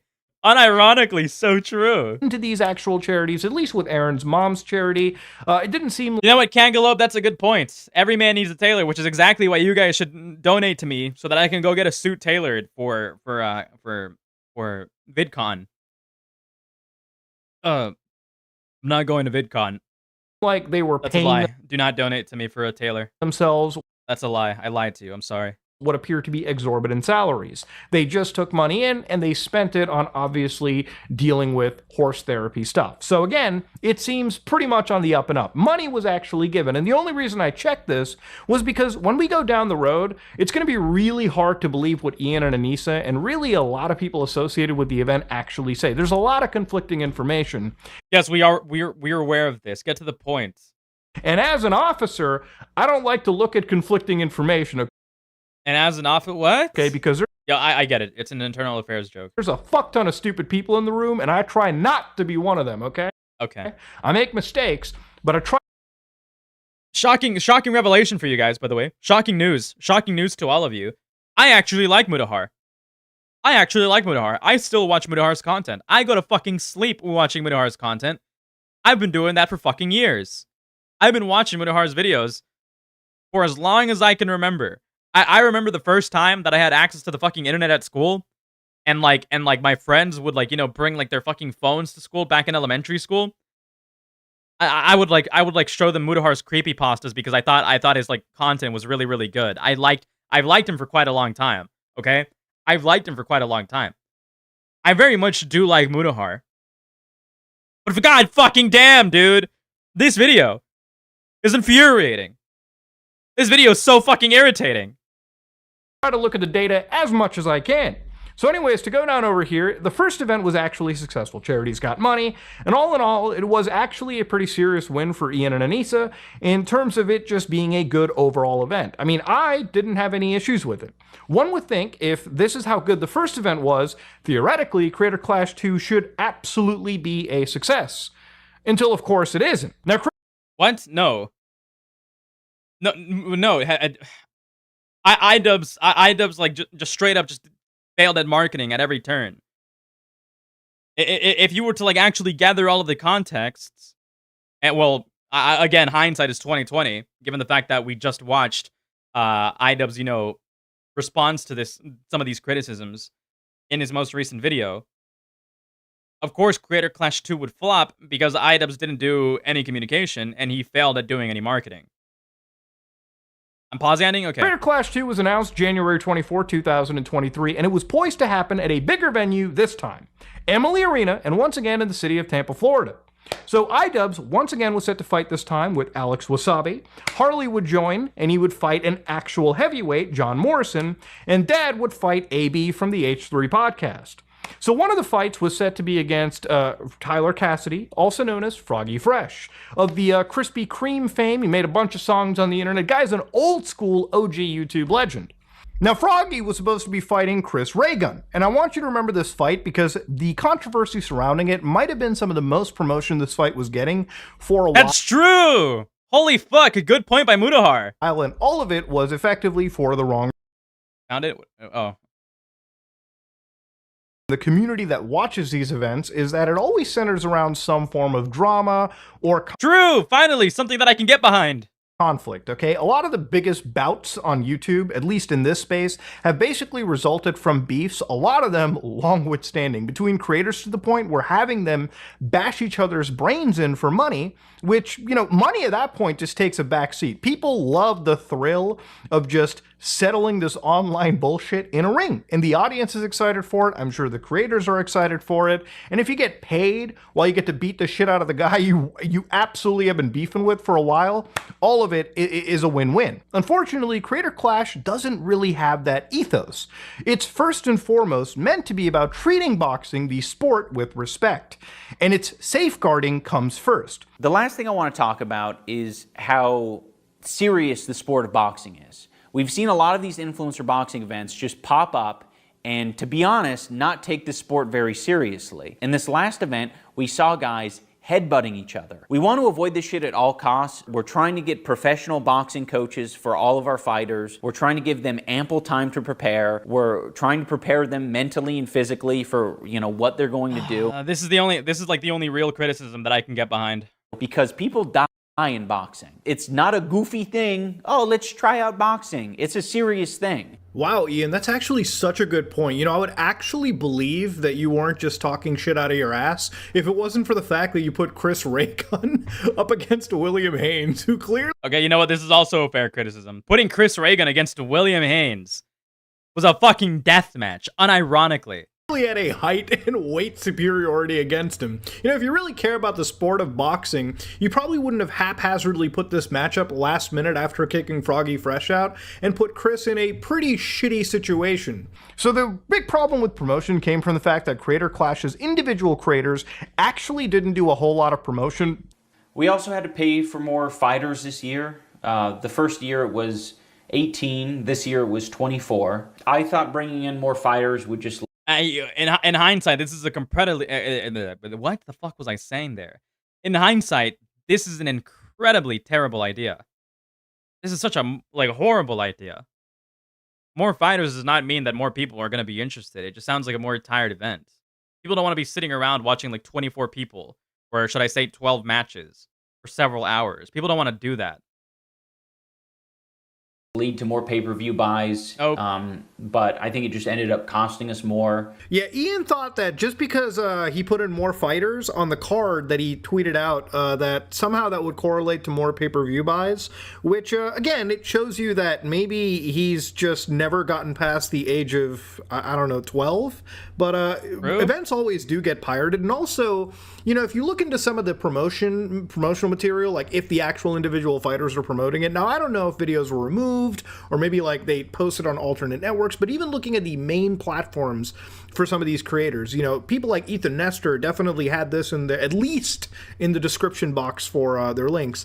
And even in that case, like he actually did make videos. The mainline event, Ian versus Alex Wasabi, from what I can find, there's literally one video leading up with like 40,000 viewers, and then the actual video, which would be around fight night or post-release. So I don't want to jump and blame the fighters for not promoting this event enough. Again, if you know anything behind the scenes, there's got to be plans for promotion, like there's got to be timelines that are met, there's got to be deliverables, and if the event itself isn't putting in the effort, how can you expect the fighters or the participants to be doing anything more? They're already busy training for this fight and this event. If you're going to make them promote the event, at least plan the stuff out properly. Otherwise, then you can't complain when nobody checks out the event, because you're...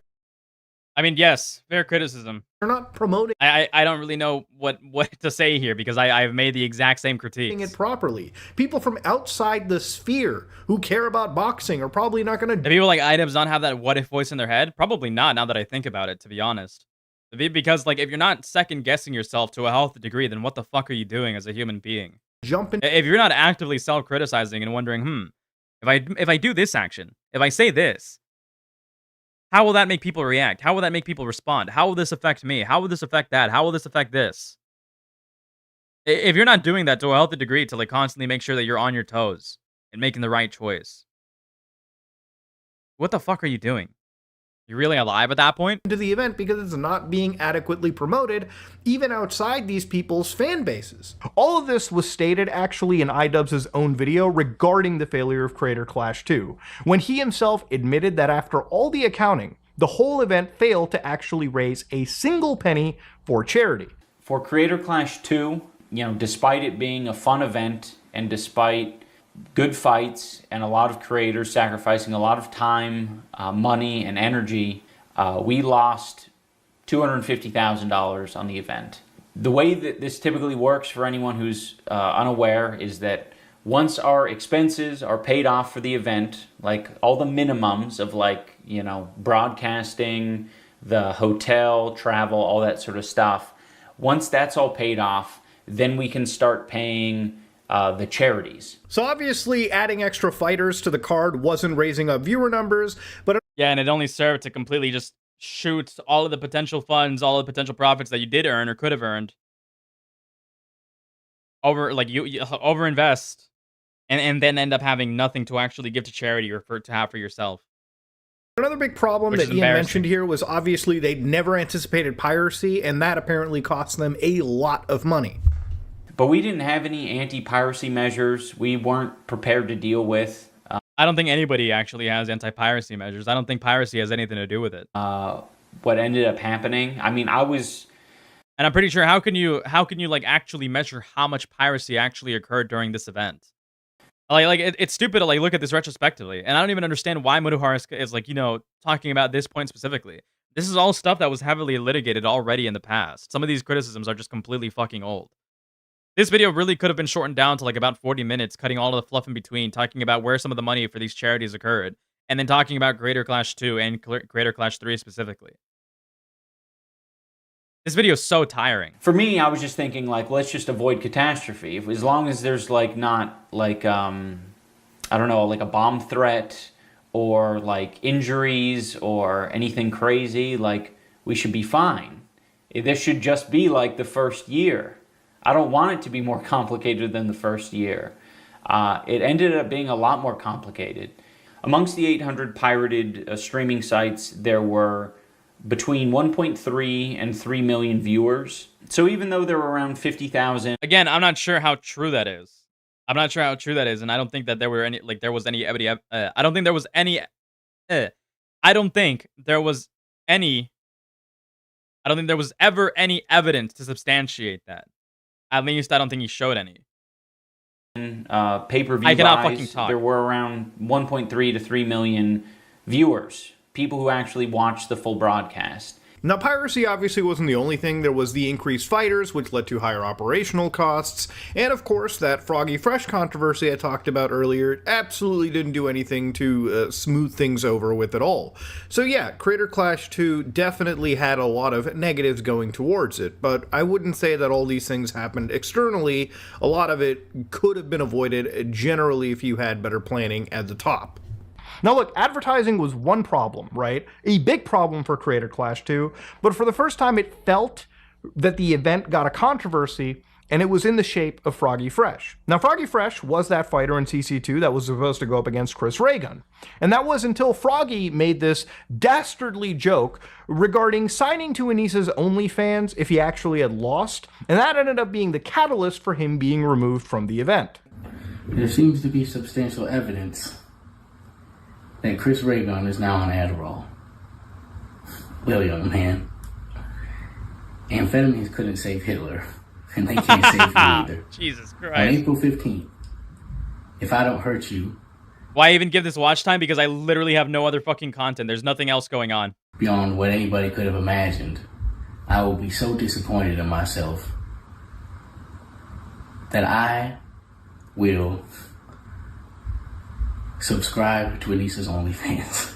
So out of nowhere, Froggy Fresh ends up being removed for his recent behavior. Now in a lot of these deleted tweets, and there's archives and screenshots that exist, but I wanted to tell you that they were deleted because I don't have them right here to review fresh on Twitter, which, you know, again, I just want you to know these are archives. But there has been a change in the lineup, and Froggy Fresh will no longer be fighting against Chris Raygun. We'll announce his replacement in the coming days. With just 3 weeks left, the countdown to Creator Clash 2 has begun. So yeah, they were going to issue a change in the fighter lineup that close to the actual fight night.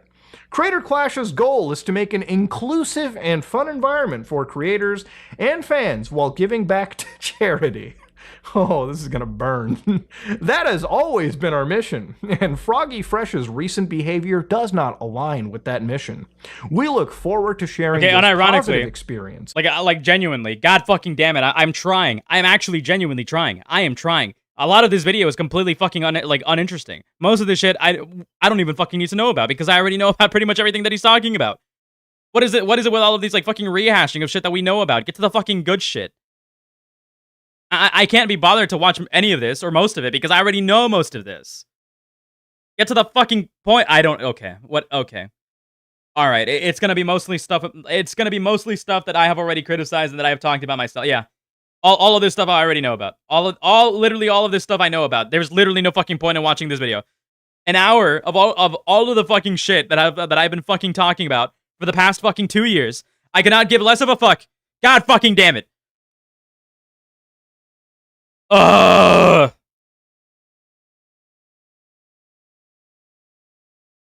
right, I need something different to watch. I need something different to watch.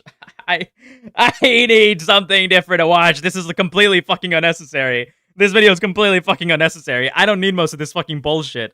Let's go fucking bully people on Twitter or fucking some shit. God damn it. God damn it. Ah! But what else is there? What else is there to go over? What else is there to go over? Dude. I'm ending it. There's no more content to go through. There's no more content to go through. I can react to Pop again. True! Holy fuck, true! Yes! Thank you. Alright, let's fucking go. I can react to Papa Gut. True. Thank you, QQ. Abiu, I will be reacting to Papa Gut. QQ, can you send me the link? You sent me a link to his stream, but I don't know where if you sent it in topic suggestions or if you linked it up earlier. And I have to scroll up. I'm not sure. Oh, here we go. It was Chronic. It was Chronic the hemp. It was Chronic Sonic that linked it. All right. Yes, sure. Let's start. Bad look for somebody wanting to get into commentary to have this kind of thing dangling over you. There's definitely something wrong with the way that this information. Hold on. He's live.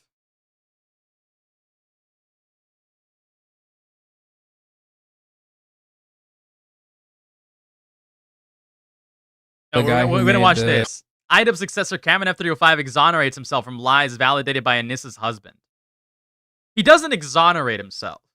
He doesn't exonerate himself. He may have tricked foolish individuals that aren't keeping up with his story, but that's not an exoneration. That is deceit. There is a huge difference. Huge difference. Content cop about you was outed as a that came up on my feed. He was outed as a guys. I lied about you in private, but I wasn't trying to imply that you assaulted me. Which, by the way, as we've clarified, that is heavily miscontextualized. He should not have included this on the intro. Papaget is falling for the misinformation campaign that he has set out to fucking continue spreading. Well, okay, there's your proof. There's your proof. That is not proof. And you wouldn't understand why that isn't proof. You should. Unless you were actively researching all of this. Shouldn't feel confident to slander people. I got a sort of little abridged description of it from Anissa. From Anissa? Yes, I knew it! I knew it! He doesn't watch it. Anissa sits there and like terminally online watches everything. I'm telling you. There was a lot of people who thought the video was too centered around Israel-Palestine. I was like, well, that's the whole video, no? I just wonder, Ian, for yourself, do you think like any of these people actually like unironically enjoy your presence? Or do you think that they just suffer through you because they want to utilize your clout? Anissa is the victim of IDUB's incompetence. I'm saying that for real. I mean that for real. All right, guys. Cameron's back. I don't care for most of the commentary because it's all going to be him, like, you know, reacting to some of the stupidest bullshit ever. I need to get to him reacting to the Noah Samson stuff. All of this is unnecessary. I don't care to hear him, like, you know, I don't care to hear him pander to Cameron F305 and some of the fucking criticisms that I've levied against IDUBs in better detail, with more thought and actual reason as to why I believe the things I believe. I don't care to hear him pretend like this guy is fucking insightful or knowledgeable in any way.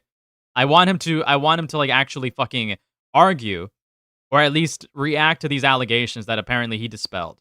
I don't care for the rest of this bullshit. Where is it? Here. Fucking 2025. Like, that guy, that was embarrassing from him. What the fuck are my balls? That was crazy. Twisting two completely unrelated moments together to make it seem like I admitted to something that I never did. I didn't know you didn't like being picked up. I put you down. It's not sexual. I had like a Spurg freak out. Whoa! Epic autism attack. I don't know what I'm saying. Sorry. What? Dude, what the fuck is this reaction? Okay, he starts further before. He starts a little bit before. All right, whatever. Where he was, where he knew her age. So we're not doing this fucking thing. So, hold on. We need to go even further back. I wish I had timestamps. Probably saw the critiques I made of him slandering people. Nope. Allegations against me based on an out-of-context phone call, yet constantly... Yes, it's out of context because you presented it out of context.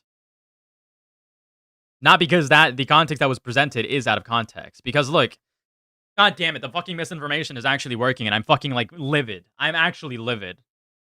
Deny actual rapes when it has to do with the conflict between Israel and Palestine, when their side is... This is not a fucking belief that he actually... This is not something that he actually believes in. This is him parroting an argument made by other fucking people. You cannot be falling for this, dude. You cannot be fucking falling for this. The one at fault for them. Instead of that... I find it incredibly ironic. I find it incredibly fucking ironic, okay, that this guy... And don't get me wrong, I used to like Papaget. I used to watch Papaget all the time back when fucking Dark Souls 3 came out. I would fucking play Dark Souls 3 over and over and over again while listening to Papaget streams. Okay, I like Papaget, which is why it's infuriating that he's not actively participating in this discourse. It's infuriating to me that he's not actively participating in any of these conversations or keeping up with any of these discussions. Because just a few months ago, just last year, a few months ago, he was actively getting in conversations with people like fucking Alice Hez, if you guys remember that, with Lewis McClung about the fucking information that he was perpetuating against Danky Jabo. Right? He was getting down to the bottom of it. He was talking about how they were misrepresenting and even tone policing the guy. But he's not willing to get in a conversation with other people who have actively been researching this guy to get further clarity on what exactly is going on.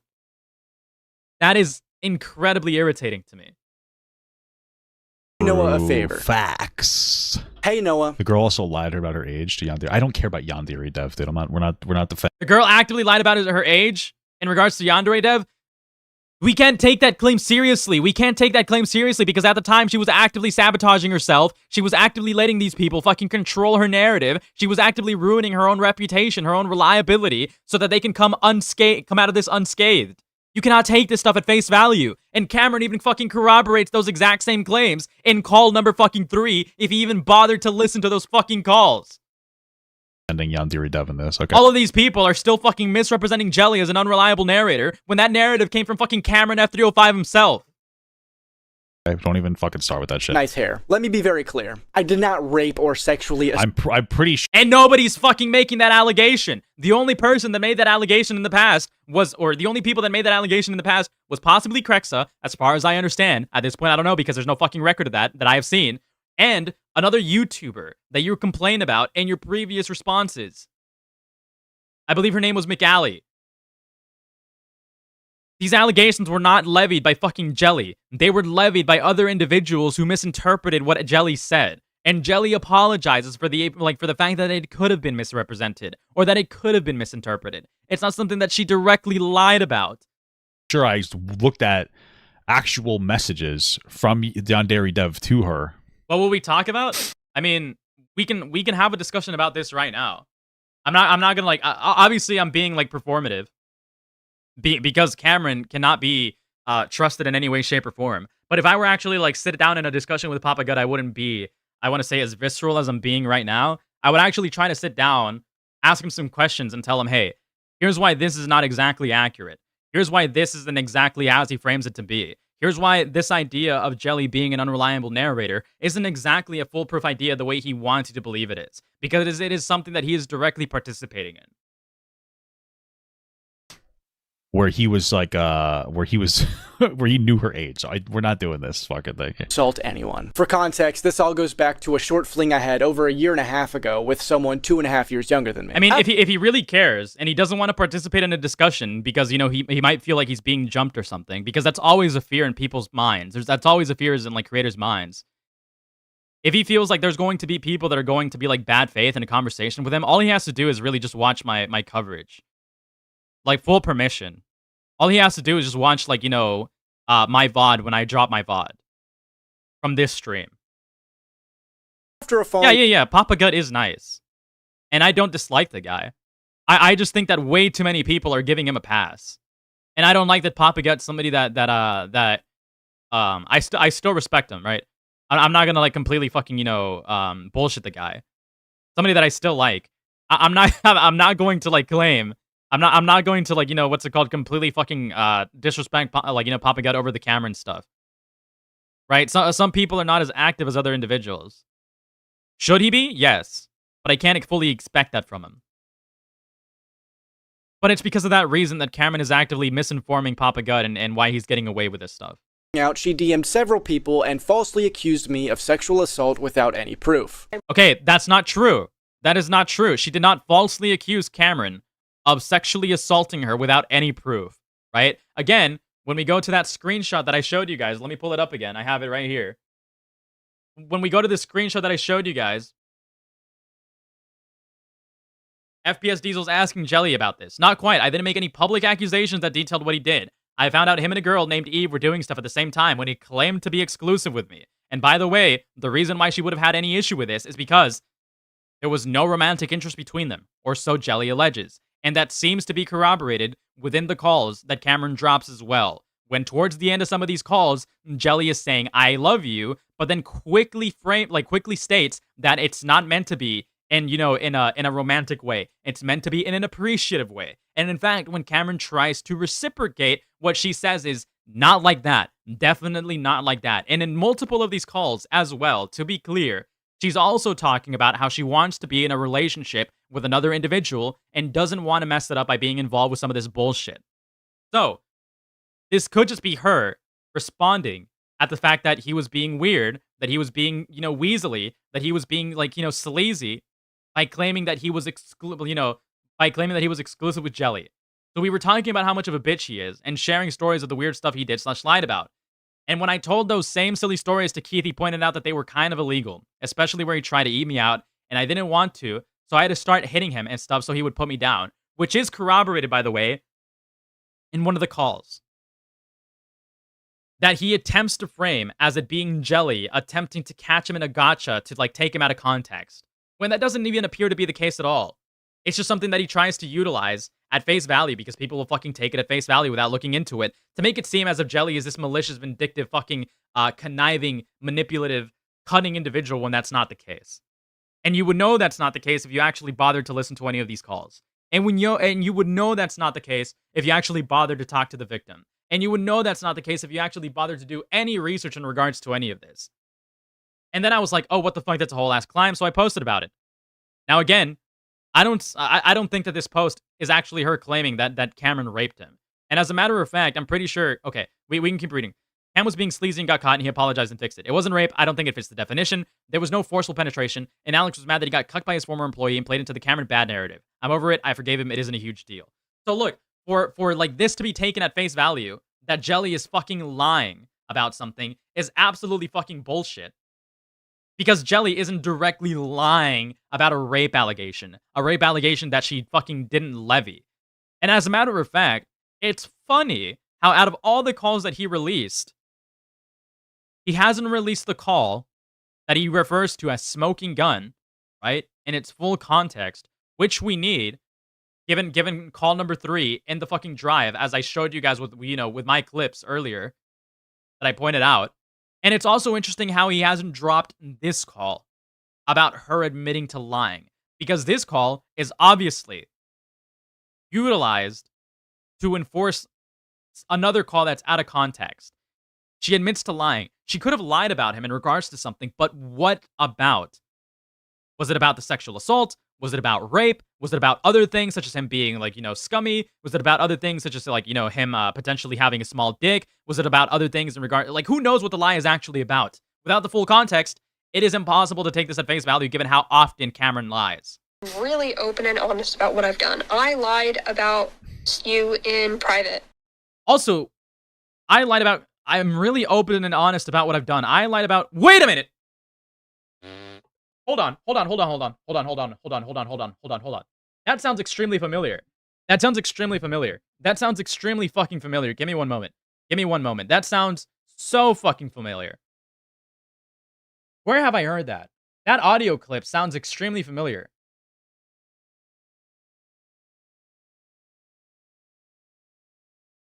Hold on. Give me one fucking moment.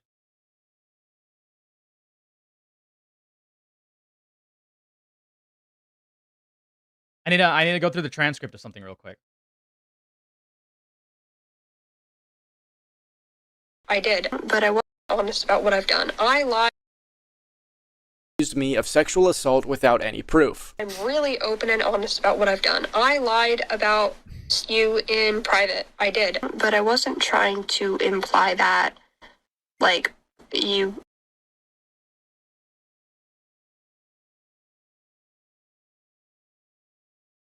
That's in call 3. How did I not fucking push? How did I not put 2 and 2 together before? How did I not fucking put this together? Oh, holy fuck. Give me one moment.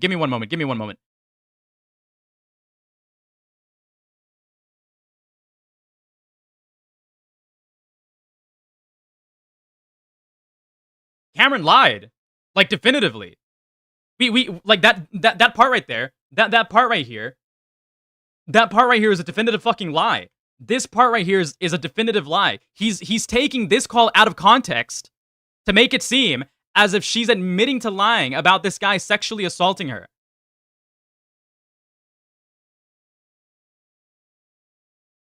I just realized.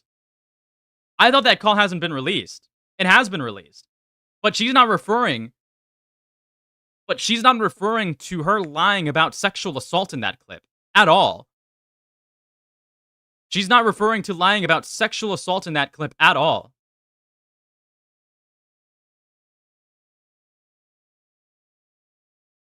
She didn't like actually do research. No. She didn't ask me like, hey, is this you? Because I've had things where it's like, here, this is me and this isn't me. Like, I'm not denying all of the 4chan stuff. I was on there. I said some really weird stuff about Starlight Glimmer. Because, you know, if I was a horse, I would. I don't even think you'd have to be a horse. No, she's a... She's a pony. But, yeah, I didn't... There's stuff that I've done, and then there's stuff that I haven't done, and I'm just so sick and tired I don't think... of people accusing me of stuff that I haven't done. I'm really open and honest about what I've done. I lied about you in private. I did, and I admitted that. And that's fine, but I'm not lying about the honeypot stuff. Like, I didn't teach anyone how to do that. I'm not demented. Yeah, that's not her admitting to lying about a sexual assault. That's not her admitting to lying about a sexual assault specifically. That's her complaining about the honeypot stuff still. He completely misrepresented that. He completely misrepresents this. That call that he's utilizing, he took out of context from call 3, where she's complaining about how Cameron utilized the honeypot stuff against her.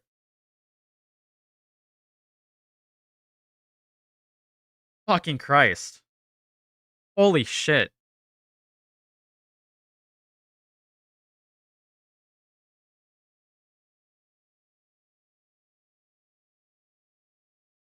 Jesus fucking Christ.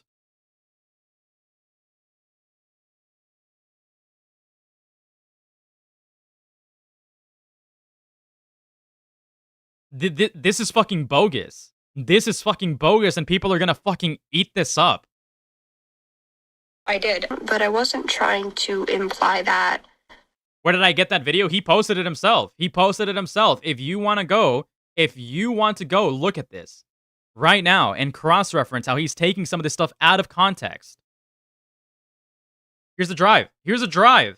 He's like obviously splicing stuff to make it appear as if she's lying about sexual assault. And he's taking this out of context where this call right here, where she says that she lied about so many different things in private, where the lie could be anything, not specific to sexual assault, to make it appear as if she was being completely dishonest the entire time and lied about a sexual assault allegation that she never made. Like, you assaulted me. Then in an... Well, okay. There's your proof. And he's just fucking buying it! Somebody clip that. Somebody clip that. Somebody clip that. I need somebody to clip that right now. There's the proof.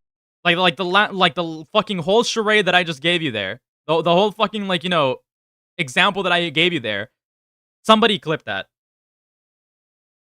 Proof he's not an assaulter person. Apparent attempt to... He's a pepper. Fabricate evidence. She called me and started recording mid-conversation talking about a consensual hookup. She then...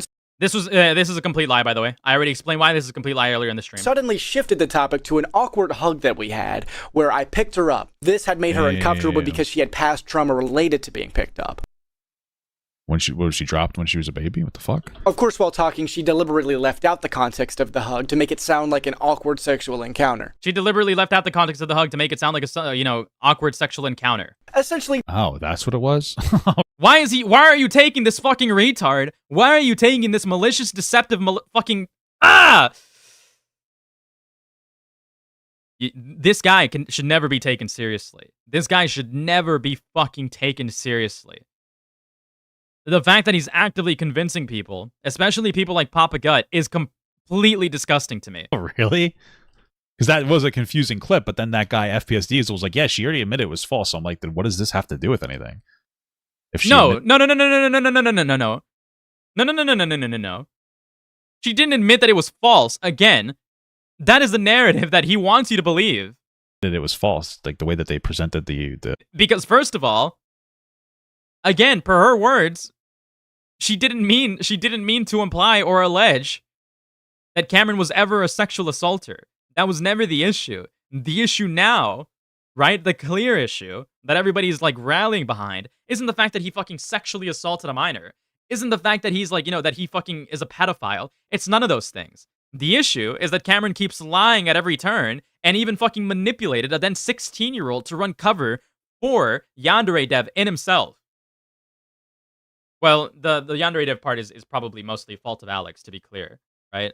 I have to correct myself there real quick.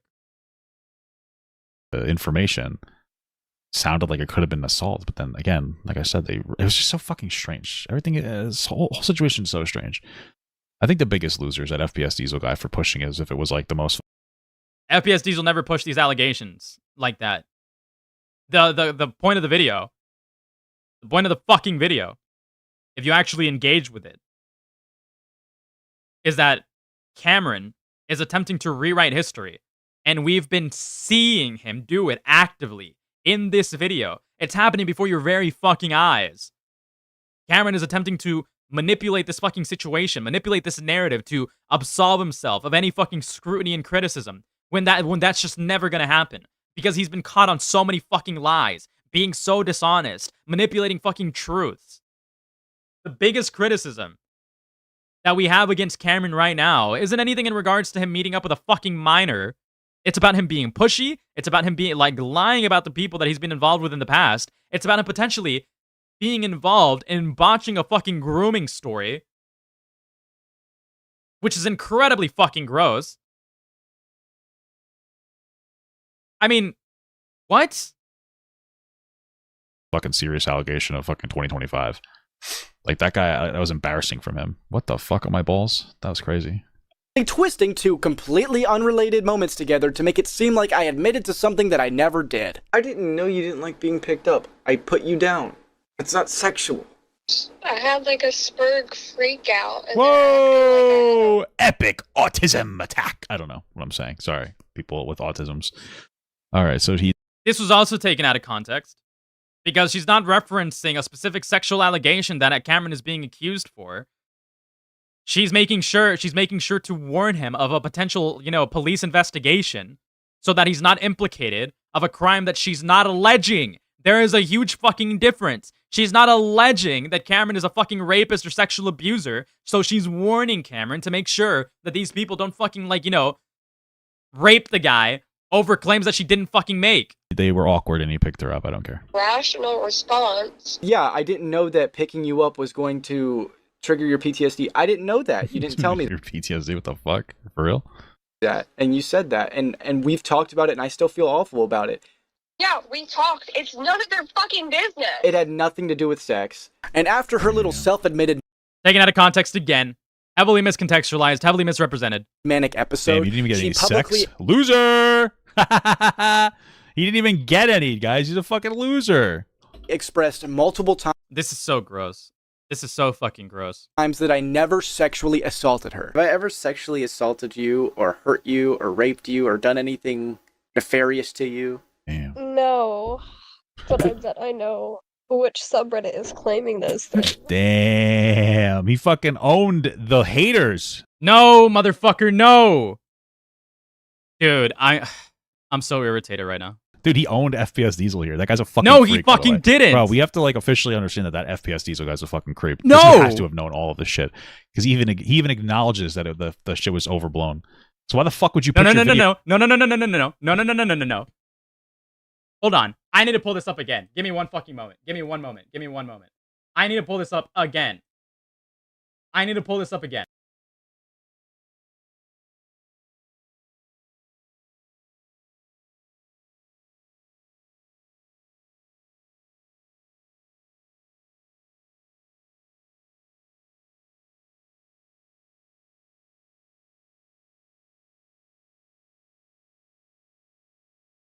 In this call, Cameron and Jelly are talking about the honeypotting allegation. She's saying, I never coached anyone. In this call, Jelly are talking about the honeypotting allegation. She's saying, I never coached anyone. I never ran a honeypot. Cameron's like, I'm sorry, I feel bad for the smoking gun stuff. The smoking gun clip in question that he's referring to is an MP3 file that he sent to FPS Diesel where she's admitting where when Cameron is asking her questions. So then I made the honeypot rules with the most frequently asked questions. So you didn't run one, but I didn't run you coached people on how to run one. Listen. Cameron is asking her, you coach people in how to run one. Yeah. She says yeah. Other underage girls? Yeah. Jelly alleges that Cameron was coaching her during these calls to say what he wanted her to say, right? But in this call, right here, I didn't teach anyone how to do that. I've been really mean to other e-girls. she says, I didn't teach anybody how to do that. I've been feeling really mean to other e-girls. Now pay attention to what Cameron says. Listen closely. Who have gotten involved with that sort of business. Like, I've been horrible to them. Yeah. I mean, I tried telling him on several occasions that I tried telling him on several occasions. Who's him? Could he be referring to FPS Diesel? had to do with your parents even as far back as October. And I told him to reach out to you as on texts, that's on recordings. I told him to reach out to you. I've shown you that. I feel awful about the whole smoking gun clip. I feel awful about the whole smoking gun clip. Why would he feel awful? That made me so mad at you. That made me so mad at you. I know. Listen, I deleted it in early October. I deleted it in early October. It was there for about 3 days. And I told It was there for about 3 days. I told him, actually, I don't think this is really what... Actually, I told him, I don't think this is what really happened. So in this case, did Cameron, if he's referring to FPS Diesel, feed FPS Diesel bad information? Do you understand why this is crazy to me? Because we need more clarity on this. Because now the idea of Cameron, like, potentially, based on what Jelly said, of Cameron feeding her lines and stuff to say, that idea is not fully bullshit. Went down, and he never let go of it, and I'd always tried to redirect it, and I told him not to include it. Because I didn't think it was a proper representation. He knows that. It's not a proper representation. And I said, this was around the time when she was trying to make herself look bad to me, and I don't think she was being honest with me during this time. This is when Alex was still lying to me. And I'm pretty sure he was probably talking to her behind the scenes. I wanted to look bad because Alex said it was the only way to, like, save him is if I became unreliable and I was just a liar. If everyone... Fuck! Do you guys... That ties everything together! Whoops, muted. Anyways. So, this FPS Diesel guy is a fucking loser, right? Who doesn't understand what's going on. Interesting. I wonder how that possibly could have come to be the fucking case. If it is true, it's almost as if fucking Cameron was heavily involved in fucking screwing this story from the very beginning. Which subreddit is claiming this? Damn, he fucking owned the haters. Dude, he owned FPS Diesel here. That guy's a fucking freak, by the way. Bro, we have to, like, officially understand that FPS Diesel guy's a fucking creep. Because he has to have known all of this shit. He has to have known all of this shit? He has to have known all of this shit? The guy who made... He has to have known all of this shit? I wonder why it would have been completely fucking difficult for him to have not known a lot of this shit. Everything else because of that. That pissed me off more than anything he said about me. It did come from a manic episode. That was my words, not yours. Exactly. Also, I might be nitpicking here, but that doesn't even sound like an organic statement. That doesn't sound like it doesn't sound like she said it naturally. That definitely sounds like she's reading from somewhere. But that's just me speculating. That's just me speculating. That's a schizo nitpick. You don't have to take that at face value. Matter of fact, I'd completely throw that to the side if I were you guys. Edit, not me. I confess to you that I thought I might have BPD because of it. You might have BPD. This thing's fucked my butt. Like, I'm coming to these conclusions. Oh, so they said that it was from a manic episode. They were going crazy and decided to be fucking stupid. I don't if they... How can you possibly infer that? If we don't actually know what the initial claims were. I think they came from BPD, though. Enough with the mental health weaponization. Stop, Enough with the mental fucking health weaponization? You do realize, okay, you cannot make this fucking claim when Cameron himself claims that she is mentally fucking ill to poison the well to treat her as an unreliable narrator. You cannot fucking make that claim. Not just pulling stuff out of your ass to make yourself look better. I'm the one who came to you and told you that. Yeah, I think Cameron, like, because I know you're in the chat, like, after this, stop talking about this fucking incident, honestly. People are going to keep saying stupid shit. People are going to keep saying stupid shit? Look into the fucking shit. Look into the matters. I don't even, like, care. I know it sounds easier said than done. It's just not even worth giving a fuck, because some of these people are, like, really just fucking dishonest pieces of shit. Dishonest pieces of shit? Perhaps look into what's actually going on. And I think that people know that. So it's not worth what? Working yourself up. Since distanced myself from this person, obviously. Not only were these people know that because you keep fucking appealing to that narrative. A narrative that he's fucking obviously crafting to fucking trick people and fool them. Accusations disproven over a year and a half ago. Even the person who made the dog shit video resurfacing these allegations has stated publicly on multiple occasions that this girl is a pathological liar, that he doesn't think I sexually assaulted anyone, and doesn't think I'm some sort of predator. I have never sexually assaulted anyone, which is true. I don't believe he did. So then what the fuck? Then why make the video? He retracted it. He retracted these claims. He retracted these claims. He retracted these claims. He retracted these claims. This was the same night of releasing this video. He had to clarify some things. He then retracted the fucking claims. A week later, once the mountain of lies that Cameron has fucking built up over the years started fucking being picked together, boulder by boulder, stone by stone, fucking speck of dirt by speck of dirt. Insinuating that he did. It's fucking crazy. This guy's I hate this guy. Insinuating that he did? FPS Diesel didn't insinuate anything. It was Cameron's own words that got him into that mess. It was Cameron's own claims that he had sex with this girl that got him into that mess. He's such a loser. What a shameful piece of dog shit. Has done that in the past, and I would not instantly take her word for anything, right? Which is why I don't think Cameron is some sexual predator, rapist, pedophile. Noah, this information... And by the way, nobody made that allegation except other people. No, like, even fucking Jelly didn't publicly make this allegation except other people. Other people ran with what she had to say and twisted it as that. Jelly never made an allegation of rape, definitively. Was public and available long before your stream. What you have done is textbook defamation, and you didn't...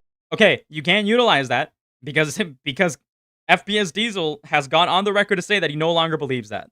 On a much larger platform, ignoring the publicly available facts. That's illegal. If you have any integrity... This guy doesn't know what defamation is. ...as a content creator, which I don't think you do, you will make a public... He doesn't... this guy has no integrity, period, whatsoever. ...retraction and an apology. And while I would love for you to do that, I have a feeling you won't. It's a good idea to make this like content cop deputy. Start the video off by talking about iDubbbz and then making this about your like bullshit. No, it's not a good idea. Allegations.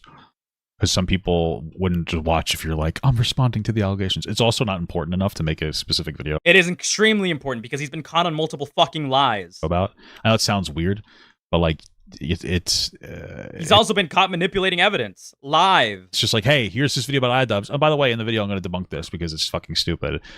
But you're putting out there that it's not like, it doesn't affect you though. He's not debunking shit. He's lying about it. Much, you know, because it fucking is stupid. This whole thing is so fucking dumb. No, it's not this whole thing is fucking dumb. Which means Ethan and I have a lot to talk about, given that I have legal aspect. The most that can be said is he had sexual contact with a minor. That is the most that can be said about the situation because even Jelly doesn't fucking allege that there was any sexual abuse. Thank you for the $5 slug, by the way. Options to explore. Thank you. Or if you can't make this right. Now, no. Are you friends with Ethan Klein, dude? Are you number 11? Ethan Klein fan channel? I will give you 14 days from the release of this video to issue. Everybody's suing everybody now. Isn't that... Wait, this guy's fucking like a person. Everybody's suing everybody now. Isn't that fucking crazy? It is fucking crazy. He has no case. He doesn't understand what defamation is. He's completely misunderstanding the fucking law. And he's trying to pretend like he's some fucking big shot because every other big YouTuber that he respects is apparently involved in some fucking legal battle with somebody who has defamed them. This motherfucker doesn't understand defamation. He doesn't understand shit. Public retraction and apology. It doesn't have to be anything crazy. Just an honest apology for your slander. He doesn't have to apologize because he didn't slander you. Now that you've seen the correct... And also, you can't be complaining about slander when you've been actively participating in a misinformation and fucking, like, you know, character assassination campaign against a grooming victim and botched her story. Information. Hey guys, I'm cringe. Hey guys. And you even corroborate that very same fact. You even corroborate that very same fact in call number 3. Call number 3 is literally the only call that anybody has to fucking listen to understand that Cameron was heavily involved in utilizing and manipulating fucking Jelly, and as well as corroborating the idea or the fact that she has been manipulated in the past and utilized by people like Yandere Dev to fucking spread, like, you know, reputation ruining fucking rhetoric at her own expense to self-sabotage to let these people get away with this fucking bullshit. Call number 3 fucking corroborates all of that. Like, utilizing his own words as well. Guys, I'm cringe as fuck. Oh. Now, if you don't do that, I have a plan B. Hello, Ethan Klein. If you're watching this, or someone that you know is watching this, please direct them to this. Please feel... Hey, Ethan Klein, can you help me in my lawsuit? I don't think he's going to help you in your lawsuit, but... If Ethan Klein does any fucking background research, what it'll do is it'll publicly fucking execute this guy. You know, but might as well try. Feel free to reach out to me on... Ethan, I'll be your number 11. All right. I guess that's all there is to, like, actually watch about this. You can't be fucking falling for this. You actually have to, like, do some dissection here. You actually have to do, like, a level of fucking investigation before, like, eating this at face value, because he's obviously being deceptive. And the fact that you didn't catch the, like, you know, and the fact that you didn't catch how he, like, you know, utilized multiple different calls in various different contexts and didn't present Jelly's, like, you know, Jelly's so-called initial misframing because you know you'd look bad is completely fucking disgusting to me.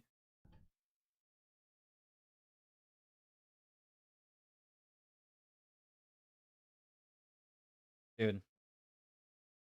All out Cameron War. All out Cameron War, okay? All out Cameron War. We need more people on that shit. We need more people on this fucking all out Cameron War bandwagon. There's no fucking way. There's no fucking way that multiple fucking credible creators have gone out of their way to publicly disavow Cameron. There's no way that multiple people who have fucking, like, an actual credibility to uphold, an actual reputation to uphold, have gone out of their way to say this Cameron guy is fucking malicious. And there's no way that every single one of those people is a vindictive, malicious liar that is only out to fucking ruin Cameron's career utilizing lies. There is no fucking way. Stuff like that just doesn't happen. To believe that is fucking insane. What the fuck do you mean we're going about this all wrong? Help me with my lawsuit. Frankly, you know, I don't think the lawsuit way is the way to... Yeah, Papa God doesn't know that Cameron lied about multiple things, which is a fucking problem. If someone tells Papa God he lied about Diorio, he might flip. Probably. I don't know. It's difficult to say or not. I mean, what more is there to say? I'm beating the dead horse at this point.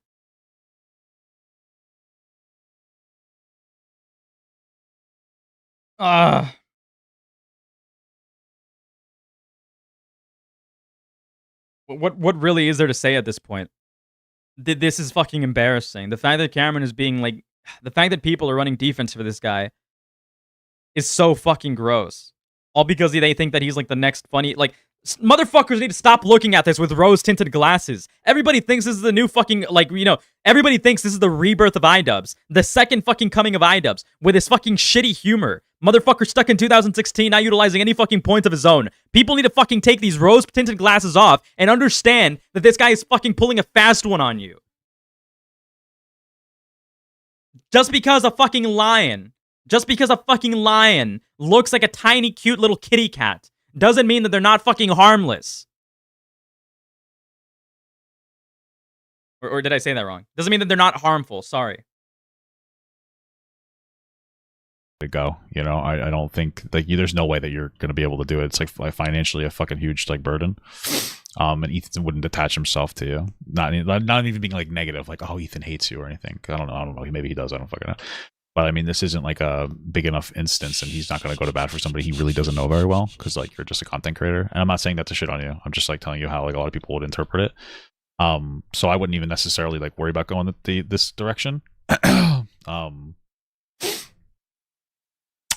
Yeah, you know what I'm saying? I wouldn't necessarily go this direction. But after this, like, if he doesn't take it down, like, I wouldn't even push forward with it. Just, like, move on from it. Ask Nicholas Diorio for the money, okay? Instagram. What? All right, pal. All right. I am more than willing to join your case if Noah doesn't make things right. To close this little segment off, I'll parrot what I said in my original video. You shouldn't feel confident to slander people. You should feel scared at what might happen to you if you choose to spread malicious libel against someone. Didn't you make music for that anime game? What is she, like 2.5 5 years younger than you? Did you give a girl a non-consensual hug, you fucking freak? Hey, you keep that up and I'll make a video about you. Yeah, I don't think I don't think there's much more to say. I really don't think there's much more to say. At this rate, I really don't think there's much more to say. What really is there to say now? Genuinely.